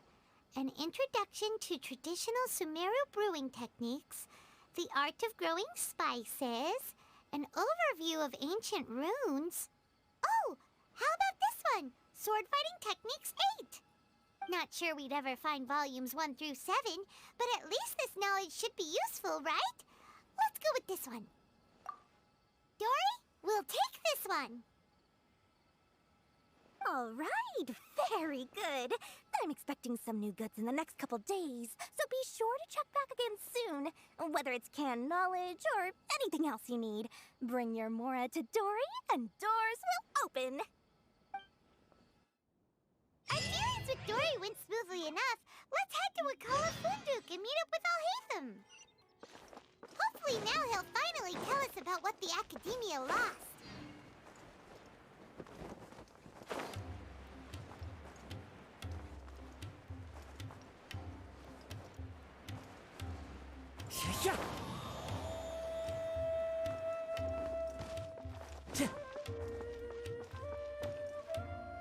Ha, you two made it. And from the looks on your faces, you were successful.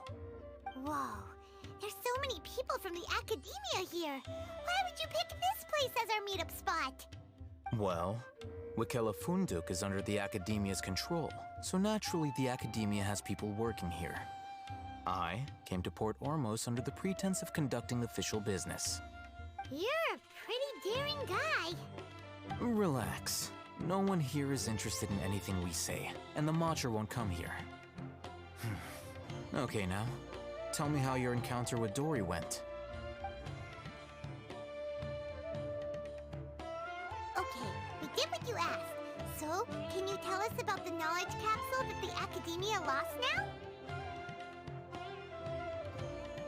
Before that, I have to ask, why are you two so intent on tracking it down? You don't have to answer, of course. Yeah, she just wants to meet the God of Wisdom and ask her about something important. We've been in Sumeru for a while now, but we still haven't found a way.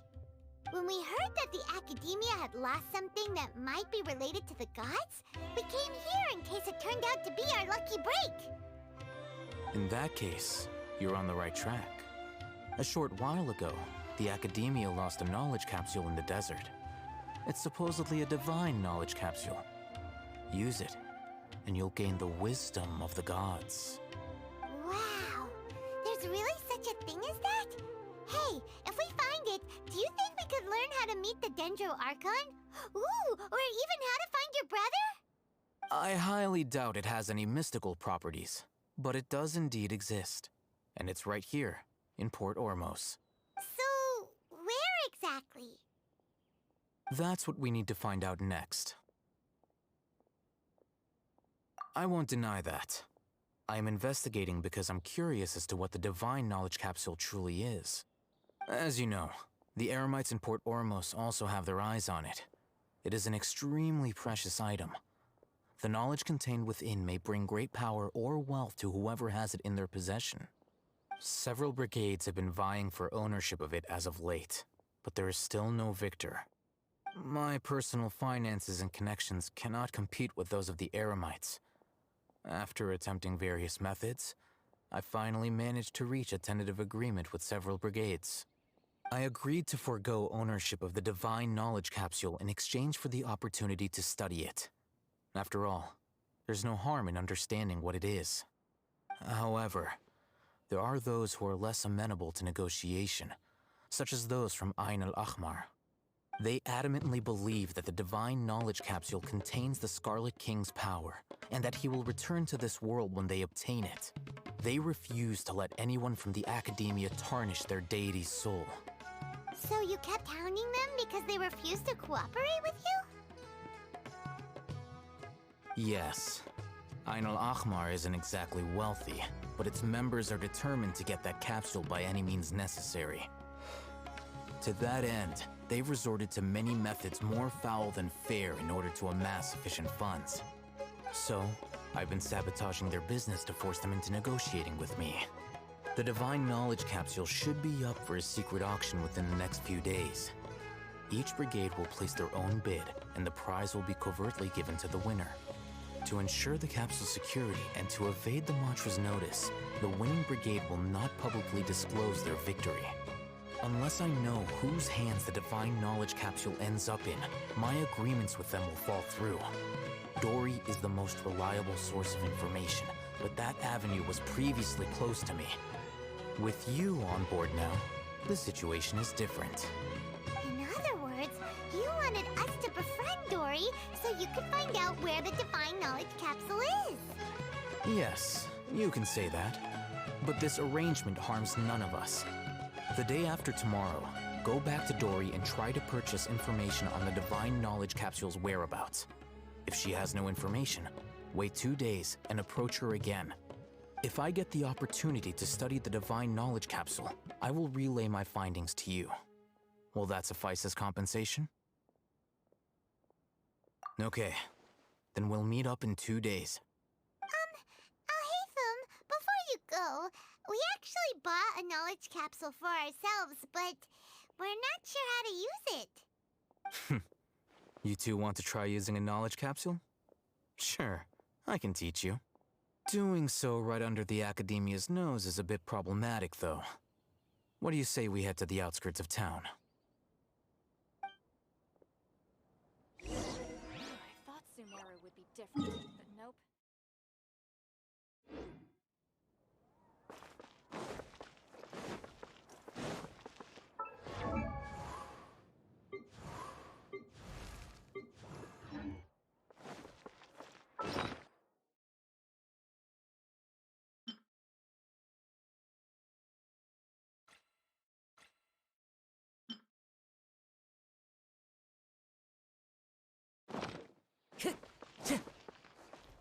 Time to go.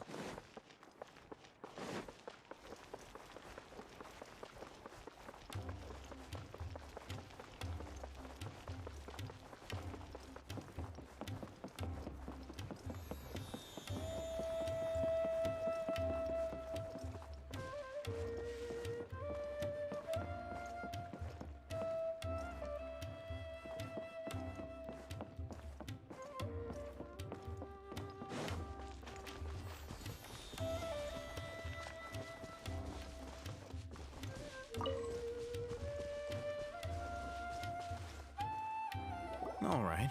This place works. Show me the capsule you purchased. Here. Sword Fighting Techniques 8. Huh. A combat class knowledge capsule.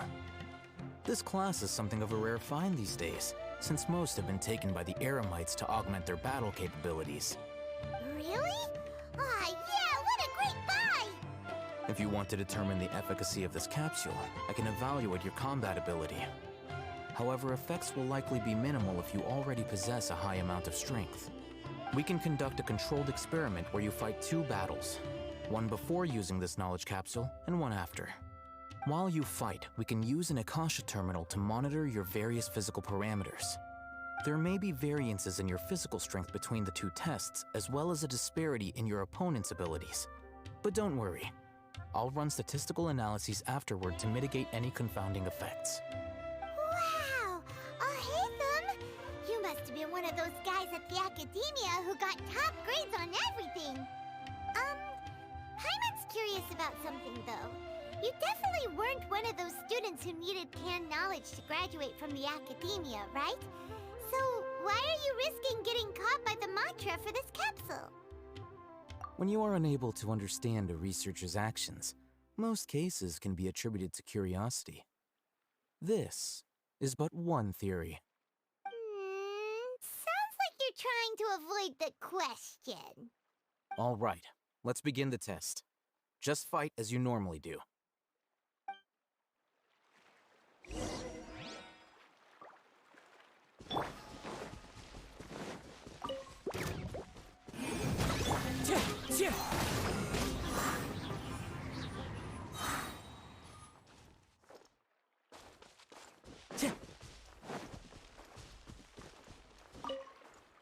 All right. I'll link your Akasha terminal to record data. The next step is to use this knowledge capsule. Hold it in your hand. I'll help you establish a connection with it so you can activate its power.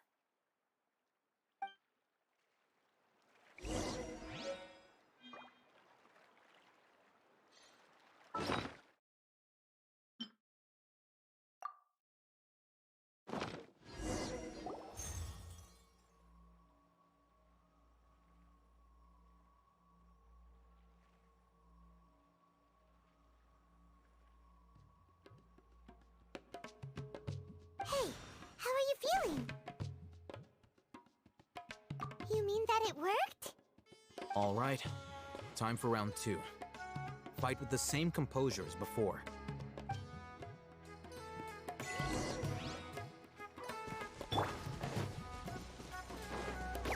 Invisible evidence!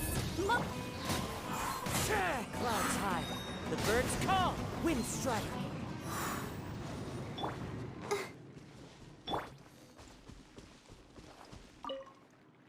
Now, I'll start recording data again. Haytham, how's it going?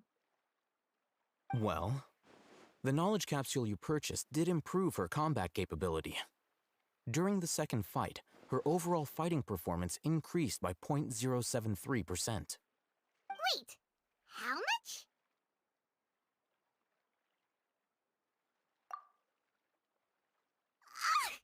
Dory's such a jerk! She totally scammed us!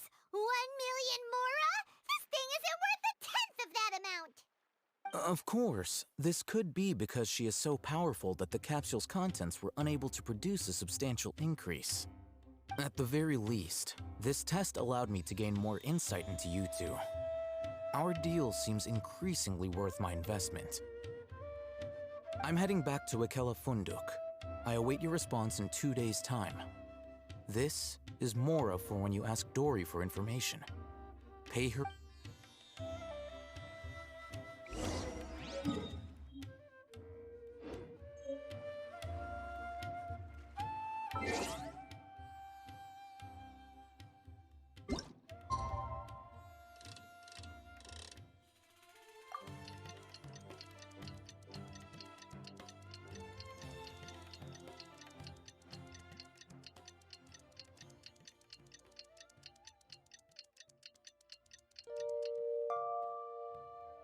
Wherever in the world I roam, I carry memories of my home.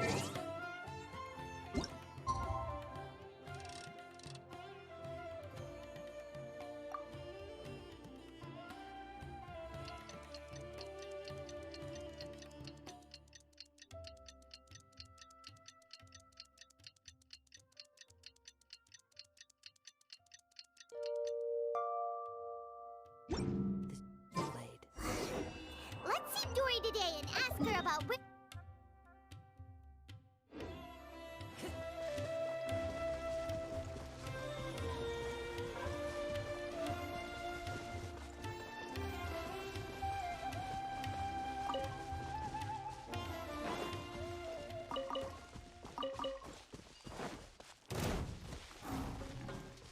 Boom boom!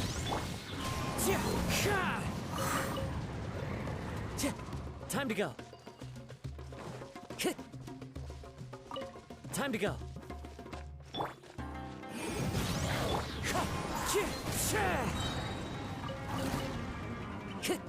As one with wind and cloud, wind strike.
Here, over here!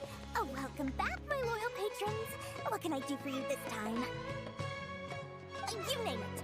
Canned knowledge, supplies, or anything else you need. I'll find a way to get it. Where there's a waterfall of Mora, there's a way. Can you really get us anything we want? Anything at all? Aha! So it appears that canned knowledge alone is no longer sufficient for your opulent appetite. Then please oblige me. Tell me what you have in mind. Oh! I knew customers with pockets as deep as yours would undoubtedly crave something more profound than ordinary canned knowledge. But you know, that kind of information isn't going to be cheap. After all, I had to work really hard to weasel my way into the auction site. Not to mention that if anyone found out that I was the leaker, I would be in big trouble. But how can we be sure your information is accurate? Paimon's curious how you just happen to have this kind of info the moment we need it. Because to me, anything of value is what I consider to be my supply. Therefore, I must always be aware of what's hot on the market in order to secure more sales. As for the information's authenticity, well, you've no need to worry about that. I used a camera to take a picture of the transaction. That way, no one can dispute it. It's always a pleasure doing business with such sterling patrons. Now that you've paid in full, here's the scoop. The Divine Knowledge Capsule was purchased yesterday by a certain Misery, the leader of Ain el Ahmar. Ain el Ahmar? You mean the Eremites who worship the Scarlet King? Ah, so you're already familiar with them. The group has done everything in their power to obtain the Divine Knowledge Capsule. After all, they believe it contains the power of the Scarlet King. That Divine Knowledge Capsule is unlike any other canned knowledge I've seen before. It was glowing bright red. The capsule is clearly visible in the picture I took. You can look for yourself. Thanks for the info, Dory. Please, it's my pleasure. It's all thanks to discerning customers such as yourselves that my efforts yesterday were not in vain. Please, don't hesitate to contact me if you ever need anything else in the future. More effort.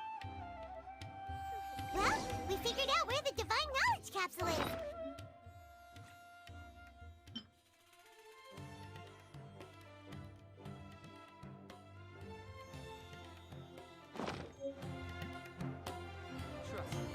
Let's head back and talk to Al-Haytham.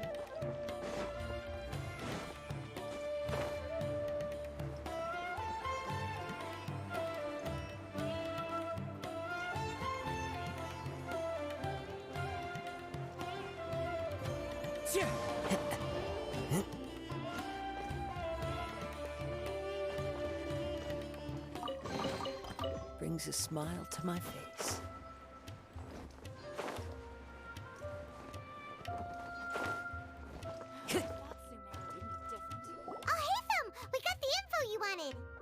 Really? All right. Let's hear it.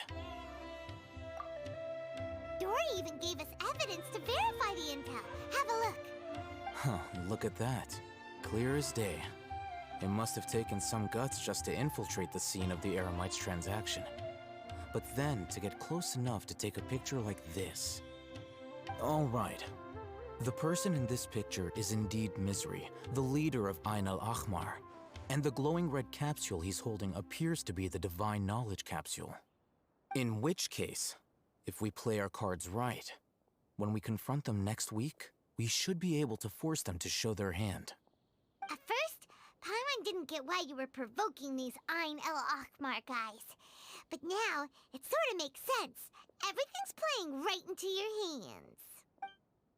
After we defeat them, we can finally have a serious talk with their boss and get them to lend us the Divine Knowledge Capsule. Thank you for your time and efforts. Take a few days off while I make some preparations.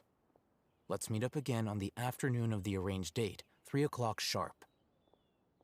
See you then.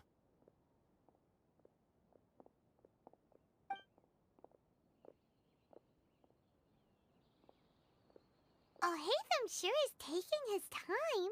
Where could he be? Oh, there he is. Sorry to keep you waiting. Let's head to the pier in front of Pharos Lighthouse. Yep, let's go.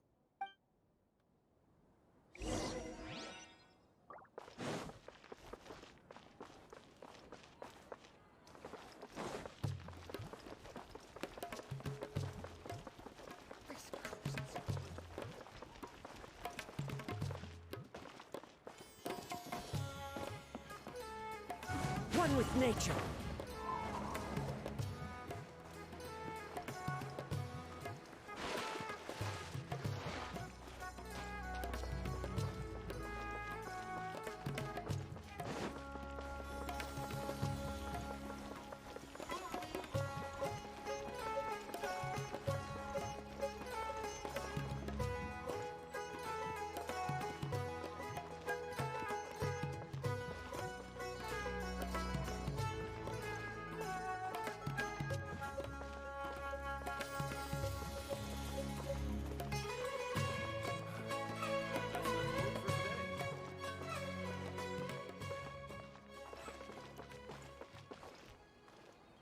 Al-Haytham. I knew you were crazy, but I didn't know you were crazy enough to actually show up. It was I who demanded that these negotiations take place. I was more worried that you might go back on your promise. But to your credit, it appears that you're sticking to your word. This is turning into quite an occasion. I also brought some backup. I assume you don't mind. Backup? Aren't you the brat from the restaurant the other day? You've come to support this lunatic because he helped you out? Fine, your funeral. I'm not going to mince my words. Once we're done with you, you'll be nothing more than fish food. Get 'em, boys!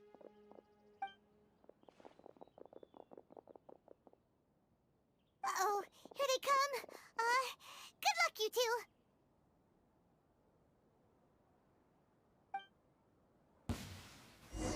That's close enough. I'll get back. Following orders. Incinerate! Get moving!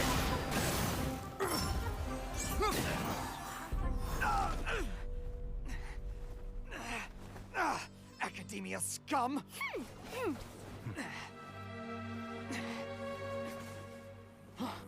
Boss! Finally! Did you use it?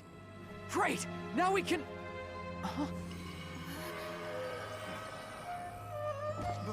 Boss?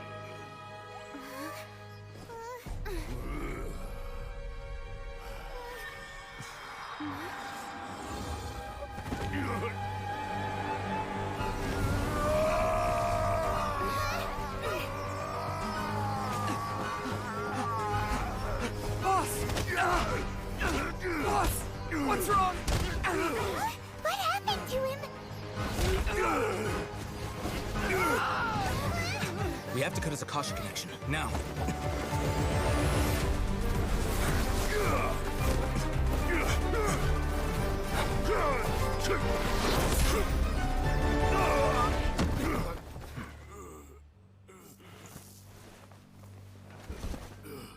Target acquired. Arrest him.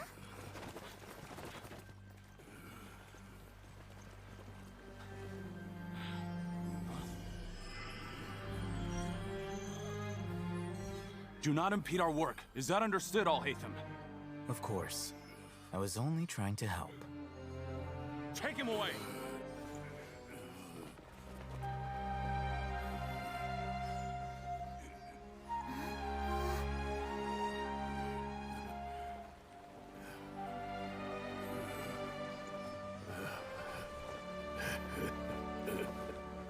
World, forget me.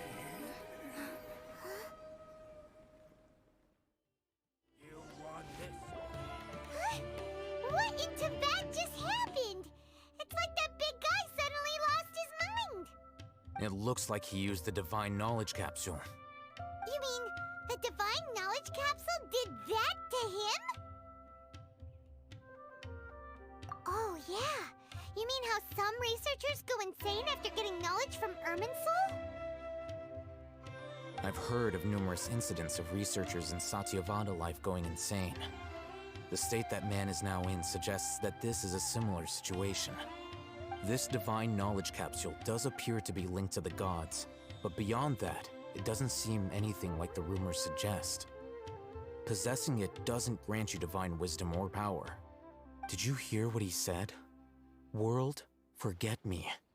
What could that possibly mean? If the mantra took him away, then that means the Academia got the Divine Knowledge Capsule back, too. What a shame. We were so close. Still, Paimon didn't expect the Divine Knowledge Capsule would be so dangerous. Imagine if we tried to open it. Oh, who knows what would have happened to us? As things stand, there is no reason for me to remain in Port Ormos. I believe our collaboration has also reached its end. Oh, we were so busy trying to find the Divine Knowledge Capsule that Paimon forgot to ask you something. Since you're a member of the Academia, do you have any idea how we can go about meeting Lesser Lord Kusanali? Truthfully, I don't. Lesser Lord Kusanali appears to exist outside of Sumeru's entire administration. Most of the time, you wouldn't know she exists at all. Moreover, since the Academia possesses the Akasha, a symbol of our deity's wisdom, scholars have no reason to desire to make contact with the deity herself anyway. Everything about Lesser Lord Kusanali is such a mystery! I'm heading back to the Academia. How about you two? It's almost the day of the Sub-Zero's festival. Maybe we should head back too. We've been rushed off our feet over the past few days, so maybe a little rest and relaxation will do us good.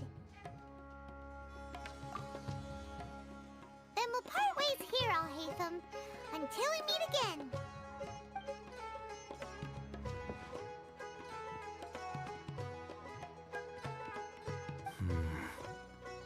Now, do I deal with this thing first? Or should I produce the report that the higher-ups require?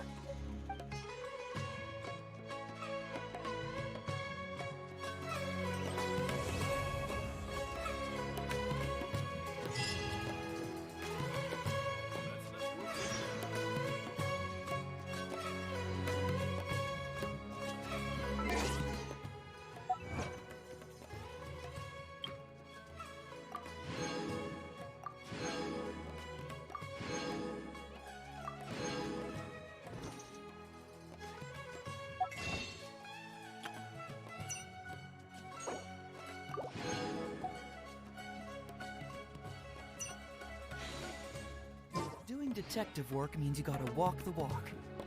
No.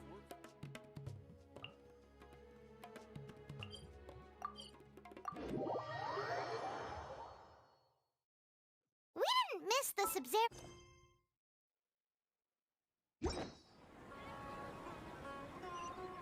Let's hurry and find Dunyarzad. Paimon thinks she must be around the Grand Bazaar, since she showed us around there last time.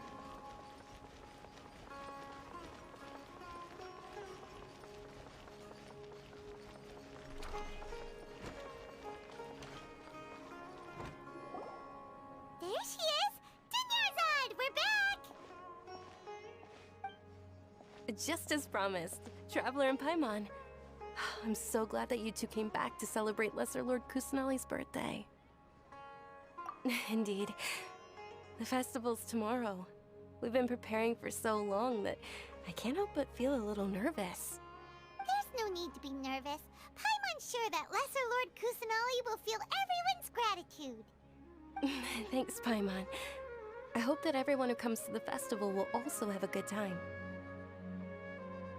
Speaking of which, did you manage to make your way to Port Ormos? Discover anything over there? Of course we went. A lot of things happened there. I see. Sounds like you two had another exciting adventure. If there is another chance, I would love to join. My lady, if you went to Port Ormos in your current state, we'd both be in for a lifetime of trouble. Dia! You were eavesdropping! It's called covert protection. Keeping an ear out for what's going on around my employer is part of the job. It's all right, Dia. I merely said I would like to go. I know better than to think my body could handle it. The festival's tomorrow. I've been doing nothing but causing trouble for you. So Dia, please take some time to relax. I'll be fine. Even when you put it that way, it still doesn't feel right. Don't worry, my guardian knight. Okay, fine, but only tonight. Tomorrow's a big day, and many no-good scumbags are gonna try to take advantage of that. Oh, you two must be exhausted from your long journey back to the city. My apologies for not realizing this sooner. I've already prepared a room for you to rest. Please follow me. Whoa, you're so thoughtful. Paimon's so ready.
follow the wind.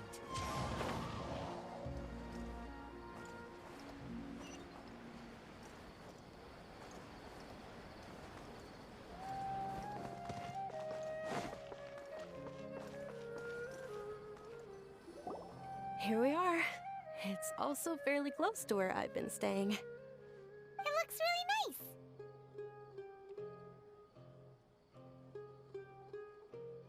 nice. Not at all. Just tell me more about your adventures when you next get the chance. That's Paimon's specialty. Paimon can tell you stories next time. Oh, if you don't mind, how about we all walk around together tomorrow? All of my friends will be working the festival, and Dia is still insisting on her covert protection. Yeah, it'll be pretty hard to relax and enjoy the festival if Dia's constantly hovering over you, right? Then let's meet at the nearby bazaar first thing tomorrow morning. Have a great night. It's a deal. Good night, Dunyarzad. I may be too excited to fall asleep tonight. See you tomorrow. Paimon's starting to really look forward to the Sub-Zero Festival too. Will there be lots of yummy food? Oh no. Thinking about food is just gonna keep Paimon up all night. The earlier we sleep, the better. Let's go inside, traveler.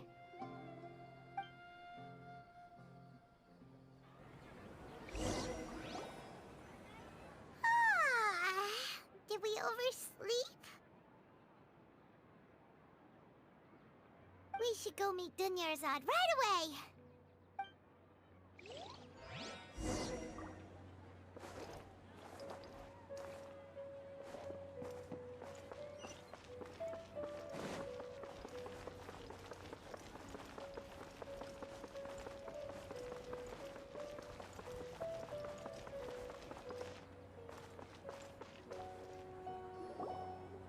Traveler, Paimon, I've been waiting for you two. Good morning, Dunyarzad.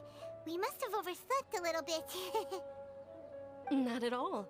I arrived early. Today is finally here. I must cherish every moment as if it were gold. You've worked so hard for this day. You gotta enjoy it to the fullest. You know it. It's just that, as expected, I had some trouble falling asleep last night. I'm hoping my well, shall we? Let's start with the stalls over there. Many vendors came out of the blue to support the event, and they insisted on covering costs themselves. Let's go give them some business. They paid for everything out of pocket? Oh, sounds like they're not in this just for the Mora. They all said that contributing to a lively festival atmosphere is more important than money. Especially since we don't often get to celebrate Lesser Lord Kusanali's birthday. Ooh, they're selling food over that way!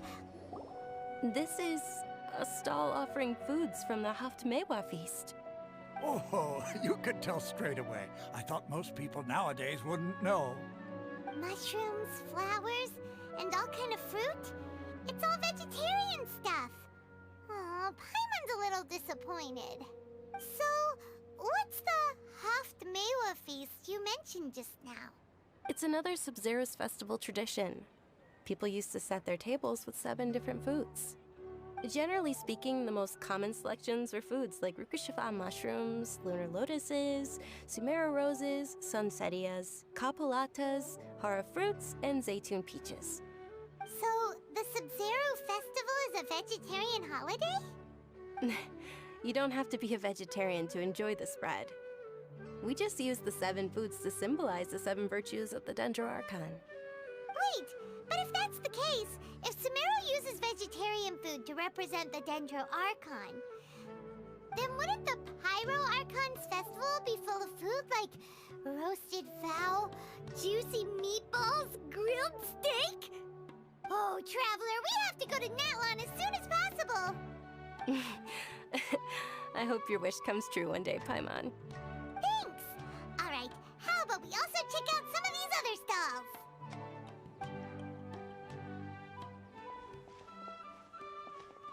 Dear customers, would you like to try your hand at alchemical divination? What's alchemical divination? Those two things sound like they'd be fun to try together. Right? I thought the same when I first heard about it. It is said to be a mysterious craft invented by none other than Lesser Lord Kusanali herself. So, how does it work? It's quite simple. After you give me any 2 alchemical reagents, I'll use them to perform a random transmutation.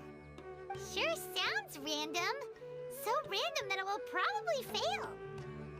That is precisely what we need. After the transmutation fails, your one and only diviner here will interpret the remnants.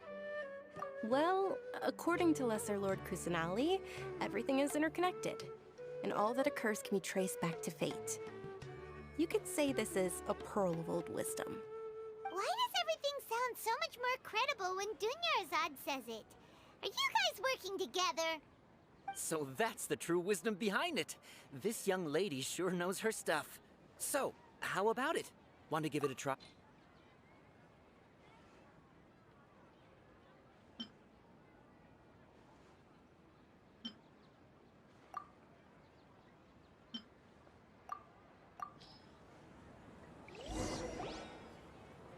Okay, one moment. It's the moon. Paimon wants to take a look too! Is it? It looks more like a pie that Paimon bit into. Generally speaking, the moon signifies... It means... Wait a moment. Is he really looking it up in a book? Oh, I remember now. It means illusions and lies. Illusions and lies? That sounds rather ominous. Yes, but this book says that if you trust your intuition and overcome your fears, the sun will surely rise. He's not even trying to hide his book anymore. Naturally, fate will only ever show you the beginning of a journey. It is up to you to forge your own ending. Oh, thank you so much. I'll keep that in mind. Oh, it's nothing. I'm just learning as I go. Guess that was still pretty interesting. Okay, on to the next stop. They say the Sub-Zerus festival was very lively a long, long time ago. Large flower carriages used to parade through the city. As they headed towards Port Ormos, people would throw flowers, candy, and liquor all along the way. Dunyarzad's eyes are sparkling right now. I wish I could have seen that spectacle. But if you ask me, I'm sure Nilou's Dance of Sub-Zerus will be just as impressive.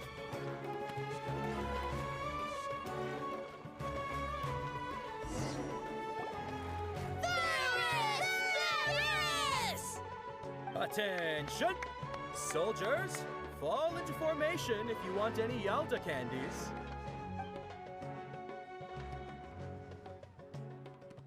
It's a weird guy with a weird hat. Hey, it's Dunyarzad! Wow! Miss Dunyarzad, the children love you even more than the Yalda candies. In the few short days it took to prepare for the Sub-Zerus festival, the children have all grown very fond of you. The Hallowed Knight of Flowers. It's an honor that you know my name. Attention! In the name of Ferris, the Knight of Flowers, I commend you on your contributions to the glorious Sub-Zerus festival. All right, little soldiers. Take your Yalda candies and don't forget your loyalty to Lesser Lord Kusanali. Dismissed! Yes, Knight Ferris! Just what is going on here? Ferris, the Knight of Flowers, is another Sub-Zerus festival icon, and one immensely popular with children. In the past, the actor portraying Ferris would also sit on a flower carriage. It's all thanks to Miss Dunyarzad's sponsorship that the children can make such wonderful memories today. As are we to you, Vihar. Oh, not at all. Oh, speaking of tradition, do you want some Yalda candies? They're a festival staple, and I happen to have some boxes readied here. Take a look and pick whichever one you want. Whichever one? Don't these boxes all look the same? That is the fun part. Each box contains a random flavor. It's up to the luck of the draw. Flavors include lavender melon, hara fruit, sunsetia. Ooh, those all sound pretty good. And there's also lizard tail and oni kabuto. Huh? What's up with those two flavors? Oni kabuto is a little spicier than lizard tail. Dunyarzad, you tried them before? Traveler, it's all right. Paimon believes in you. I also believe in your intuition. Great! These boxes of candy are numbered 1 to 5 from left to right. Which one do you want?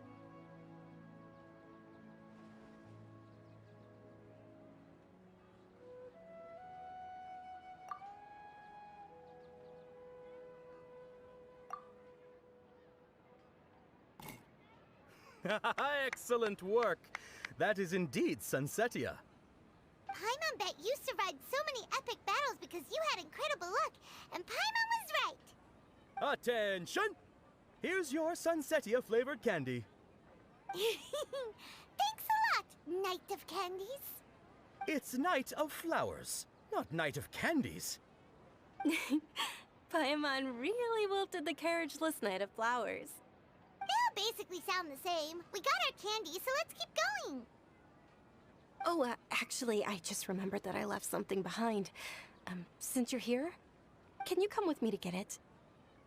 Dunyarzad, you probably forgot because you're so excited about the Sub-Zero's festival. How embarrassing.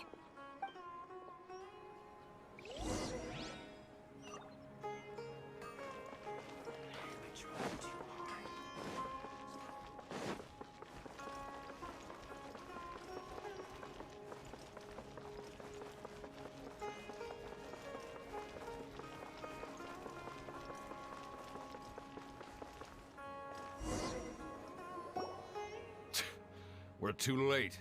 Who knew the little lady was such an early riser? I know, right? Hey, wait a minute. Boss, isn't that her? Oh, that most certainly is. We're in luck. She's walking right into our clutches. Those Eremites don't look like they're up to any good. Who are you?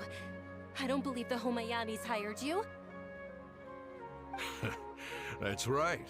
We haven't received any of their mora, but I wonder how much the Homayanis would shell out to get you back. They're a gang of kidnappers! Traveler, hurry and protect Dunyarzad! Hey, did you scumbags even consider that the Homayanis might have hired a merc that outclasses you? You're... Dia! Dia the Flame Mane! No wonder we mercs haven't heard anything about you for so long. You sold your unruly mane to the highest bidder. Don't speak so disrespectfully.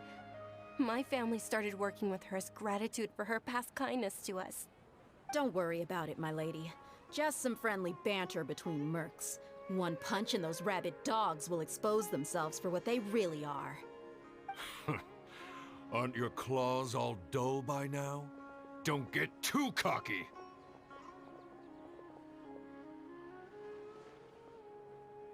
Traveler, take Miss Dunyarzad to a safe location. No! We're gonna stay and help! There's too many of them! You're right. Alright, fine. Please be careful, Dia. Don't waste your time worrying about me. This is my job. Look out for yourself. After I've wiped the floor with them, I'll go find you all.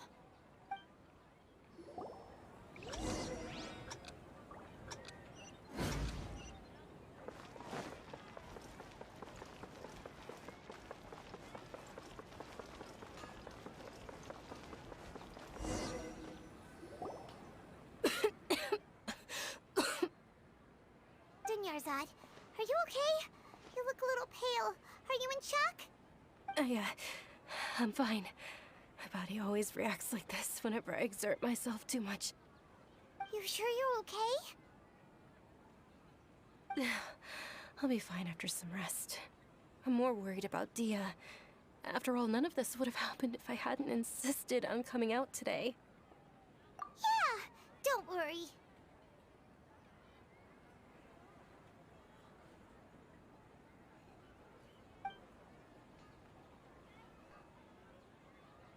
My lady, traveler, found ya. Dia! You took care of them so fast! Any more of them? Or rather, did anyone follow you? Dia, your arm. Oh, this? I'm fine. It's just a scratch. Normally, they wouldn't have been able to land a hit on me at all, but I'm still getting used to this new greatsword. Please, let me take a closer look. Come on, it's nothing.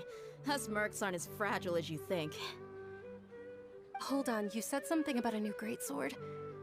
What happened to the one you were using before? About that. Well, I sold it, because I was low on Mora. Stuff like this happens every now and then. It can't be. The anonymous donation that was used for the venue's final round of preparations?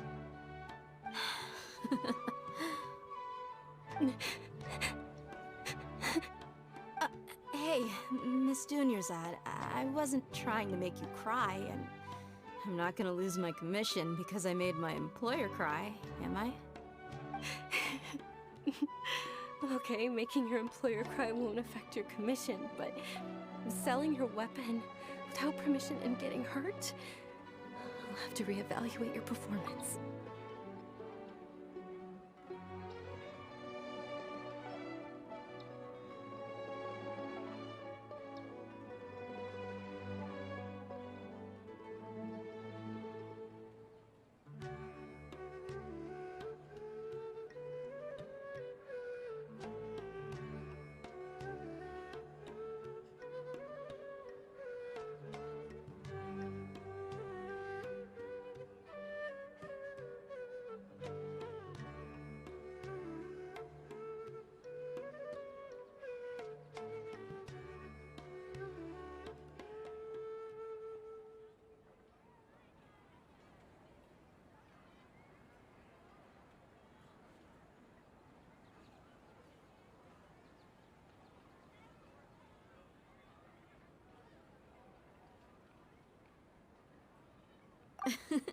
You're so unreasonable, my lady. Thank you very much, Dia. Don't be like that. I get embarrassed really easily. Are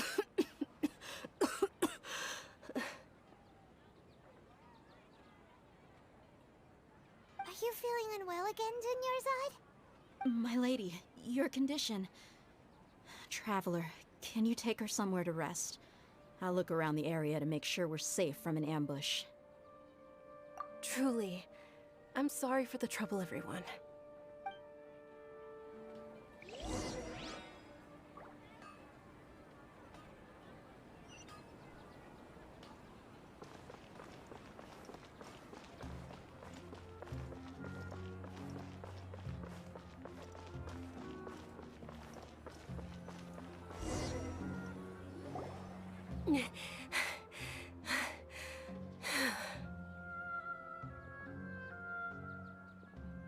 Are you feeling better, Dunyarzad? Yes, much better. Just give me a few moments and I'll be good to go. I didn't realize you were concerned about it. I guess I shouldn't continue to keep it a secret. I was actually born with Elazar. It's terminal now.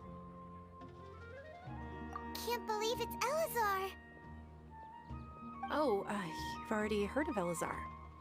In that case, you probably know about its severity. Sumeru's current medical advancements still haven't been able to find a cure. The disease's progression can only be delayed through environmental therapy. Dunyarzad. There's no need to be sad. I've always lived with Elazar and I came to terms with it a long time ago. Compared to the simple fact that I'm afflicted with this, its effects on my life have been much more painful. I know that my family loves me dearly. They've done all they can to provide the best environment for me so that I can live for that much longer. However, I know I will one day succumb to this. Did you know? Before I ran away from home this time, the world outside of my home didn't even know that I existed. Since I was a child, all I could do was sit on my bed and stare at everything outside of my window. I'm sure my family's worried and disappointed in me for running away, but I just didn't want to have any regrets. I wanted to meet other people. To me, there's nothing more beautiful than being able to meet and speak with others. Not to mention the incredible time spent preparing for the festival. The joy on everyone's faces here, and all the support I've received from friends like Dia. This way, when my final day does arrive, it will be less sorrowful. At the very least, many people will remember that I once existed in this world, right?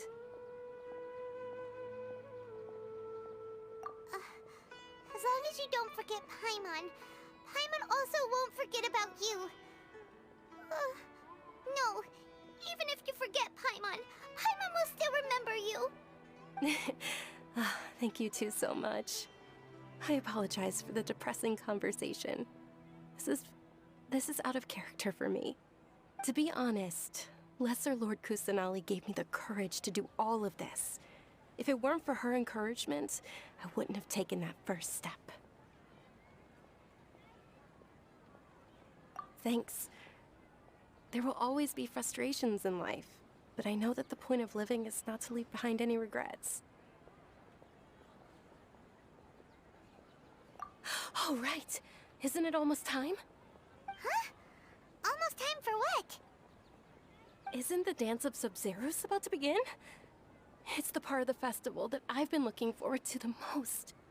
Nilou will recreate that legendary scene with her most splendid dancing. And the Sub-Zeros festival will conclude amid everyone's applause and blessings.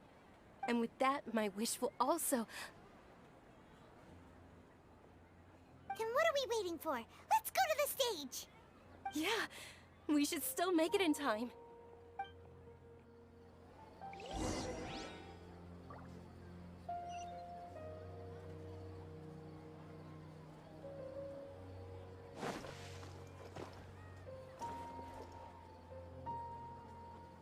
Into the wind!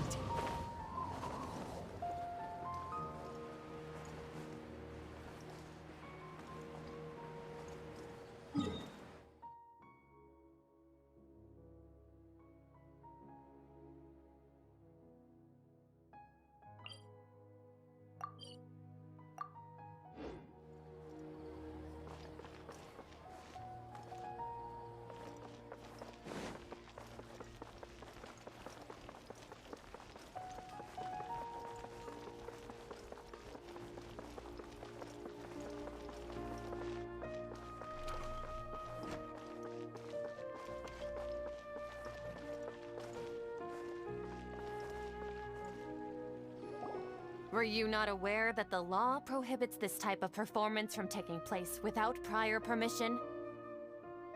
Over there! Someone's yelling at Nilou!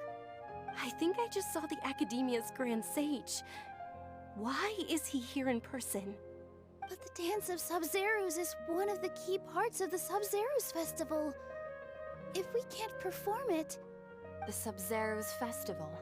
The law also prohibits the private hosting of large-scale religious festivals. Only the Academia can host such an event. If you continue to resist, we will have to order an investigation into every single event organizer. The Grand Sage has already granted you much leniency. I advise that you exercise tact. How did things turn out like this? The Academia was originally responsible for the Sub-Zeros Festival, but they failed this responsibility for many years. I need to speak with them. This is a hard pill to swallow, but you're right. Things would only get worse. Art, dance. Aren't you ashamed of pursuing such frivolous and meaningless activities in this land of knowledge and reason? Our Archon created the utopia that is Sumeru City for all scholars who sought validity, verity, and truth, while people like you wish to defile it. No. I believe that our Archon never rejected the arts. Even the goddess of flowers dedicated a dance to her. With your lack of intellectual credentials, I do not believe you are qualified to debate with me. What you should be doing is finding workers to tear down this ridiculous eyesore.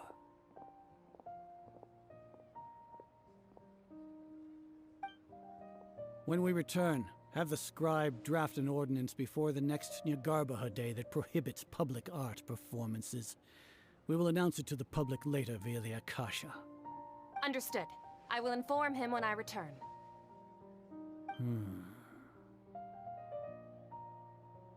The Sub-Zeru's Festival. Go celebrate the birth of that god to your heart's content. Nilu, are you okay? Oh, Dunyarzad. You all saw that just now? The Grand Sage ordered us to stop the performance. Yeah. Let's go somewhere the Academia can't find us and perform there. But how do we let everyone know? And what about the atmosphere and the stage? Or we could get people to block them off so they can't interrupt the performance. No. They just threatened to investigate the organizers. If we were caught... Nilu, it's all right. Don't worry about it.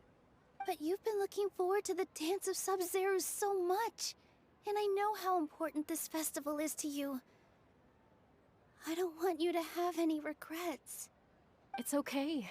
Seeing you care this much about my feelings is more than enough. It would be too risky to continue the Sub-Zero's festival at this point. I don't want to get everyone in trouble. If you say so. But... you can sneak out for the next Sub-Zero's festival, right? We'll make sure the next one is a smashing success. The next one. Yes. Okay. It's a promise. It will be a smashing success. Paimon can't believe this is how things turned out. Those heartless geezers. It really is okay. There's nothing we can do about it. Still, I'd be lying if I said I had no regrets. I would have loved to see Nilu's dance.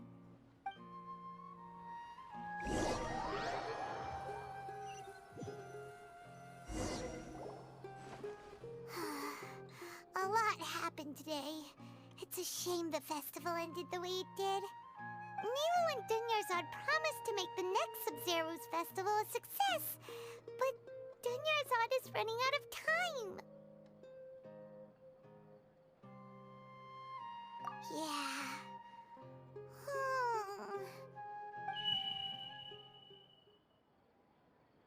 All connections have been secured to construct the most stable framework possible.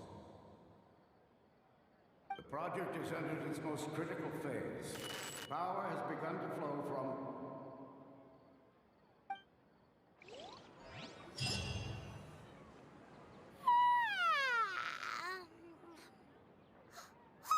We're gonna be late! It's all because you wouldn't get out of bed! We should go meet Dunyarzad right away!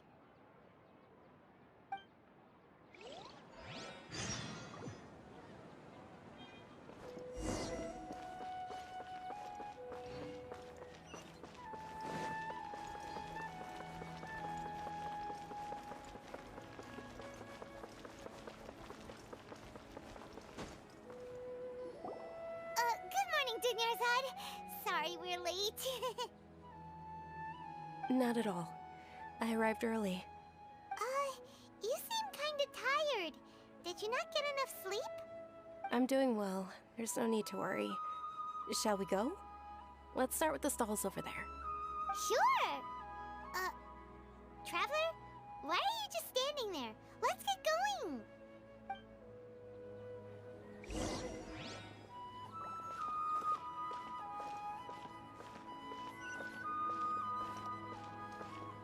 Ooh, they're selling food over that way! Let's go take a look!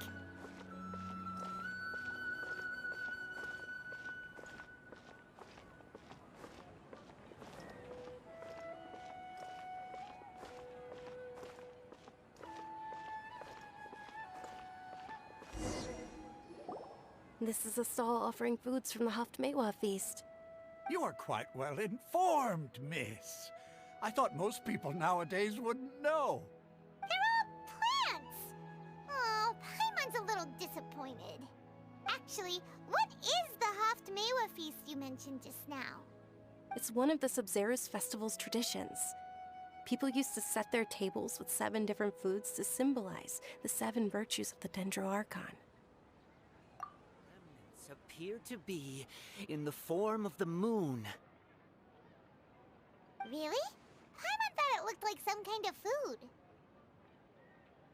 food. The moon signifies... It's escaping me for now. Wait a moment. Is he really looking it up in a book? Oh, right. It means illusions and lies. But if you trust your intuition and overcome your fears, the sun will surely rise. Understood. I'll keep that in mind. Oh, it's nothing. I'm just learning as I go. Guess that was still pretty interesting. Okay, on to the next stall. So, where to next?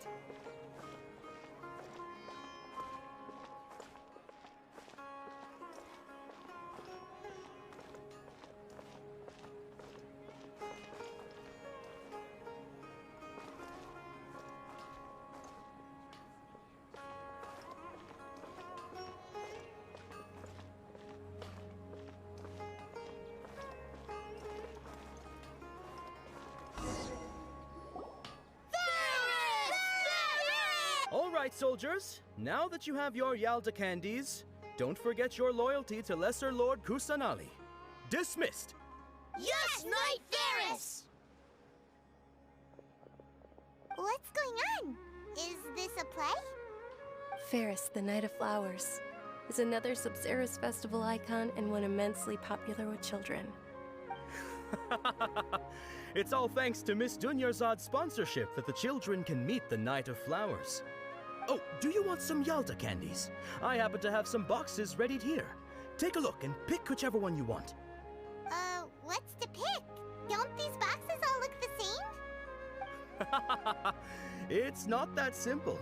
Each box contains a random flavor. It's up to the luck of the draw. Flavors include lavender melon, hara fruit, sunsetia. Ooh, how interesting. And there's also lizard tail and oni kabuto. Ugh, why do those flavors even exist? Traveler, help Paimon pick one. Paimon wants to eat the sunsetia flavor. Great! These boxes of candy are numbered 1 to 5 from left to right. Which one do you want?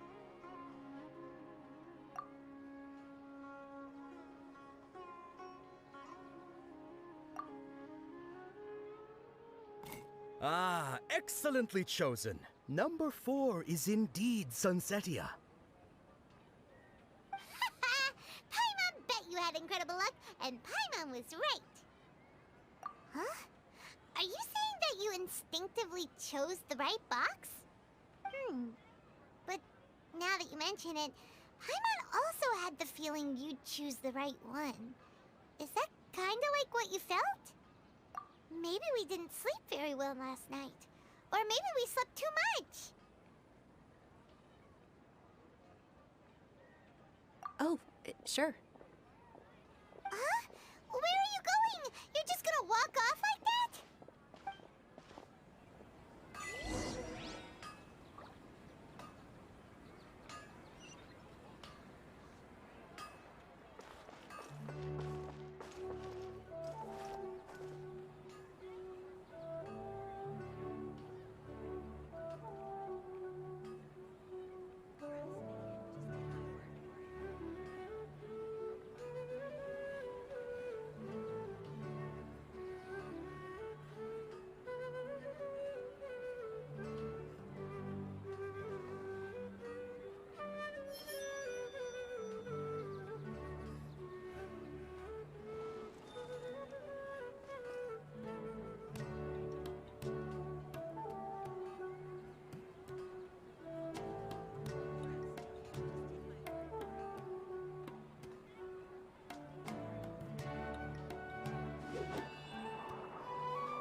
There are leaves around, and I know just the tune to accompany them, if you wish to hear it.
Wherever in this world I roam, I carry memories of my home. This blade, it is the last link I have to the land of my birth.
There are leaves around, and I know just the tune to accompany them, if you wish to hear it.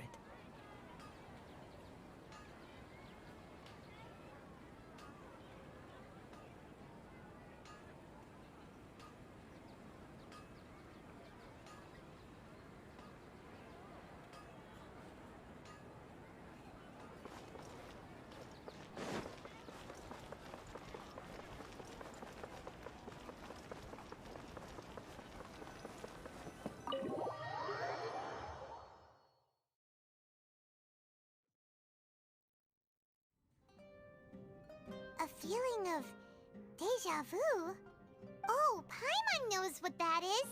It's when you feel like you've already experienced whatever is going on. In that case, Paimon also felt something like that today. But that's just our brains playing tricks on us, isn't it? So why'd you run here in such a hurry? So that's it! You're intentionally doing things you usually wouldn't and seeing if you still get that same feeling of deja vu. Welcome, you two! Are you here for lunch? What would you like to eat? Got it! You don't look like you're from these parts, but I gotta say, you've got good taste. I'll give this order to the kitchen. Coconut charcoal cake?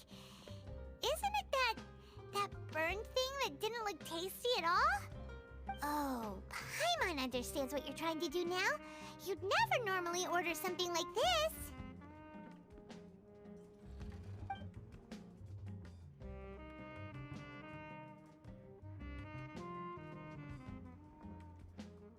That thing?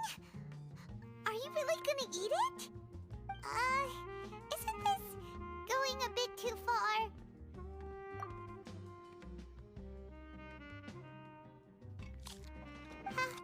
How was it?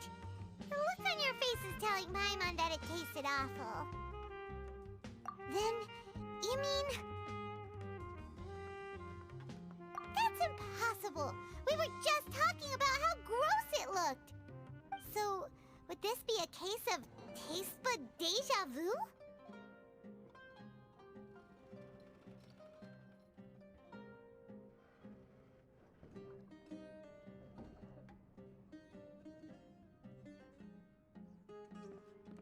Paimon also gets the impression that we've been here many times, even though we aren't regulars.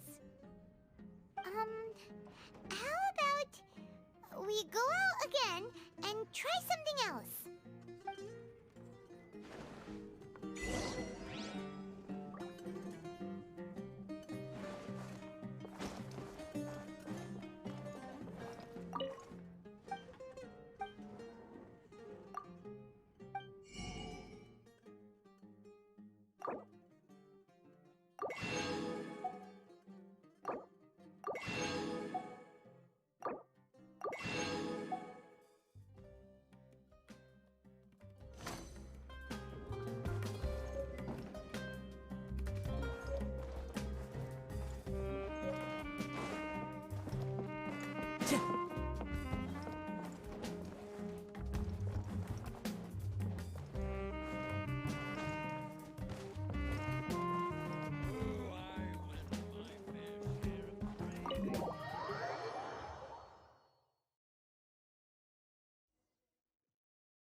Hey, Dunyarzad is sitting by herself on that bench over there.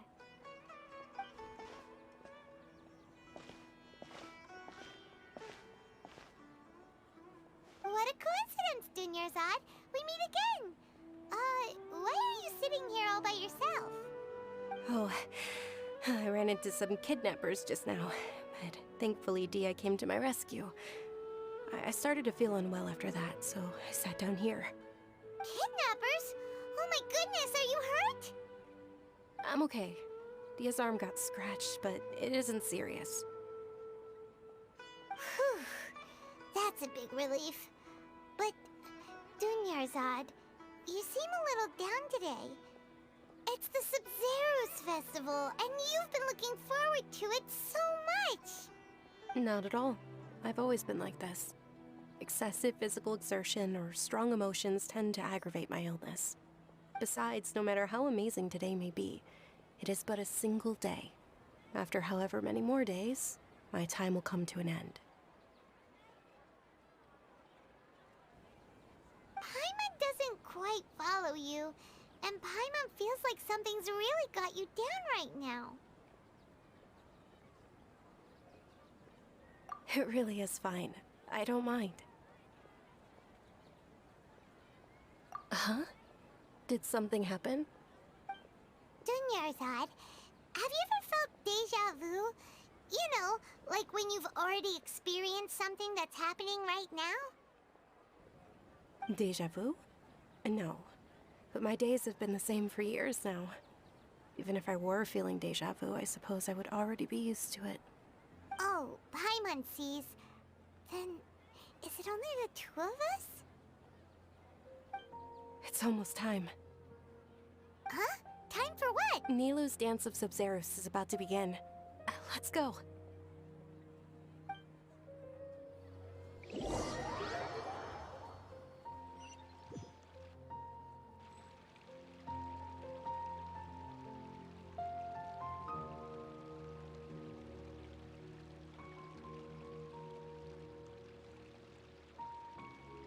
With your lack of intellectual credentials, I do not believe you are qualified to debate with me.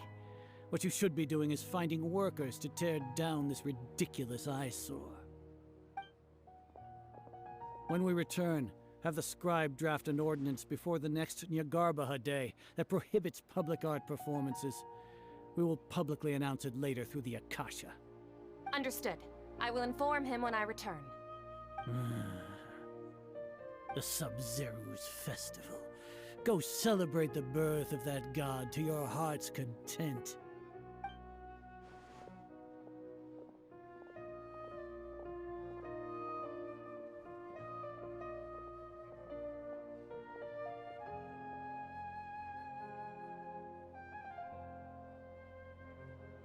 Nilu, are you okay? Oh, Dunyarzad. The Grand Sage ordered us to stop the performance. It's okay. There's nothing we can do about it. But you've been really looking forward to this. I don't want you to have any regrets. It truly is unfortunate, but I don't want to cause trouble for anyone. Didn't the Grand Sage say that he might investigate the organizers? True, but... well, okay. I'll just have to try again next year. The next festival. I probably won't be around by then. Wait, what did you just say? No, nothing. I'll be heading back to rest. Thank you for your help, everyone. Paimon can't believe what those heartless geezers did!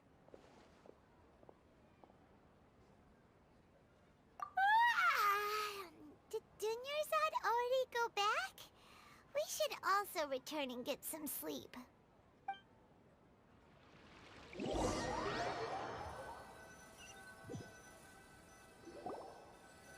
So, in the end, you still couldn't figure out what that deja vu feeling was all about? Maybe it really was because of exhaustion. Same here. That's why Paimon stopped thinking about it halfway through the day. Then, how about we settle in and get a good night's sleep? For now, we can chalk things up to exhaustion. We can do more thinking tomorrow.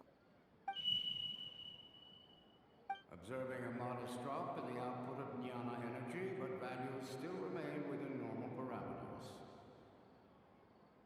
Continue to monitor for variances in the data and find the cause as soon as possible.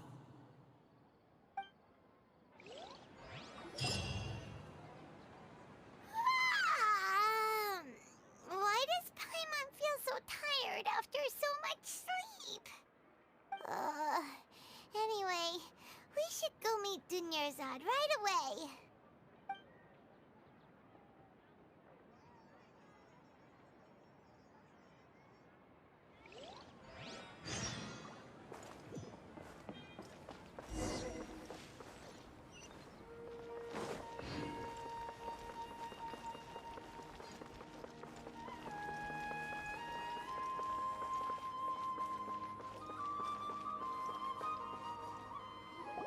Good morning, Dunyarzad.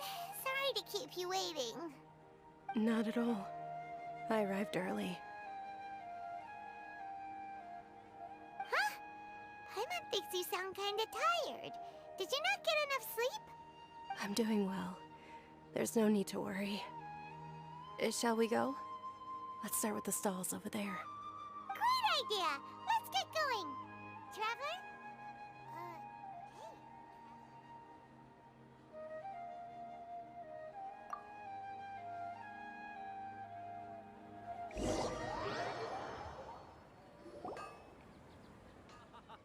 It's all thanks to Miss Dunyarzad's sponsorship that the children can enjoy the Sub-Zeru's festival.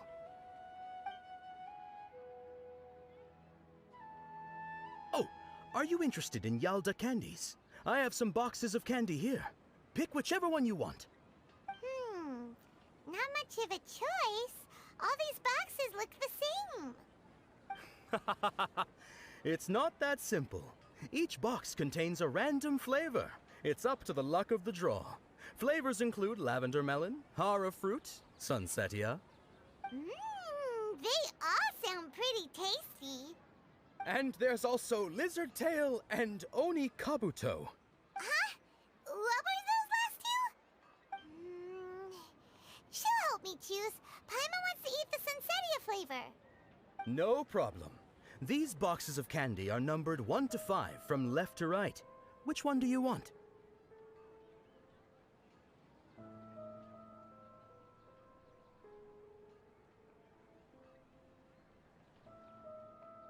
Oh, I like your confidence. No hesitation at all. Oh, congratulations! Number 4 is indeed Sunsettia.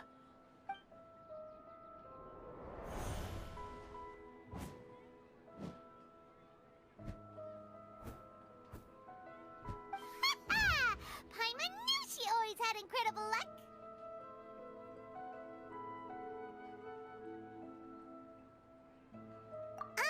Paimon's not really interested in the other flavors.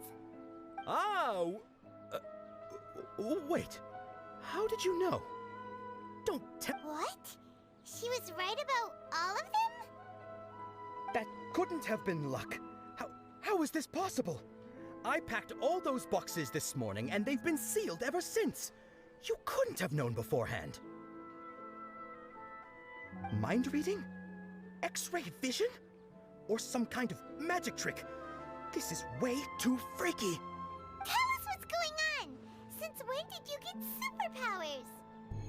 Traveler?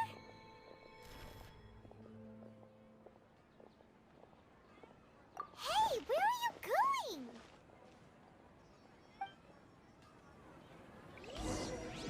What's going on?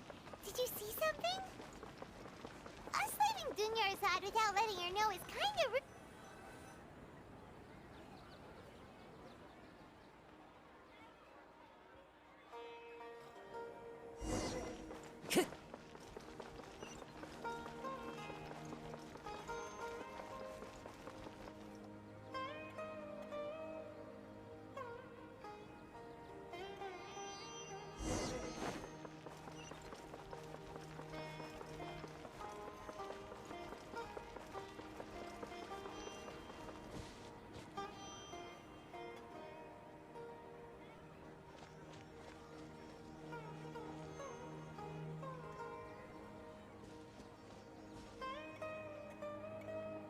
What are you looking for?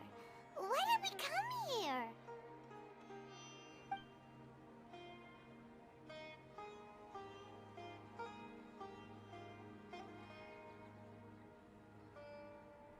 Traveler?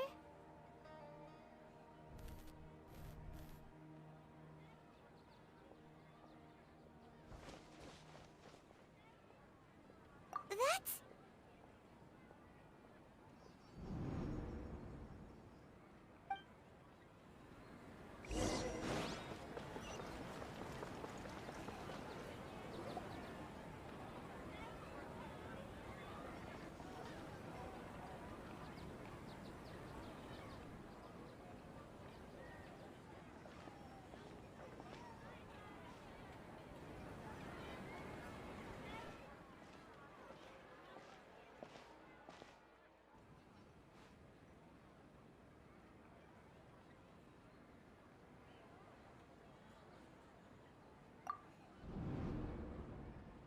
Look!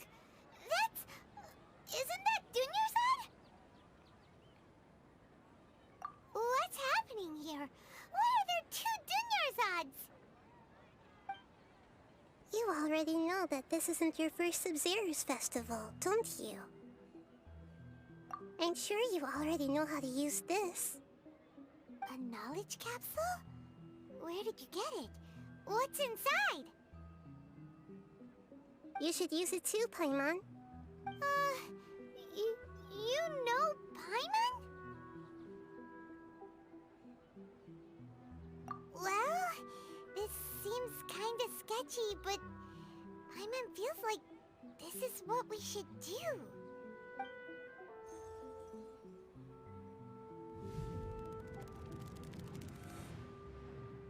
What the? This is our 20th time at the Sub-Zero's festival? Huh?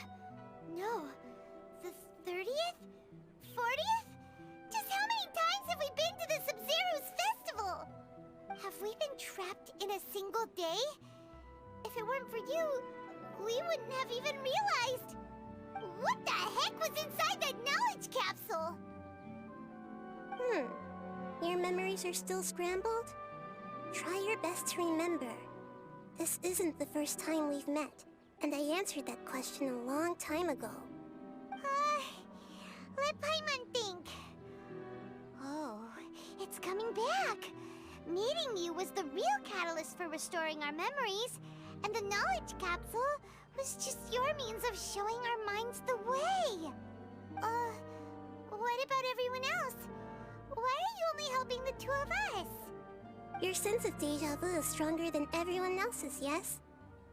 As for an explanation, you two received the blessing of Dendro, and you also have special, sensitive constitutions. It was as if a single sheet of paper was separating those memories from your consciousness. A familiar question. I think this is the 7th time you asked that. As you can see, she isn't doing well. You probably sensed it too. The Dunyarzad you were just with is different from the first Dunyarzad you met. That first Dunyarzad is in front of you right now, and she doesn't have a lot of time left.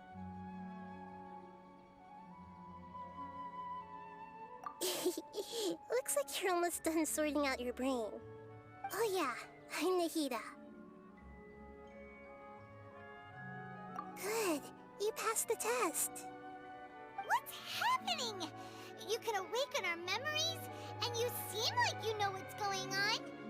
Oh, wait, please don't tell Paimon even you don't know. Everything in this world runs in a loop. This cycle is called a samsara. You, me, and everyone else are all stuck inside a one-day samsara. As for the truth, that's on you to find out. If you were told the truth instead of discovering it yourselves, it would literally blow your minds. I don't know how you'd be after that. I can only give you surface-level help, like bits of information and subtle hints. For the rest of the time, I'll be doing all I can to slow down Dunyarzad's illness. She looks like she isn't doing well at all. Her illness gets worse after each Sub-Zero's festival. If we can break out of the samsara, I might be able to save her. But as things are right now, she's just a small bird in the sky that's about to lose its last feathers. All I can do is raise a gale to delay her fall. You sure love to use weird analogies. Analogies are wonderful tools. They let you use existing knowledge to understand unfamiliar things. Okay, so, with what you know so far, what do you think the truth is?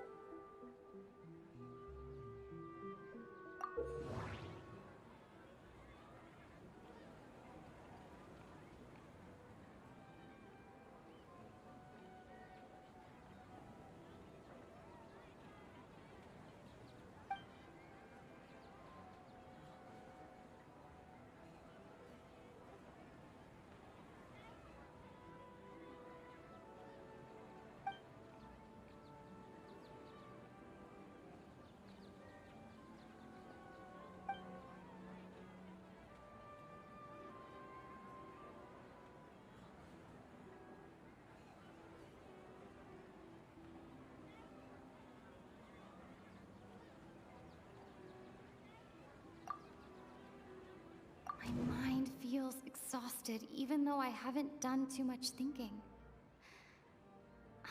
What is going on?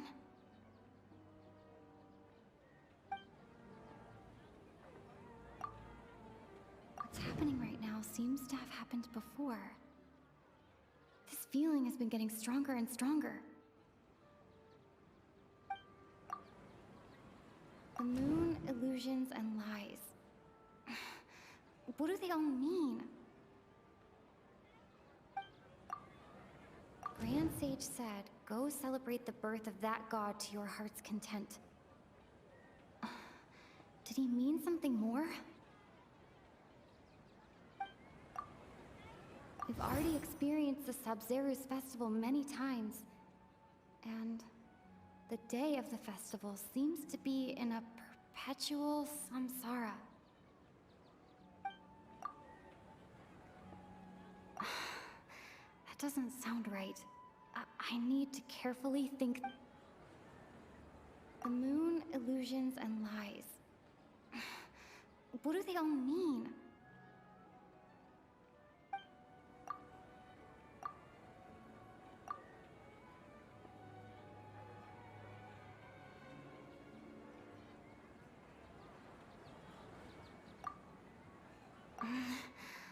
I can't seem to cohesively piece.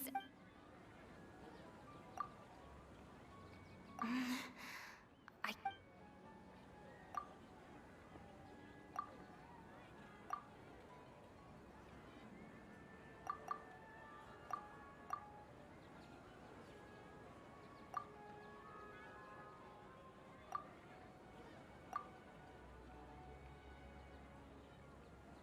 Grand Sage said, go celebrate the birth of that god to your heart's content. That doesn't sound right. I need...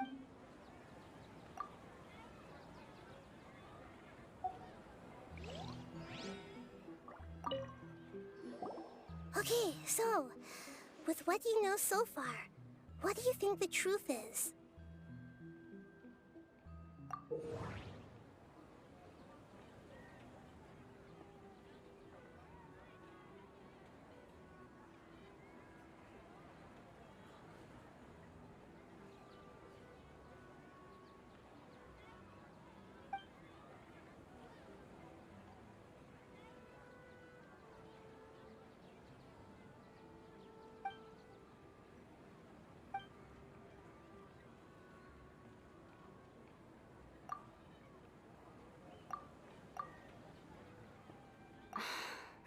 That doesn't sound right. I need... That doesn't sound... My mind feels exhausted. My mind feels exhausted, even though I have...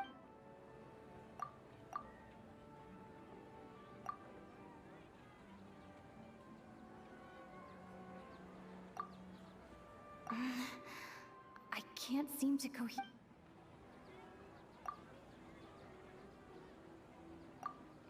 I can't...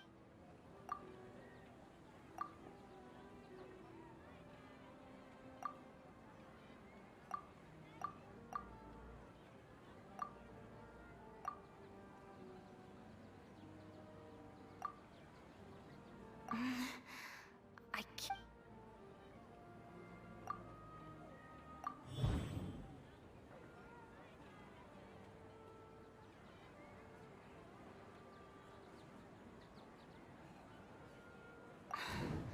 That should be it.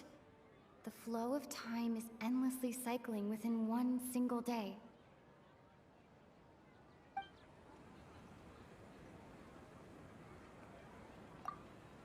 A time loop. You've given similarly wrong answers in the past. A pity. Still the wrong answer? Paimon thought that made a lot of sense. It feels like time's just repeating itself. A simple time loop can't explain some of the phenomena. You two are still missing a lot of information. Unfortunately, I can't give you any more hints.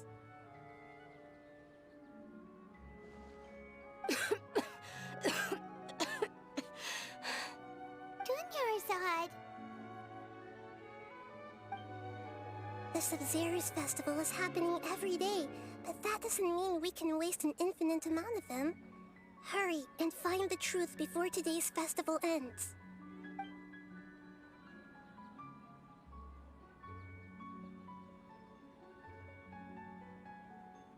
Let's think about our current situation. To save Dunyarzad, we have to escape the samsara of the Sub-Zeru's festival. And to do that, we need to figure out what's happening. The truth. Nahida rejected the idea of a time loop, so we must have missed something, right? Paimon's memories say that we've already done this many times, but let's go talk to people again. It's more productive than sitting here and scratching our heads.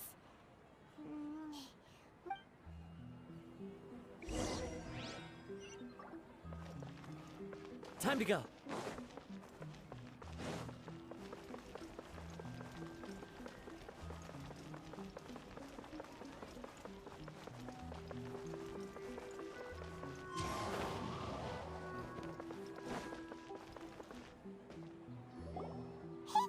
Hey, it's you guys. I see. Did you come back to buy something? I guarantee the freshness of my products.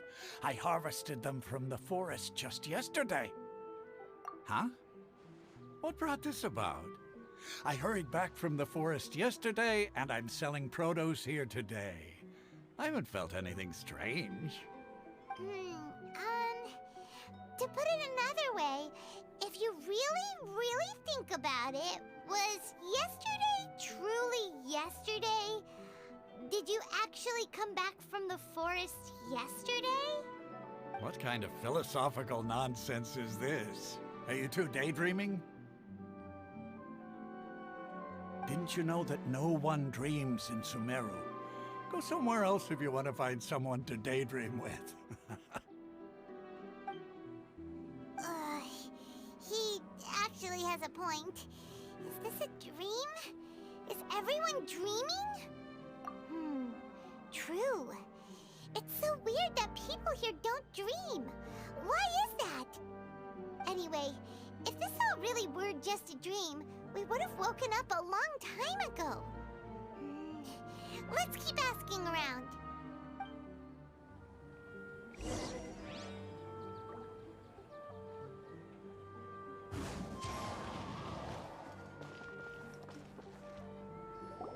Oh, it's you two. Was my divination so accurate that you felt compelled to compliment me in person? Ooh, I knew it! I told you, the god's divination is highly accurate. You just hadn't fully understood its significance yet. You're really excited about this, huh? That's exactly... Help you better understand it? Well, that isn't exactly what I excel at. So, you're admitting that you don't have a clue? Anyway, what kind of situation did you get into? Huh? Hold on a second. I thought you guys just lost your wallet or fell for a scam. What you just said, are you serious? Does that kind of thing actually happen in real life? Paimon knew you weren't going to believe it. Marvelous. Truly marvelous. I believe you. Recall the interpretation of your divination. The moon, illusions, and lies. It really felt like an omen. When you say it like that, the divination does sound like it's related to what's going on. Can you read any more into it? I believe that the Archon's revelations are never more than vague hints. Anything more specific is beyond the reach of mere mortals. The book only says, if you trust your instincts and overcome your fears, the sun will surely rise. So that's how it is. Looks like fortune-telling is just fortune-telling. It's no good for practical problems. We haven't made any progress. Who else can we talk to?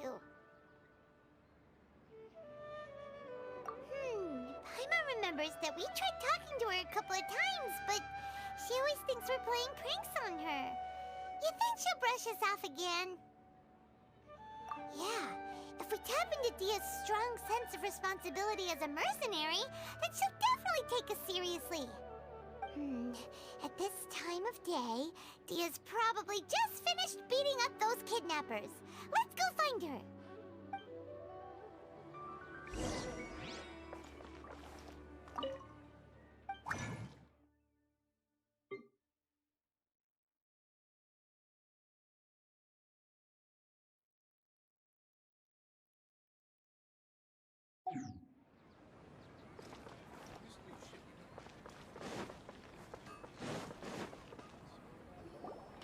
I'm fine, my lady. It's just a scratch. Perfect timing. Both of you are here. Paimon, Traveler, you came at just the right time. Listen, there was a dangerous Huh? You saw? Then why didn't you jump in earlier? If someone was protecting Miss Dunyarzad, I could've went all out. Anyway, can you do something for me? You want the Traveler to take Dunyarzad somewhere to rest up while you check to see if there's still any kidnappers around. Did Paimon get that right? How did you know what I was going to say? We need to say something convincing.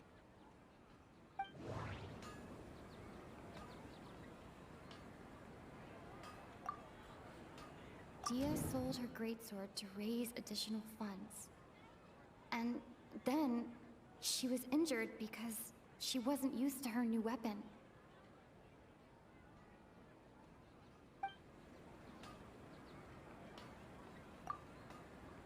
The moon, illusions, and lies. What do they all mean?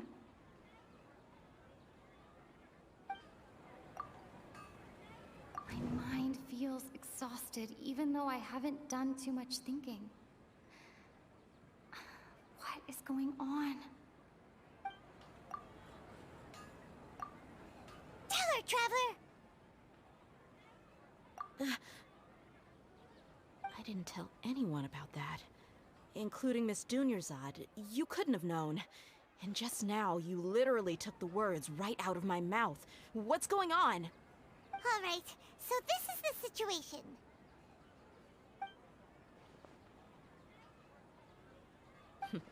It's kinda hard to believe what you just told me. First, let me make something clear. Most of us desert dwellers might not be the scholarly type, but we do have basic common sense. She's quieter than usual. Uninterested in anything and really gloomy. Yeah, she isn't the same as before, but her parents said that this is how she was like at first. Huh? At first? I don't quite understand what you're all talking about. I'll go rest on the bench over there. My lady, are you angry? All right, I'll give you the benefit of the doubt since you knew about my greatsword. Let's make this a quick trip. Miss Dunyarzad isn't completely safe here.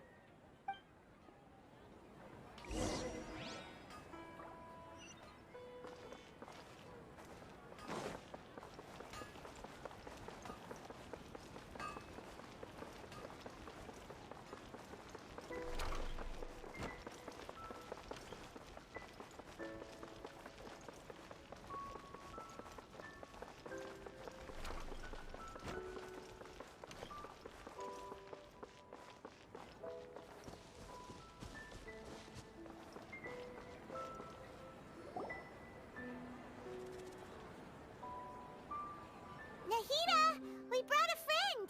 Are you busy? I thought I told you that it won't help to bring anyone here. We just wanted her to see the real Dunyarzad's condition. The real Dunyarzad? Where and who are you talking to? Huh? I told you that you two are special.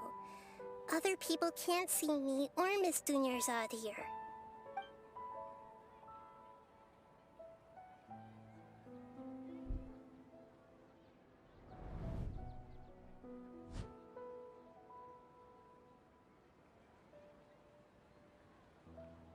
Hold on. Over there. Is that? Wow. How perceptive. Does she have invisible antennae? Miss Dunyarzad, she's lying down here, isn't she? How's she doing? Her condition's really bad, and she's basically in a coma. How did you know she was here? I can sense her aura. There are also lingering feelings of something like regret or disappointment. What happened? Do you believe us now? The Sub-Zero's festival has been repeating itself. So, You think the sages are behind this? Yeah, they've always been against us. Wouldn't surprise me if they're using the Akasha to intentionally repeat the Sub-Zeru's festival as a sick joke. You have a point. Aside from the Dendro Archon, the Academia's sages are the only ones in Sumeru who could pull off something like this. Maybe there's more to the Akasha than we know. Right! Didn't you awaken our memories using something that looked like a knowledge capsule? That means you must know something about the Akasha! The Akasha relies on the power of a gnosis to operate, as it is the manifestation of the God of Wisdom's power. It compiles the wisdom of the entire populace, and it grants knowledge to the people. A gnosis could do that? No wonder the Akasha is so magical. It's being powered by the gnosis of Sumeru's Archon. So, this Nahida you mentioned, what did she say? She said, and Paimon quotes, "The Akasha relies on the power of a gnosis to operate, as it is the manifestation of the God of Wisdom's power. It compiles the wisdom of the entire populace and it grants knowledge to the people." Compiles the wisdom of the entire populace and grants knowledge to the people. Wait. I get the grants knowledge part. That's what people have always used the Akasha for. But compiling the entire populace's wisdom? How does that work? Did she mean that the sages enter new knowledge into the Akasha? Oh yeah, that sounds about right. What do you think?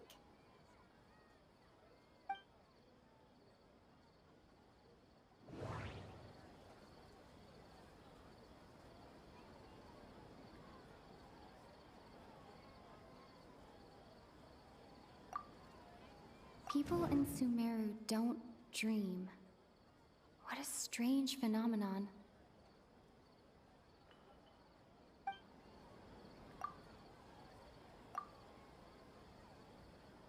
That doesn't sound right.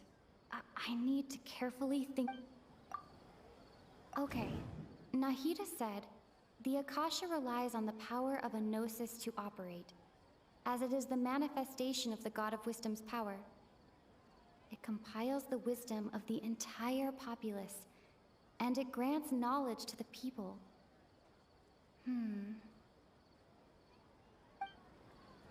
That doesn't...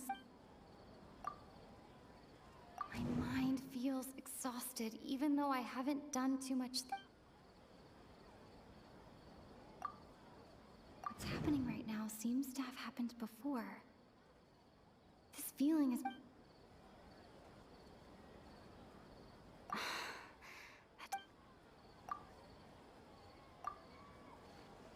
You mean the Akasha is causing our mental fatigue? Huh. Now that I think about it, my head's been feeling unusually heavy. When the desert dwellers set off on their quest for knowledge, a sage once said, knowledge always comes at a price. Compiling the entire country's knowledge. You think the Akasha pulled a 180 and is extracting information from us? Who knows? The Akasha can put knowledge into our heads, so who's to say that it can't also poke around in there? We don't know any specifics. What's the point of doing something like that? Just think about it. If you could combine the knowledge of every single person in Sumeru, then you can basically turn Sumeru City into a single massive brain. This hive mind could make breakthroughs in problems that even the smartest geniuses can't crack. An excellent deduction. And the analogy comparing Sumeru City to a massive brain? I love it. In that case, we should take off our Akasha terminals right away. Maybe that'll solve this problem. Yeah, I was only wearing this for show in the first place. Didn't expect the sages to cook up such a conspiracy. Mark my words, when this is over, I'm getting evidence and exposing this whole thing to the public. How does everyone feel? Huh? What is it? Oh, that! you're talking about? It's a single soft beep that sounds like it's coming from the Akasha terminal. The sound of a beep. Could it be a prompt tone for when the Akasha is operating? That's probably an important clue. We weren't using our terminals, but we heard a beep anyway.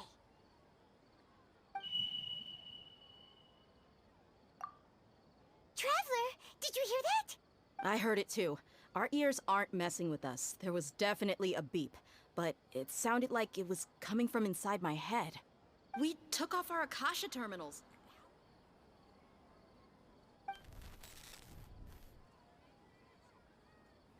Phase runtime has exceeded its expected length.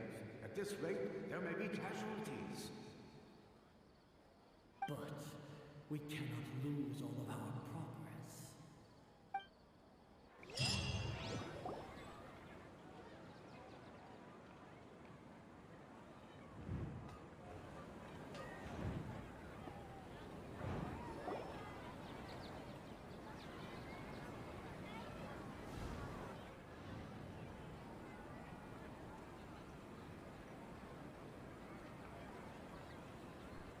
Paimon remembers everything! Good. You adapted quickly this time. We definitely took off our Akasha terminals last night, but we still heard that beep. Why is that? But now we can at least confirm one thing.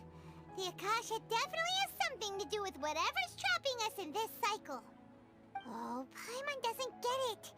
Why would the Akasha go this far if all it wants is everybody's wisdom?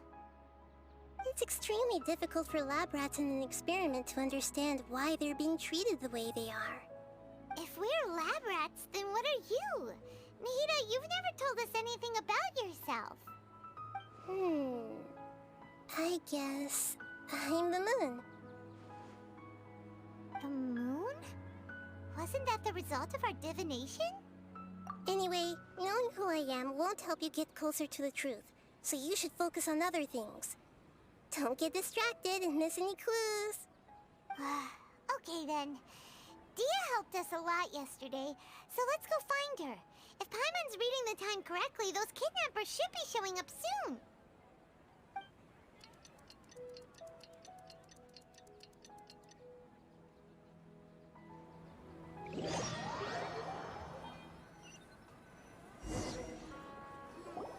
Ah, there you are. I've already taken care of those kidnappers. My lady, did you get hurt? Dia? What's wrong? Why are you both gawking at me like that? You didn't get hurt this time. Huh? What do you mean this time? Why are you so surprised that I managed to get out unscathed? Those kids were amateurs.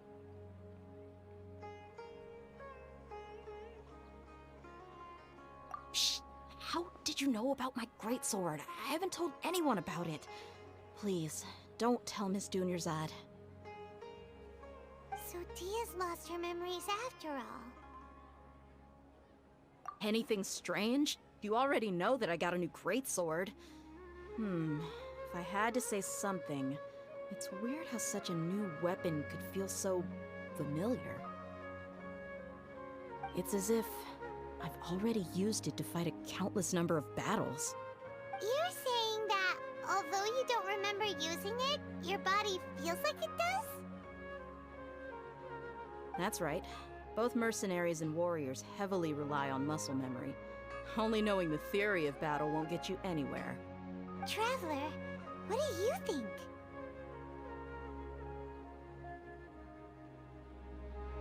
Yeah, Paimon's feeling really hopeful.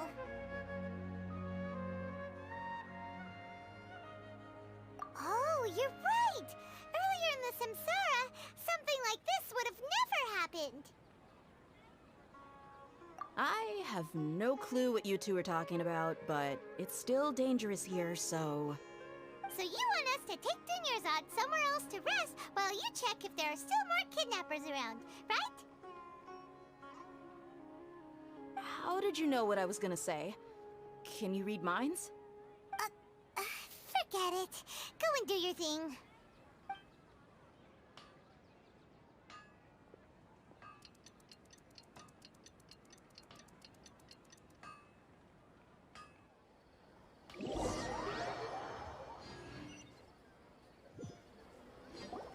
Whew.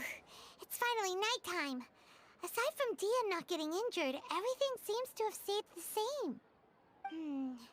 Listen, Nahida, we found out that Dia got out just fine today, even though she got injured every other time she fought the kidnappers.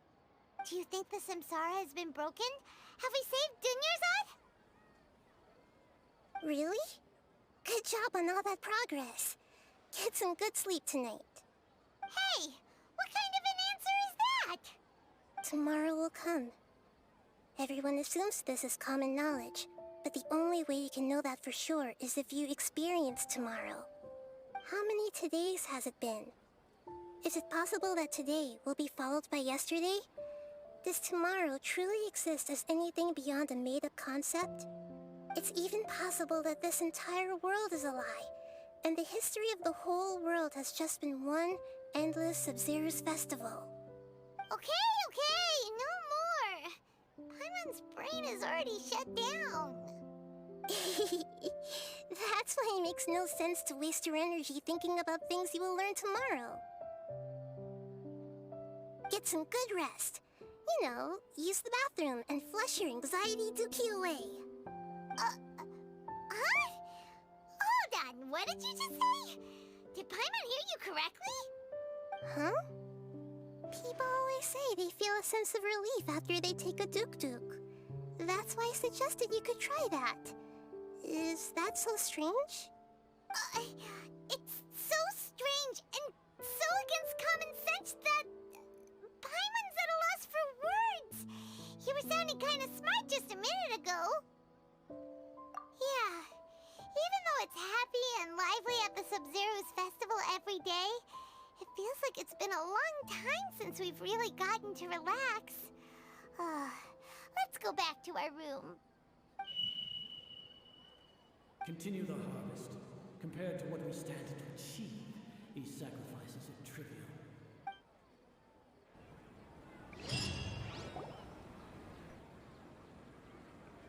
We're still in the same day! Nahida, you already knew last night that we didn't break out of the Samsara? Why did you tell us? Would there have been a point? You would have spent the night with new worries, with tomorrow still out of reach. In that case, you might as well rest within that brief moment of hope. An opportunity like that doesn't come by often, and I thought it might help you clear your minds.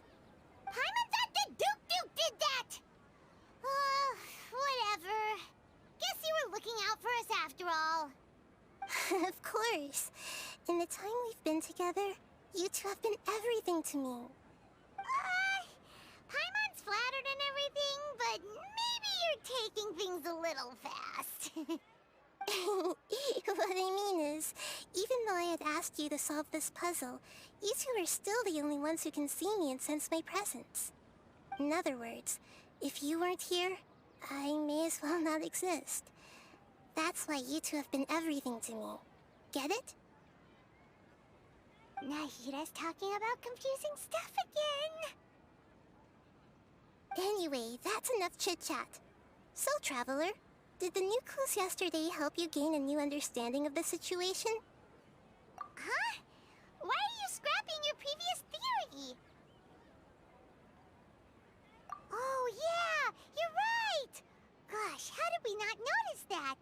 In a simple time loop, people's physical conditions should also reset. So, what's your new hypothesis?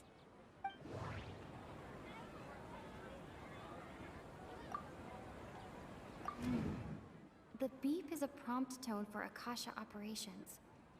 We still hear it every night, even though we removed our Akasha terminals. That doesn't... Mercenaries rely heavily on muscle memory. And Dia was able to use her experiences to avoid injury in later samsara cycles.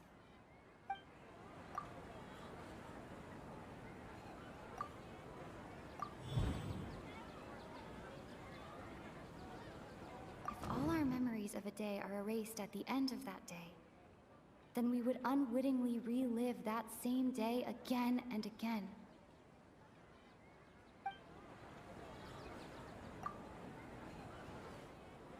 Oh!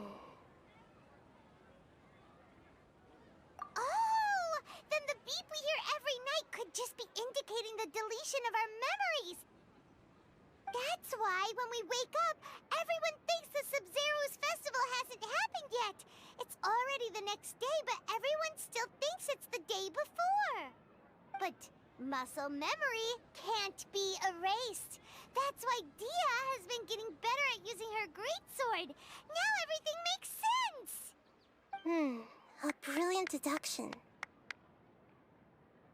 Nahida, tell us if we're right or wrong! To put it simply, it's as if you've mistaken a pyro crystal fly for a firefly in the night. You lost sight of its true nature because you focused too much on your perception that it glows. That isn't simple at all! Why don't you go talk to Miss Dia again? You might learn something new. Right! She did help us find our latest clue after all. Let's go!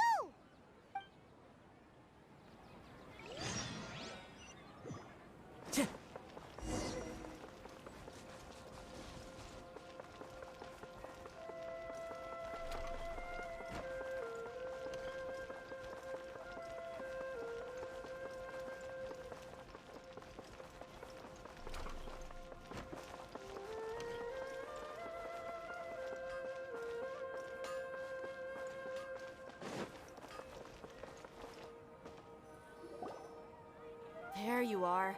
Really took me a while to find you. As expected, Dia also didn't get hurt today. Get hurt? Why would I? Don't underestimate me. Well, you're still getting used to your new greatsword. Huh. Truth be told, I also think it's pretty strange. It just suddenly felt so familiar in my hands and... wait a second! How did you know I got a new greatsword to begin with? I didn't tell anyone about it. Traveler, could you explain the situation to her today? Paimon's gotten a little sick of doing it. Oh, that works!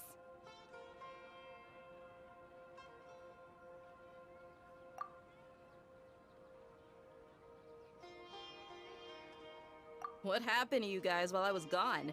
Did you get brainwashed by some cult? Don't think too hard about it. Just take what we're saying at face value. Alright then, let me get this straight. You're telling me that my body's already gotten used to this greatsword, but my brain just doesn't remember it? Yes, your memory's being erased every day! Then I'd have to disagree. That's impossible. Oh? Why do you think that? If we've actually been reliving the Sub-Zero's festival day after day, then what happened to the things we used, the money we spent, the food we ate? Common sense says my wallet should have emptied itself a long time ago. There's no way I wouldn't have noticed that.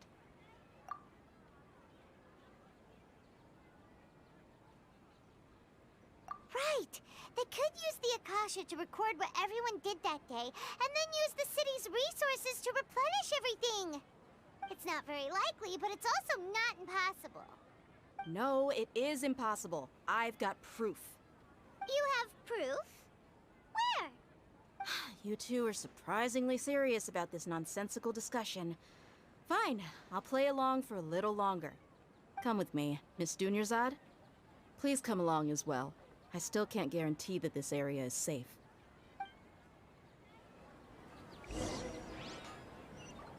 Paimon can't believe it's Dia who wants to show us something this time. 2 days ago, we were the ones taking her to see Dunyarzad.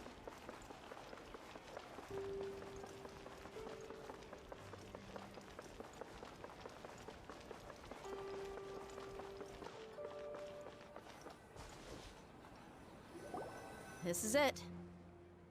Huh? This is a wooden training dummy. What about it? See those marks on the dummy? Those are the result of several days' worth of practice. Let's say the sages didn't replace it every day. Shouldn't it be hacked to pieces by now? That's true, but what if they did? Then the sages would have had to reproduce every mark I left during previous training sessions. I'm a professional fighter. My martial school has always emphasized the importance of refined control. The force, angle, and entry point of each strike is calculated and deliberate. That's why I remember every mark on the dummy, as well as my state of mind as I made each strike. It's just as they say, each swordsman has their own unique style, and even the same swordsman can't make the same cut twice. It would be impossible to copy these marks. Is it really impossible? What if they used some fancy machine to carve every single mark? People often say that a camera's photo can never replace an artist's painting because the former has no spirit to it. The same thing applies here. At a mere glance, I can differentiate carved marks from the results of combat training. Whew, I hope that cleared things up for you. Hey, is this that new brain exercise game that's been super popular with the scholars lately? It's surprisingly fun. Anyway, it's getting late. I should escort Miss Dunyarzad to Nilu's stage. See you later. Well, back to square one. Is our memory deletion theory also wrong? But at least we've reached some other— Yep, that's true. So, can we think of any new ideas right now? Strange? Paimon feels like everything's been strange lately. Huh? Leaving the city? You're right! It's really strange how we never thought of such a simple solution! Many Paimon can't believe it! Did we miss this because we're tunnel visioning too hard on our other theories? Or because we're just too tired? How about we go back and ask Nahida? Maybe we've forgotten something about leaving the city.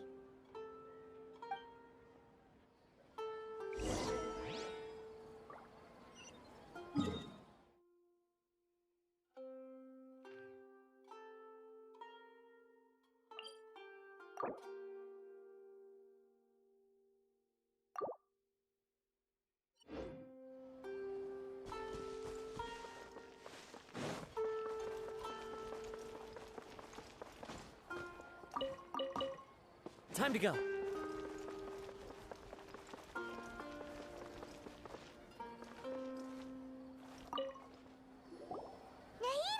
we're back!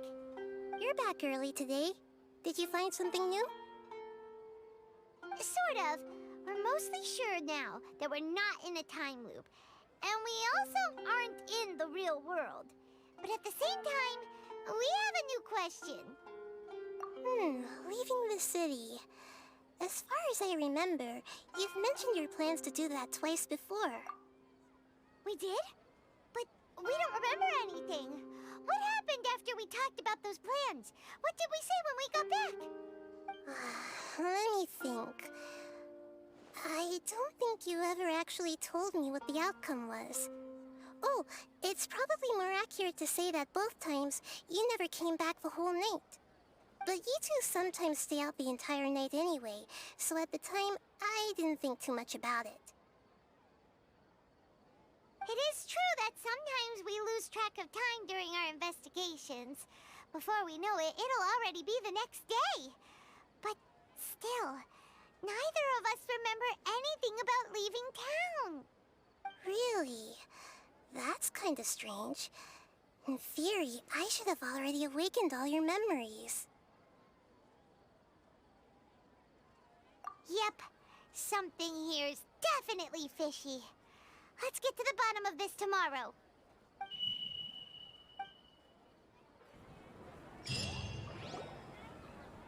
Our memories are back! About that... Well, where should Paimon begin? Traveler, aside from your memories that were just restored, I have another message for you. Listen to it and you'll understand. Can't go back. There are countless spaces here. Our Sub-Zero's festival in Sumeru City is just one of them. Traveler, you should be missing 2 days worth of memories. Paimon will fill you in. It's time to carry out our plan from yesterday. Okay, let's go!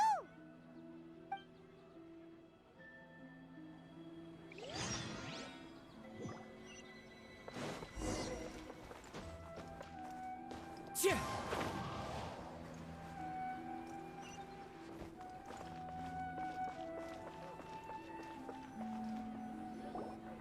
Why can't we leave the city?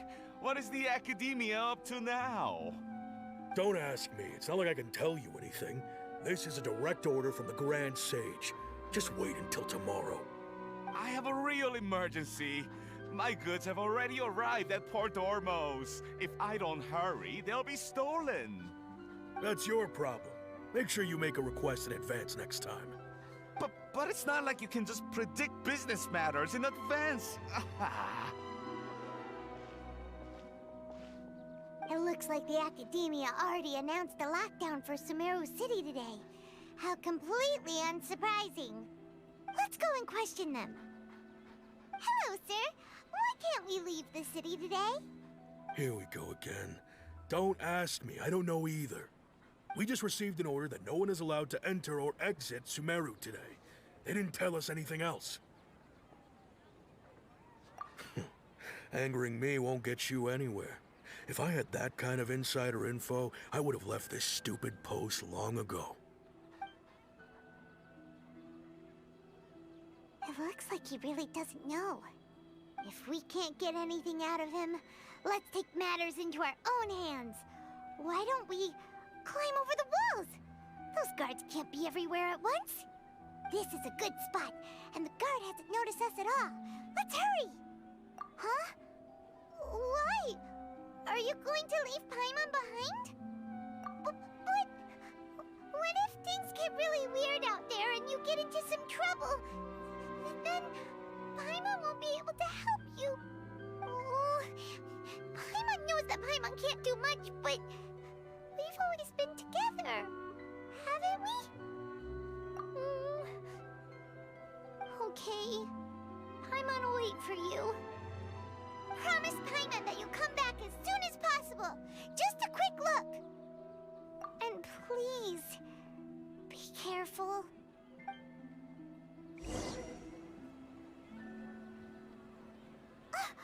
Memories!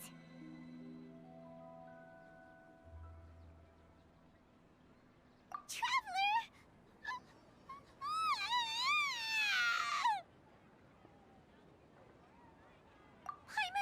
Paimon would never see you again! You just disappeared! Paimon waited for you for hours and hours at the city wall and you never came back! You promised Paimon that you were only taking a quick look! Paimon, calm down. She's here now. I don't think she understood what you were saying. Paimon doesn't care! Paimon wanted to go look for you, but you also said that Paimon should stay! Paimon was so worried and so scared the entire day!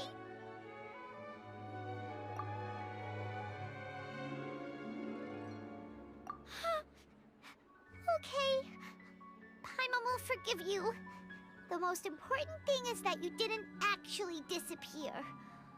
Oh, Paimon was so scared that you had gone into another world! Okay. Paimon, can you tell us your perspective of what really happened yesterday? I see. Using two people's different perspectives. After that, you left the city. Paimon kept her eyes on you the whole time, but then you disappeared in an instant.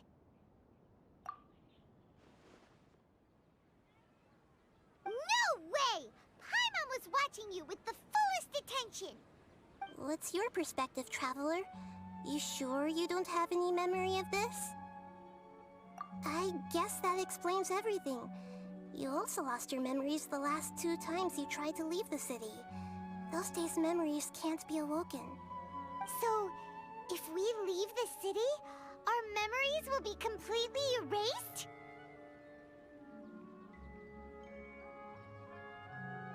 It really sounds like something big outside of the city is being hidden on purpose. But this way, we'll also never discover what's outside. message? But how can we send it back? Don't look at me like that. I'm not used to being stared at. Well... Okay. You want something that can pass on messages, right? Give me some time and take care of Dunyarzad for me. Yep, now we're talking.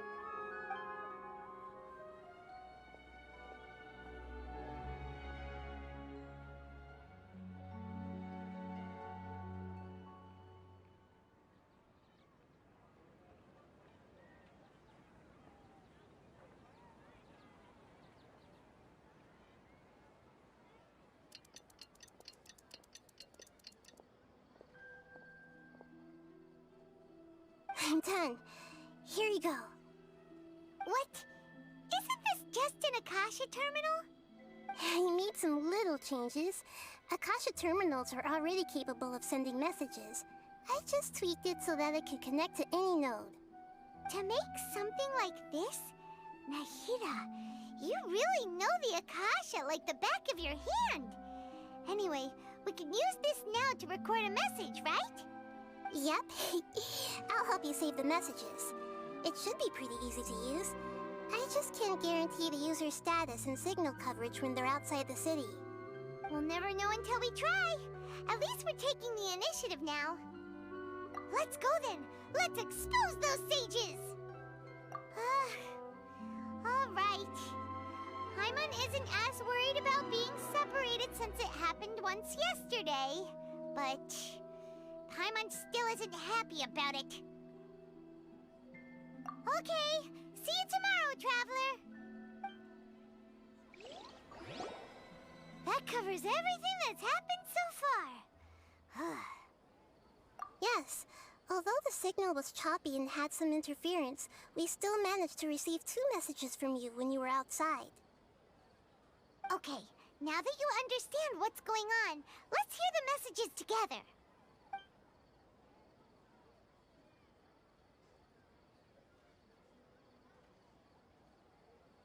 Can't go back. There are countless spaces here. Our Sub-Zero's festival in Sumeru City is just one of them. I've entered another space. Before me are flowing sandstone and howling fish. Impossible and surreal sights. All these spaces are empty, except for the occasional ones that contain mute puppets rather than people. I can't sense any human presence.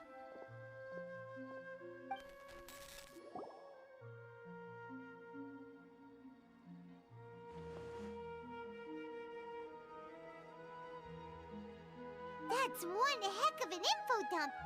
It sounds like you left the Sumeru City space when you set foot outside of the walls. But everything looked completely normal when Paimon was looking out from the inside. That's unbelievable. And if we take your word for it, the other spaces all had very weird contents. There's another part here. I only received it last night. These spaces have been disappearing, one after the other, absorbed by something like a sun in the sky. And now, even the final space has also disappeared. Behind me, a lot of spaces just appeared again from thin air. I get it now. Those spaces are actually...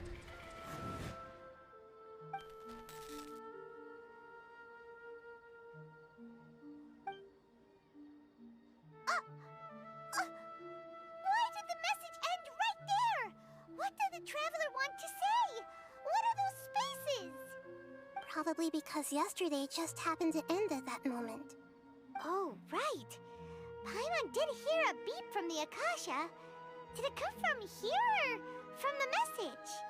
The message. It should have come from the Traveler's Akasha terminal. After the beep, Traveler said even the final spaces also disappeared. Traveler, what do you think that final space could have been?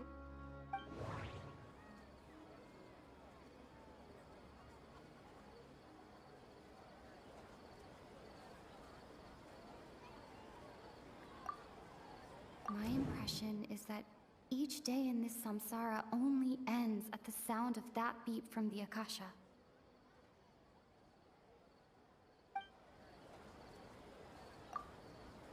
Was that space actually the real world? But wouldn't a real space just randomly disappearing like that be catastrophic?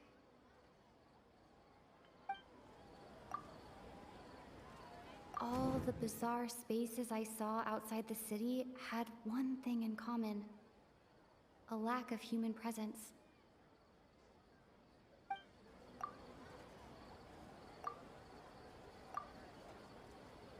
Oh, so that's what it is! After the sound of the beep, the final space, the Sub-Zero's festival, also disappears, and we're taken to the next day. Later on, Traveler also mentioned a bunch of new spaces materializing behind them. Do lots of new spaces appear every day? Paimon's head is spinning.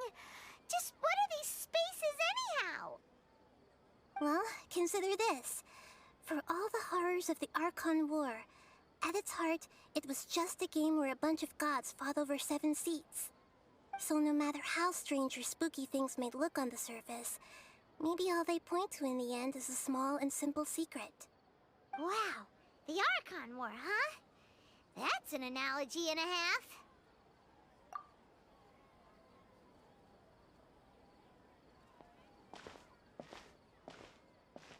Hey, where are you going?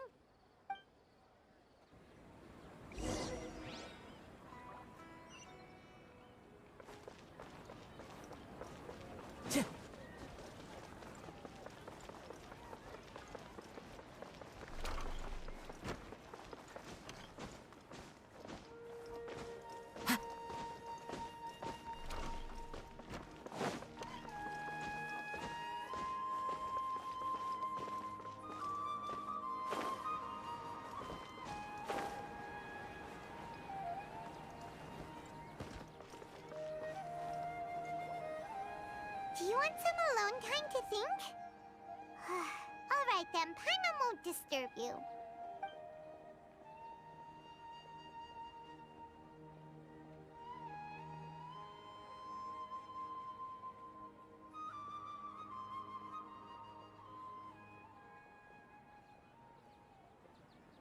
The dance of Sub-Zeros is about to begin. I'm going to go watch it. Okay. Why don't you go ahead, Dunyarzad? We still have some other stuff to do first. Okay then. See you later. Have you figured it out yet, Traveler? Time is ticking away. Awesome! What is it? Paimon wants to know. Oh, wait, no. Let's meet up with Nahida first. You can tell us both together. This time, we're gonna get to the truth.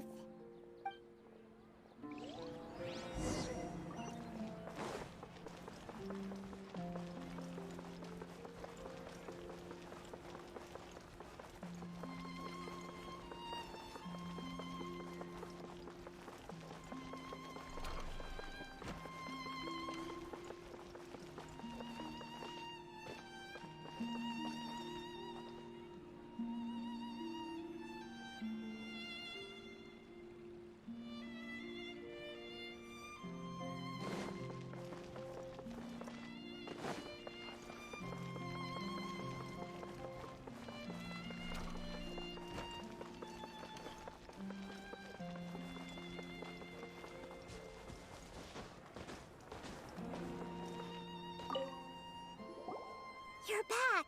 I've been waiting forever for you two. Judging by the looks on your faces, are you ready to take your Sub-Zero's exam and graduate from the festival? Okay, first off, have you discovered the hidden truth?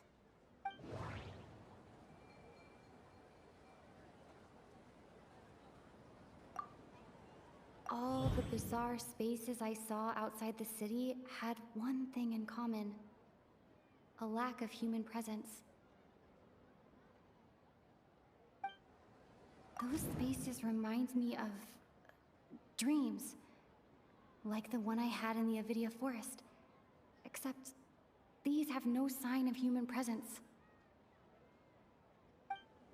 That doesn't sound right.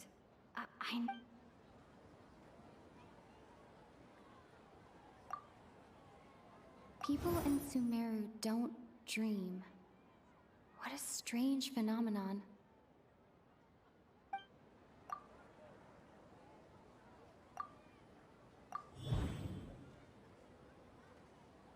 We are all in a dream. It isn't that the people of Sumeru don't dream. Rather, the Akasha is taking their dreams from them. People in Sumeru think they don't dream, but the truth is the Akasha steals their dreams without them knowing it. And those spaces with no human presence are stolen dreams without their host. That would explain why they sounded so weird when she was trying to describe them. Huh. So people in Sumeru do dream after all. In fact, we're all in one big dream together right now. Correct answer. Now, how did you conclude that the Akasha is capable of this?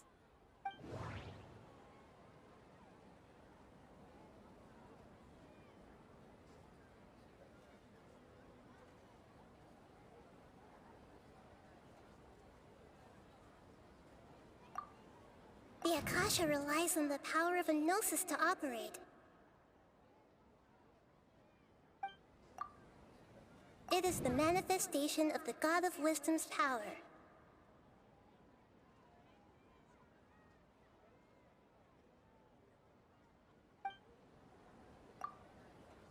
It compiles the wisdom of the entire populace.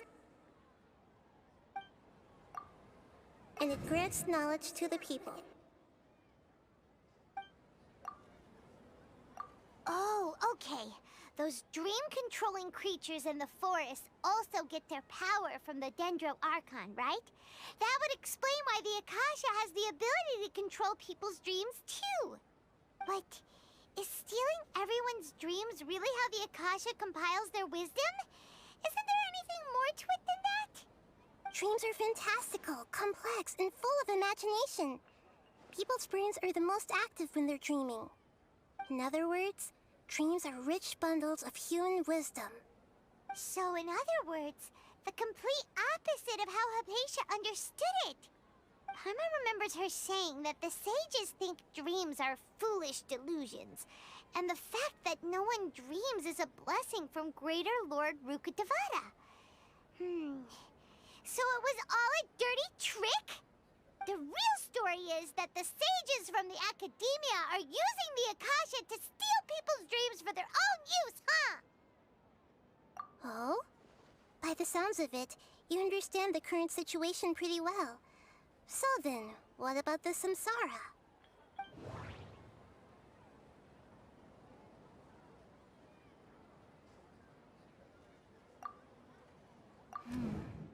The beep is a prompt tone for Akasha operations. We still hear it every night, even though we removed our Akasha terminals. Those spaces kept disappearing before my eyes. But as soon as that beep sounded, many more spaces materialized. Those dreamscapes kept vanishing. But as soon as that beep sounded, more new spaces appeared. Grand Sage said, go celebrate the birth of that god to your heart's content. Did he mean something more? My mind feels exhausted, even though I haven't done too much thinking.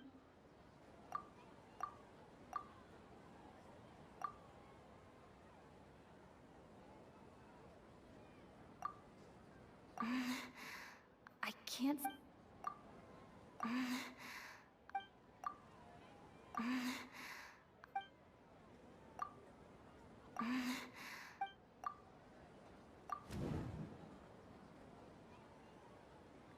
Correct. The Akasha is keeping each person's brain in a constant dream state, but also separating their consciousness from their own dream. Their disembodied consciousness is placed inside the collective dream of the Sub-Zero's festival along with everyone else's, while their now vacant dreams are harvested by the Akasha. No one is any the wiser as another day passes in the dream, and so begins another samsara cycle. People wake up to yet another dream about the Sub-Zeru's festival. The dreams that belong to them are once again harvested by the Akasha, and so it continues. So, this is like a dream factory, and the Akasha is a dream harvesting machine. Did Paimon get that analogy right? Very good, Paimon. Using analogies well is an excellent habit to get into. Okay, so that beep we keep hearing is actually from our real-life Akasha terminals. Taking off our terminals in this dream doesn't do anything. All right, last question. Who am I?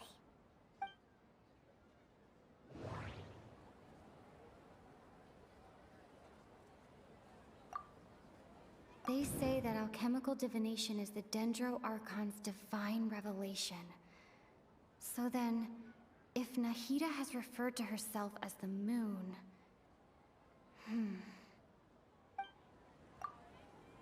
Now that I think about it, wasn't illusions a hint that we're all dreaming?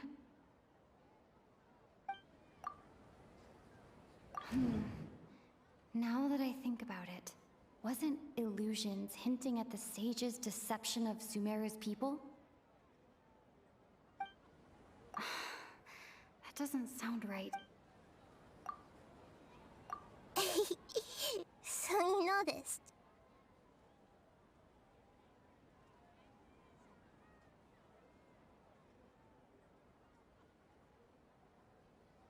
I thought that one would be the hardest question.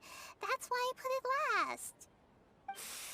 That wasn't hard at all. Even Paimon guessed that. Everything about you is different. We just didn't want to expose you is all.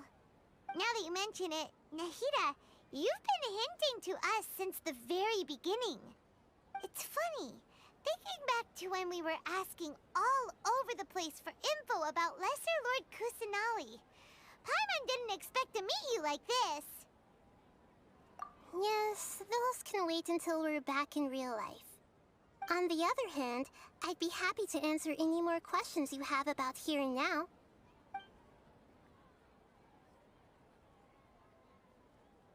Firstly, this dream we're in is completely based on reality. People have already experienced this Sub-Zeru's festival, so it would be very difficult for them to find anything that strikes them as surreal. Secondly, you're probably wondering why people don't have any memories from earlier samsara, right? That's because people don't remember their dreams most of the time anyway. And in any case, their actual dreams are being taken away from them by the Akasha.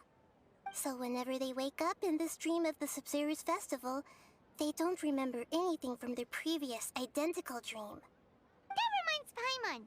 Traveler had a dream when we were in the Avidia Forest, but couldn't see what it was about after waking up. Is that an example of what you mean? Yes. Only after receiving the blessing of Dendro can a person gain the Dendro element's dream-enhancing power. That explains the feelings of deja vu. Meanwhile, everyone else has no idea that they are in the Sub-Zeru's festival samsara, while their dreams are stolen from them over and over again. You asked me this question before. My answer was, it would literally blow your minds.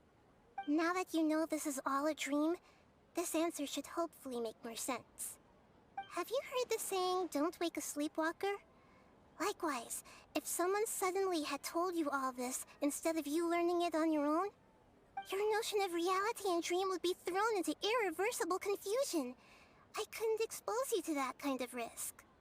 That's why I could only give you very subtle hints and some suggestions. Long story short, I'm really sorry I had to keep you guessing. Can humans really keep dreaming forever like this? Will it ever end?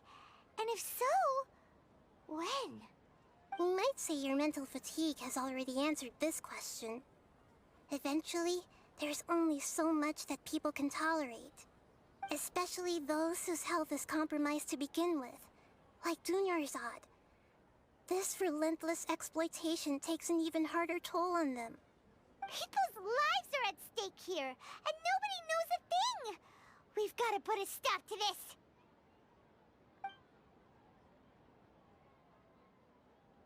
I know, right? Why did they have to base this dream on my birthday? Could it really just be a coincidence? Even you don't know the reason? Wow, now that's strange.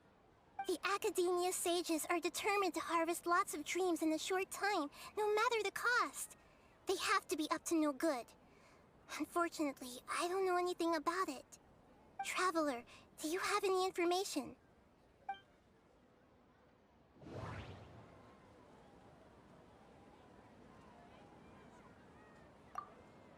Okay, Nahida said, the Akasha relies on the power of a gnosis to operate, as it is the manifestation of the God of Wisdom's power. It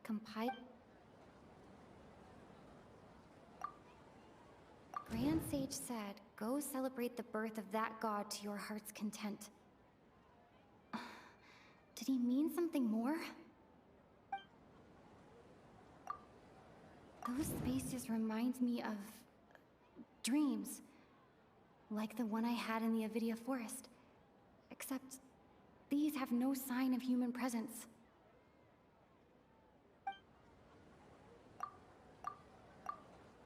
That doesn't sound right.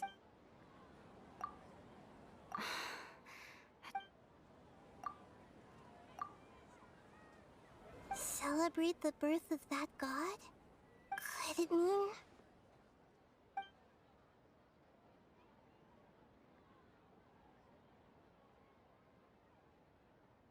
deceiving the people of Sumeru with no regard for their safety. No matter what they're trying to do, this is unforgivable. After we end the Sub-Zero's festival, Samsara, we have to look into them. How can the sages of the Academia do this behind their Archon's back? This is ridiculous! In the end, I'm just the moon. The real sun is long gone. A sun and a moon? Nahida's talking in riddles again. Oh, we're out of time today! I'll tell you how to break free of the Samsara tomorrow. See you then.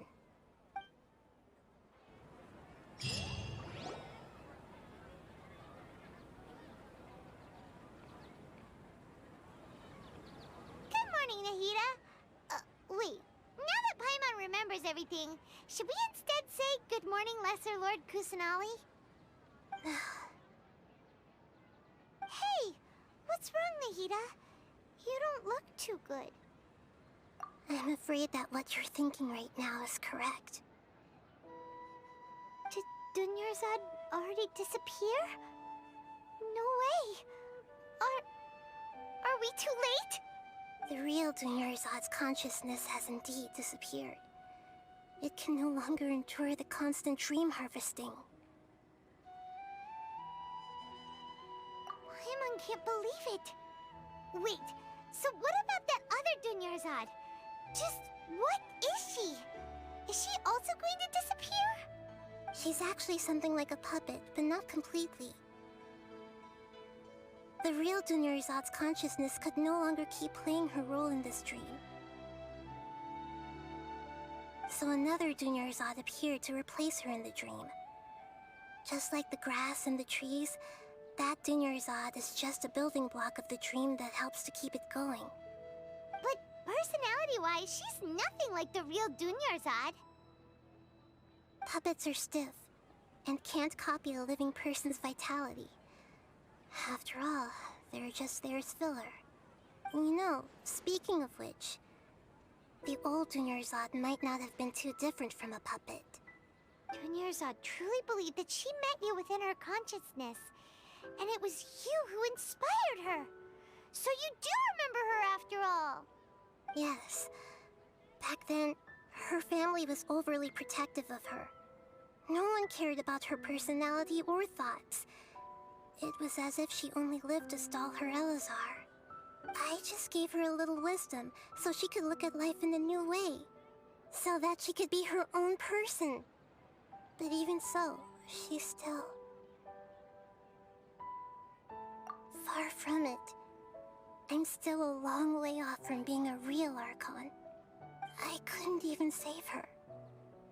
If I were a competent Archon, I wouldn't have let my most faithful follower die at the Sabzeruz festival with so many regrets. Please don't beat yourself up over it, Nahida. It's the sage's fault, and theirs alone. I'm not beating myself up. All I did was to rationally observe the distance between myself and a real Archon. Don't be like that, Nahida. Even real Archons are still allowed to be sad.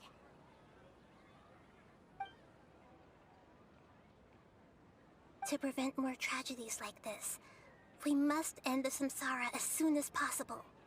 Great, but how do we do that? Although the Sabzeruz festival dream is under the Akasha's control, only humans can dream. Even the Akasha is unable to create them. That means this dream belongs to a host who created it. Huh? So, how should we find that person? Well, if this is someone's dream, then everything here must come from deep within their consciousness. Which means, with the power of imagination, they can change anything in this dream. Imagination? What do you mean by that? Imagination means breaking through what you perceive as normal. Like when a server at a tavern brings a plate to you, you'd naturally assume that food is on it. However, if you're the dream's host and you become aware that you're dreaming, when you imagine gold and more on the plate, the dream will respond in kind, and the server really will bring you gold and mora. But right now, our host is unaware that this is a dream. No matter how many times they're served, it will always be food. Find some way to make that person realize that they're dreaming. Usually, once that happens, the person will wake up and the dream samsara will be broken. How are we going to find them, though? If it could be anyone, it'd be like looking for a needle in a haystack. And even if we did find them, how are we supposed to make them realize they're dreaming? After all, like you said, don't wake a sleepwalker. It's extremely difficult, yes. But the only ones who can do it are you two. Remember, everything you've achieved up to this point has all been for the sake of finding the host and ending the samsara. As for me, during this time, I'll be out of town. Out of town? Are you going to that place full of dreams where the Traveler went? Yes. I want to try something. There must still be a small wisp of possibility. Hurry and go. Dreams are supposed to be fantastical, romantic, and full of pleasant surprises. Unnecessary things like this samsara need to end. Paimon's still a little upset that we've come this far only for Dunyarzad to... She was such a good person, with such a simple wish. But fate was against her. Yeah, saving Dunyarzad is what kept us going this whole time. But we mustn't lose hope, Traveler. Dunyarzad would definitely want to see us save everyone else. So let's break the samsara for her sake. Paimon's wondering, do you think the sages would get one of their own to be the host of this dream? Feels like it would be easier to control it that way, no?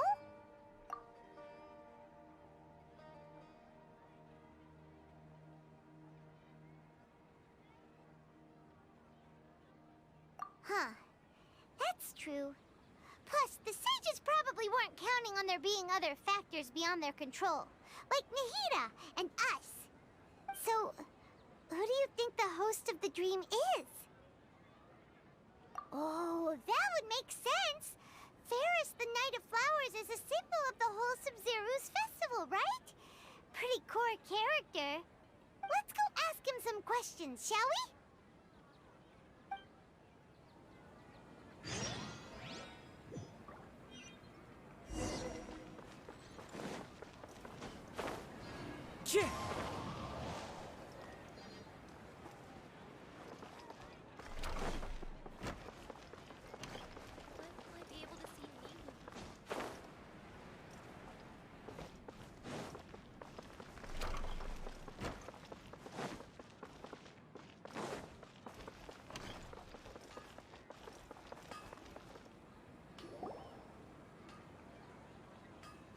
you're back.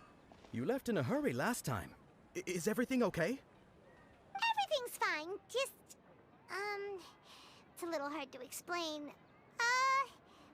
Would you mind taking part in a little experiment with us? An experiment? That came out of nowhere.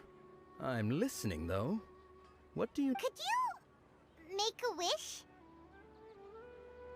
You want me to make a wish? Is that a new Sub-Zero's festival tradition or something? Less questions, more wishing! Okay. My wish. Okay. I'm a little nervous saying this out loud, but I want Miss Dunyarzad to be happy. Oh. I noticed earlier that she looked a bit down, and she wasn't really talking to anyone. She just doesn't seem like herself. She's always so gentle and kind, and all the kids love her.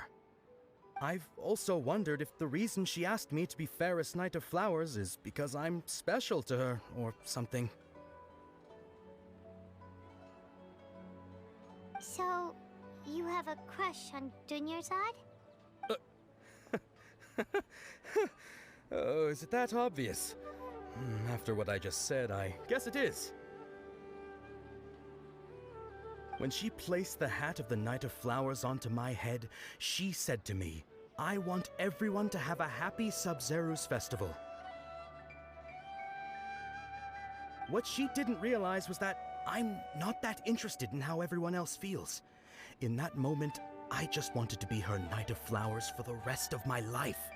50 years, 100 years, I'll serve her till the end of time. Okay, yeah, that was a bit much.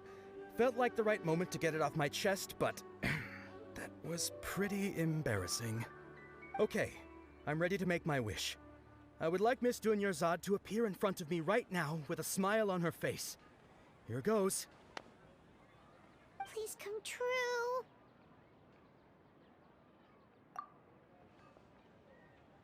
I'm gonna open my eyes. Oh, you're... What? Fucky? Sorry, but only one portion of Yalda candies per person. Back home you go. Nice try, you two. Anyway, never mind. I don't need to see her appear right in front of me. As long as she's happy. Guess he isn't the host of this dream after all. Should have expected it wouldn't be this easy.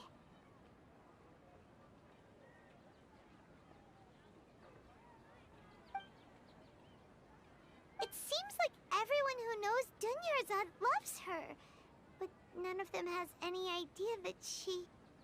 My lady, step back.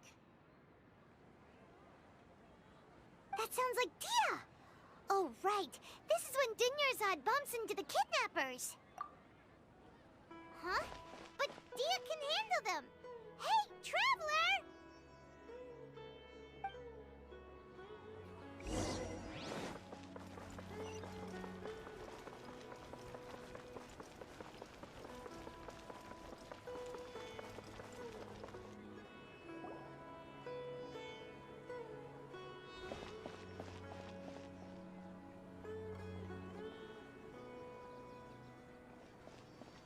Oh, it's you. Great timing. Please take... Hey, this is my job. The Homiyanis pay me, not you. You... fine, alright. Knock yourself out. Why are you so worked up anyway? It's not like I don't trust your fighting skills. Anyway, watch yourself.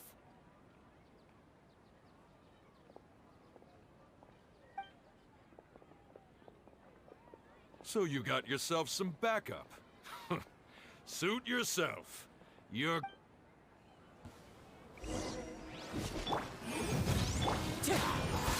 Fallen leaves, adorn my night!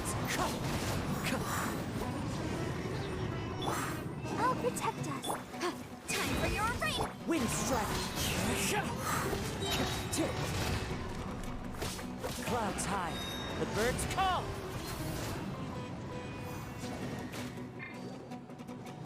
Cyclone! Boom boom!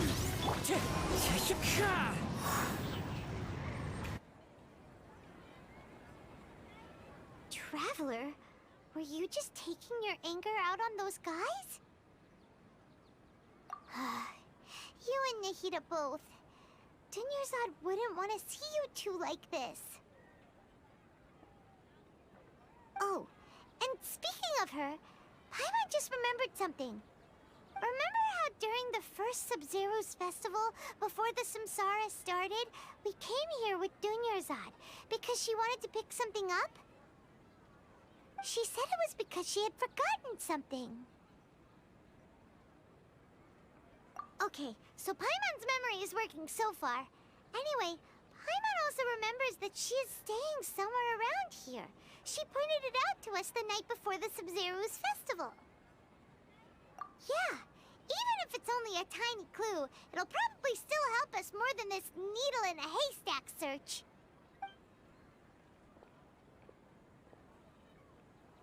This is the place! It's rude to enter other people's spaces without permission, but desperate times call for desperate measures! Hey, the windows are unlocked! Okay, Paimon's gonna take a peek inside.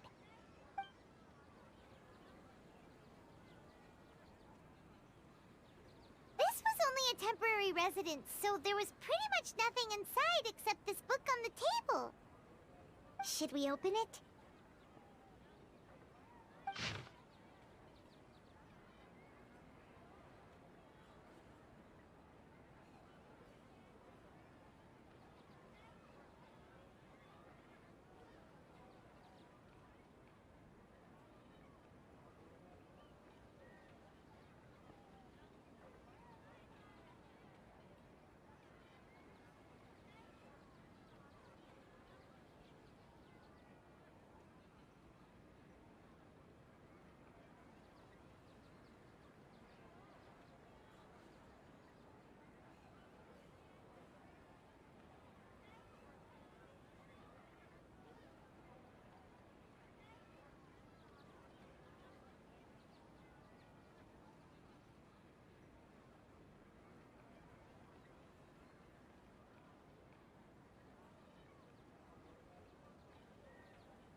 Wow. Dunyarzad wrote all of this. Sounds like she was always thinking of us even while we were away. Even though she was also busy preparing for the Sub-Zero's festival and had all her health problems to worry about. She must have wanted to give this to us as a gift on the day of the Sub-Zero's festival, right? If we hadn't found this book, we never would have known. But now that we know, we can't even thank her. Hey! Where are you off to now?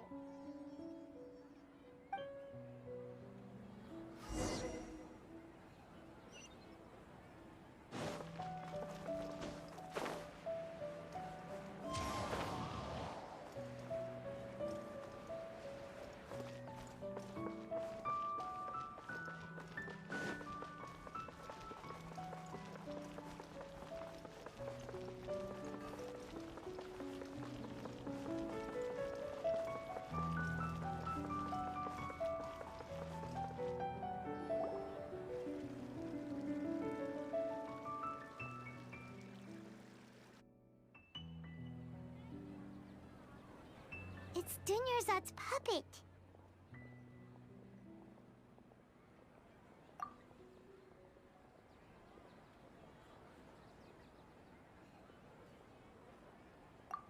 Traveler? You must be exhausted. Come to think of it, we've been stuck in this place for a really, really long time. Heck, even the last time we were chatting happily with Dunyarzad feels like an eternity ago.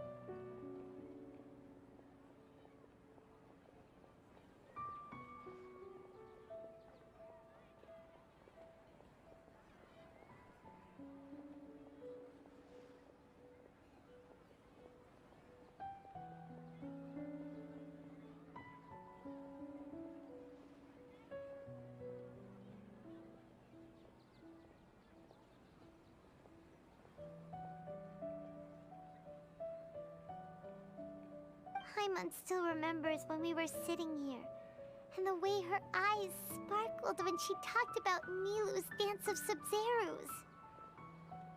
There will always be frustrations in life, but I know that the point of living is not to leave behind any regrets.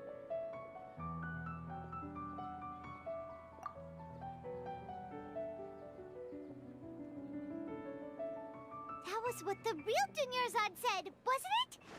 Does that mean... Yes, Traveler. What is it? Oh, so she's still just a puppet. But just now, how come... What? Where are we going this time?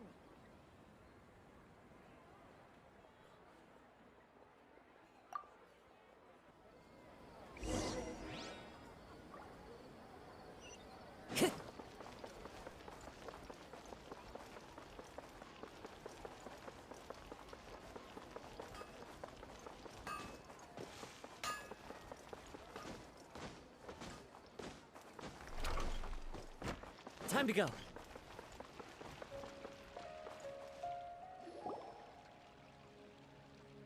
If you continue to resist, we will have to order an investigation into every single event organizer.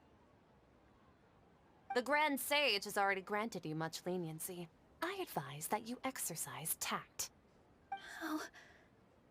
How did things turn out like this?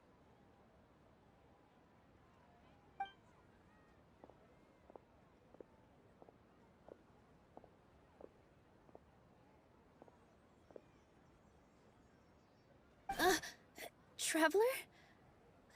You don't have to get involved. He's a sage from the Academia. I don't want to drag you into this. Traveler? Traveler? What the heck are you doing? If you get arrested by the Academia, that's another day gone to waste!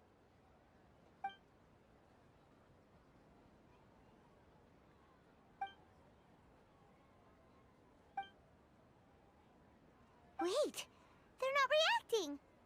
Have they been scared stiff? Oh, of course!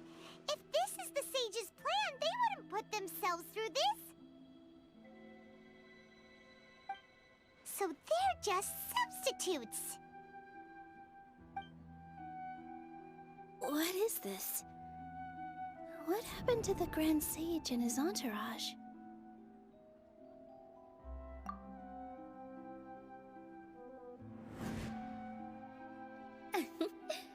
Like I said, they symbolize the goddess of flowers. It's just a shame that all the real Padisaras went extinct after her death. Yes. The Greater Lord brought forth new Padisaras in memory of the goddess of flowers. But she ultimately could never truly replicate that beautiful shade of purple.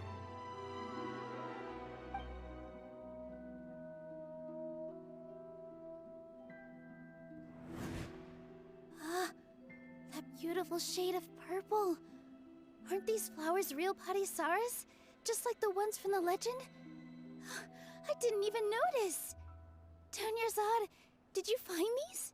But didn't you just say all the real flowers went extinct after the goddess of flowers passed away? So, Al? Yeah. What's going on here?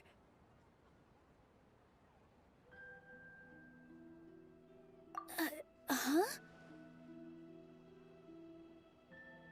You guys are acting weird.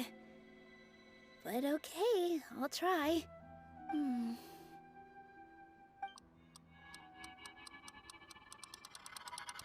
Hey!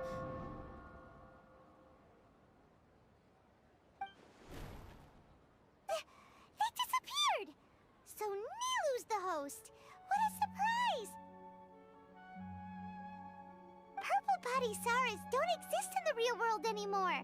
But in Nilu's subconscious, they can appear as decorations on the stage.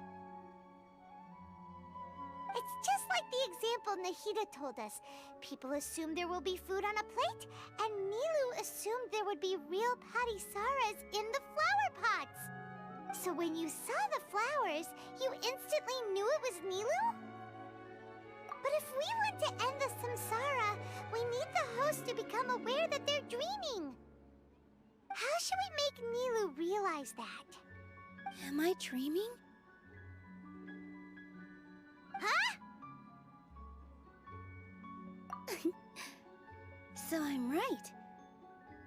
Is this Lesser Lord Kusanali responding to our celebration of the Sabzeruz festival? Wrong guess, but you aren't completely wrong either. The point is, what made you think this is a dream? As far as you know, people in Sumeru don't dream, right? Yeah, but have you heard the tale of the first sage? To prevent a calamity, he went on a journey to find the Dendro Archon. Ooh, sounds familiar. Dunyarzad told us a story like that when we first arrived in Sumeru City. So it was about the first sage, huh? Yep, but in the part you heard, he hadn't become the first sage yet. There's more to the story. His piety and wisdom were acknowledged by the Dendro Archon, and she finally gave her blessing to him.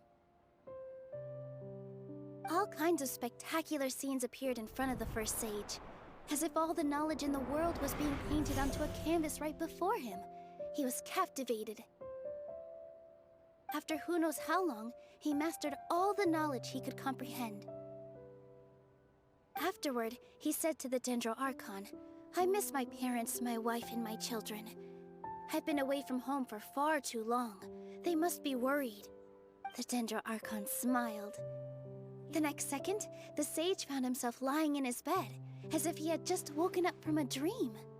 His wife, lying next to him, said, "You're off to search for the Dendro Archon today, aren't you? Have a safe journey, my love." In the end, the first sage took care of many disasters in Sumeru City, and founded the Academia. What a happy ending. So, the first sage was dreaming ever since the beginning of the story? He never went on his journey? Yes, but his faith and determination were conveyed to the Dendro Archon, so she blessed him in the form of a dream. Paimon understands where you're coming from now. That's a really interesting connection. But we really gotta wake up soon, like the sage in the story! I see. Well, it just so happens that today's Sabzeruz festival is almost over too.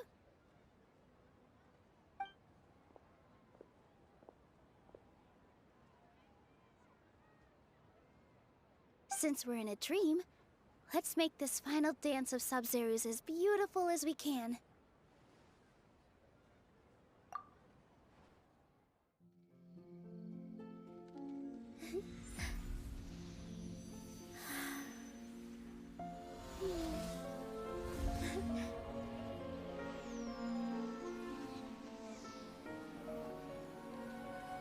The wait is over, everyone. I dedicate this to our god, the dance of Sabzeruz.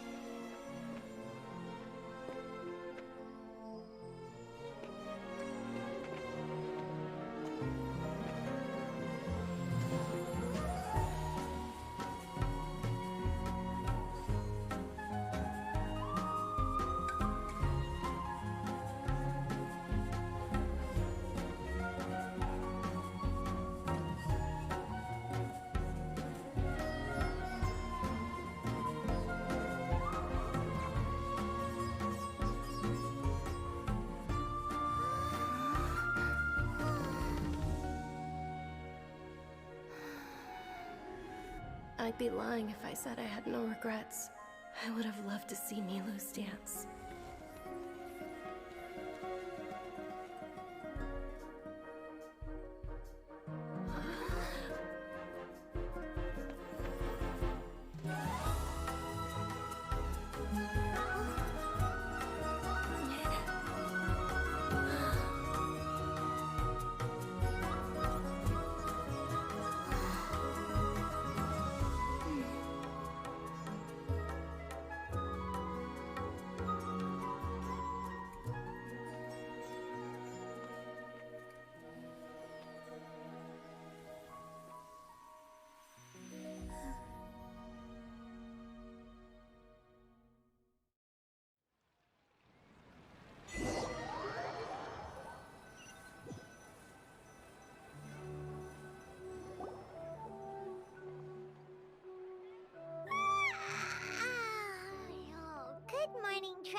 Mom feels like she's been asleep for the longest time. Paimon's head feels super heavy. Did we oversleep? Do you even remember going to sleep last night? Paimon thinks it was after the Sub-Zero's festival. The Sub-Zero's festival! Have we finally escaped from the Sub-Zero Samsara? Quick! Take off your Akasha terminal!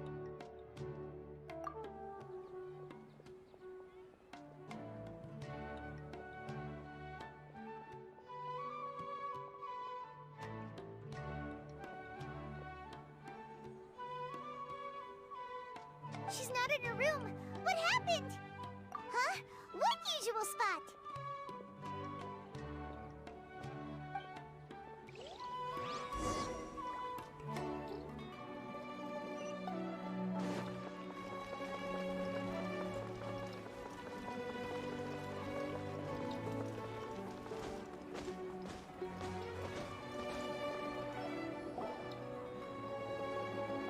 Well done, Traveler and Paimon.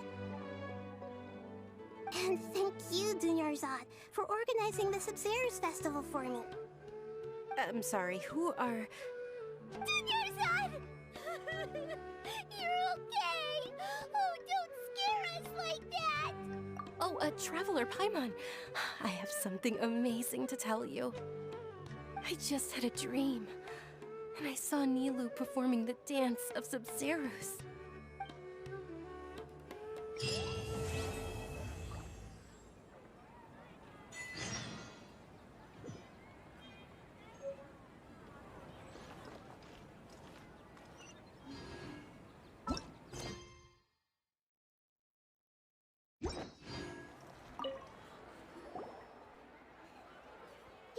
Actually Nahida, aren't you? Paimon felt like Catherine was acting weird when we met at the Sub-Zero's festival. And Dunyarzad, did you save her? It's a really long story. We shouldn't disturb her. Her consciousness is still weakened. Let's chat somewhere else. How about by the Traveler's favorite bench?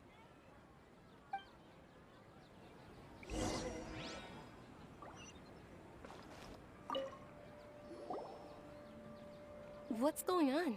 Why are you two so excited to see me? Hasn't it only been a night? It's actually been much longer than that. Oh? Strange. Was I really asleep that long? No wonder I have such a headache.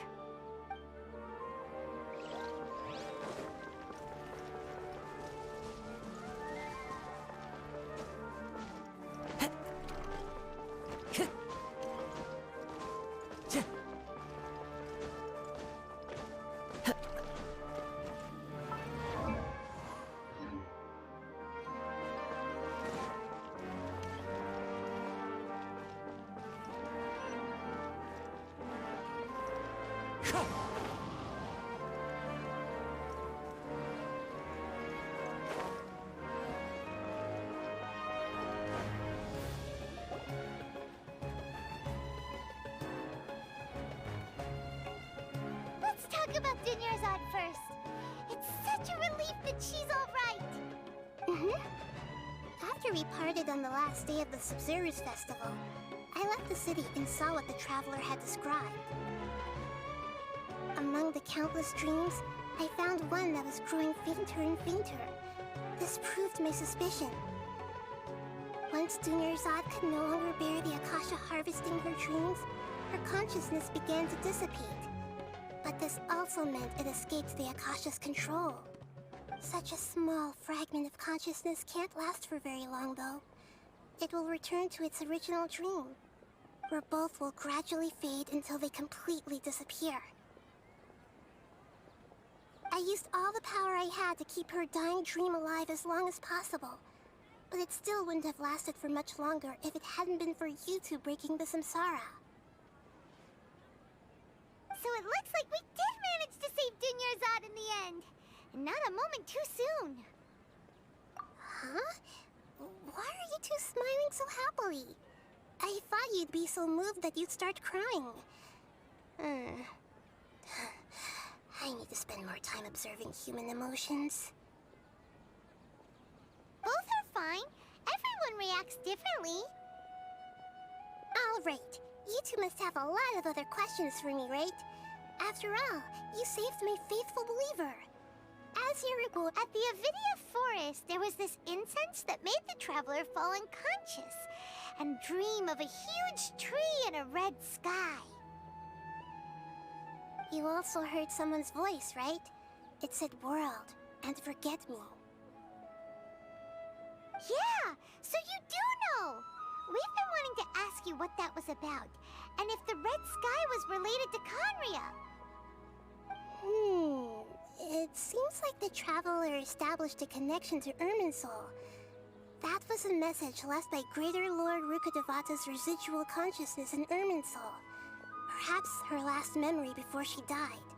As you two probably know, Greater Lord Rukkhadevata disappeared after the disaster in Conria. The timings of these events do line up, so your suspicions are reasonable. A message from Greater Lord Rukkhadevata? We thought it was from the Scarlet King. The Scarlet King? That god who died even longer ago? Some present-day desert dwellers still worship him. You probably just heard some of their conspiracies. Okay, so what does the message mean? I still haven't managed to decipher it. Even the Akasha isn't currently capable of doing that. Greater Lord Rukkhadevata's residual consciousness in Irminsul seems to be contaminated with something that has a very dangerous aura to it. Many devoted scholars go mad as soon as they connect their consciousness. I've warned the Academia about this many times, but people still keep falling victim to it. But I believe this is the key to saving Irminsul. That's why I've kept trying to decipher it. So the tree in the vision was Irminsul? Oh, Tainari also said that Irminsul is sick! Is it because of the contaminated consciousness? But even if you can't figure out what that vision was all about, it seems like our search for you was all in vain. The Traveler wasn't affected after coming in contact with that consciousness. I've never seen anyone like that. With you here, we may have a chance at deciphering it. No, we must decipher its secrets. I've already eliminated all other factors that might affect Irminsul. This is the only one left. This puzzle has life and death at stake. It could determine Irminsul's fate, as well as Tevat's. To be accurate, I'm using the Akasha as a medium to occupy Catherine's consciousness. How did you do that? Poor Catherine.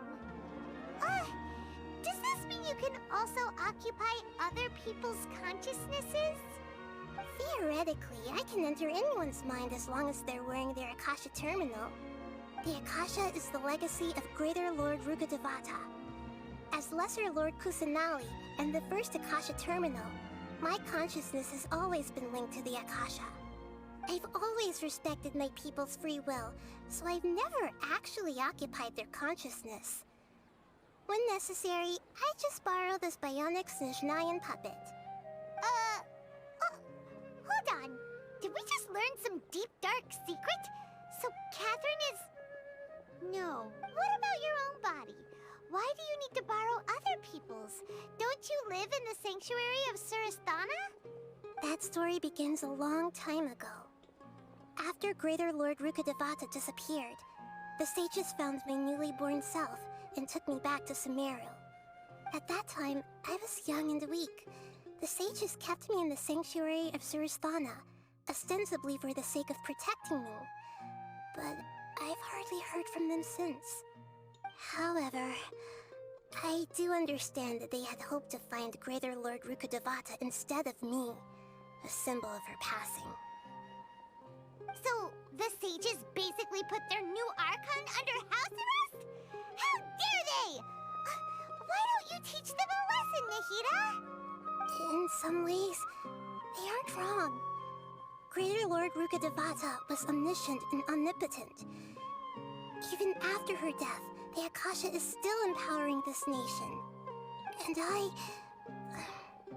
I'm still really far away from being able to call myself the God of Wisdom. Moreover, the Academia is also more proficient at governing this country. Yeah, you got a lot of believers. Just look at the Sub-Zero's festival. Everyone who showed up truly loves you. Thank you for the kind words. But I honestly don't need physical freedom as long as I can connect my consciousness to the Akasha. Trying to find a way to save Irminsul is my life's mission and top priority. I will work on that, and try to live up to being a deity in the meantime. Every once in a while, I will also take up the duties of the God of Wisdom and enlighten a lost soul here and there. Doing all that should be enough. There's never been any big problems with the Academia's governance of Sumeru. This is the first time I've seen them step out of line. I wonder what caused them to go down this path, and what they hope to achieve. Even though the city's residents haven't noticed anything strange, if the Traveler hadn't broken the Sub-Zero's samsara, the situation could have become dire. I tried to do some investigating in the Akasha, but I couldn't find anything suspicious.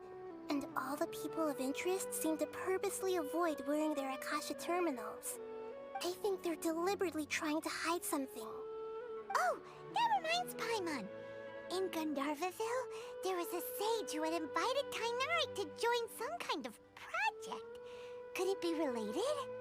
Regardless, I need to first investigate the sage's motives, make things right, and punish them if needed. But I'll have to be discreet, or they'll see me coming. You mean how the Akasha stops you from having dreams? Yeah, it's been such a long time. No one's noticed something's up? It's not that no one noticed. It's more like no one cared. Ultimately, it's all rooted in the sage's misdirection. Misdirection? The sages convinced everyone to believe that being unable to dream is a sign of rationality and wisdom. Not dreaming is a badge of honor in Sumeru. Even if the truth is that their dreams are being reaped by the Akasha. With their propaganda in place, the sages can maximize their use of the Akasha to facilitate their research. Besides, Greater Lord Rukkhadevata must have created the Akasha in the hopes that it could be used to its full potential. That's why I've never come out strongly against this. Anyway, the perspective advocated by the sages drowned out any voices of doubt. By now, even those who never use Akasha terminals find it too shameful and embarrassing to talk about their dreams. To be theoretically, the Akasha is... I've always respected my people's free will, so I've never actually occupied their... What about your own? That story began at that time, however... So, this... In some way, and I... Yeah. Trying to find every once in a while, I will also take up the to be accurate. How did you do? Theoretically, I can enter anyone's mind as long as the Akasha is the legacy of Greater Lord Rukkhadevata. As lesser, I've always respected my people's free will, so I've never actually occupied their consciousness. When necessary, I just borrow this bionic Snezhnayan puppet. Hold on. What about your own? That story began at that time, however... So, this... In some way, and I... Yeah. Trying to find every once in a while, I will... Oh, got it. I hope my answers were satisfactory, seekers of knowledge. To be honest, maintaining Dunyarzad's fading dream took a lot of mental energy. I think I may need to rest for a while.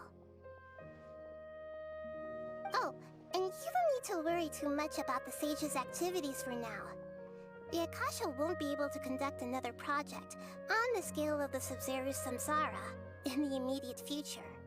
Go and get some sleep. Leave everything to us. What a relief.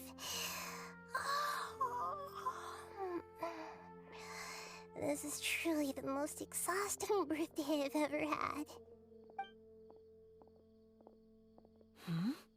Traveler? Paimon? Why am I here? Do either of you know?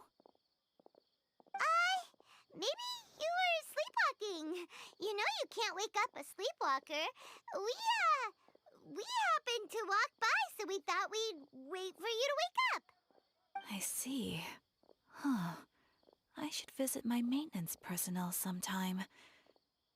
Oh, I'm fine. I better go. Thank you.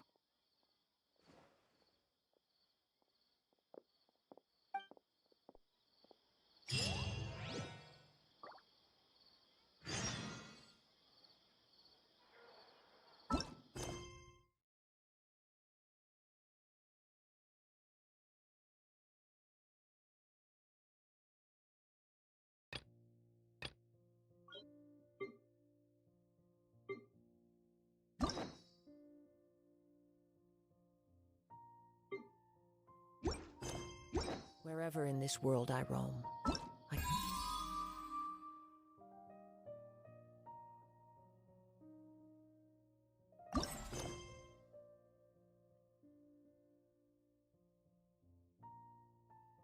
carry memories of my home.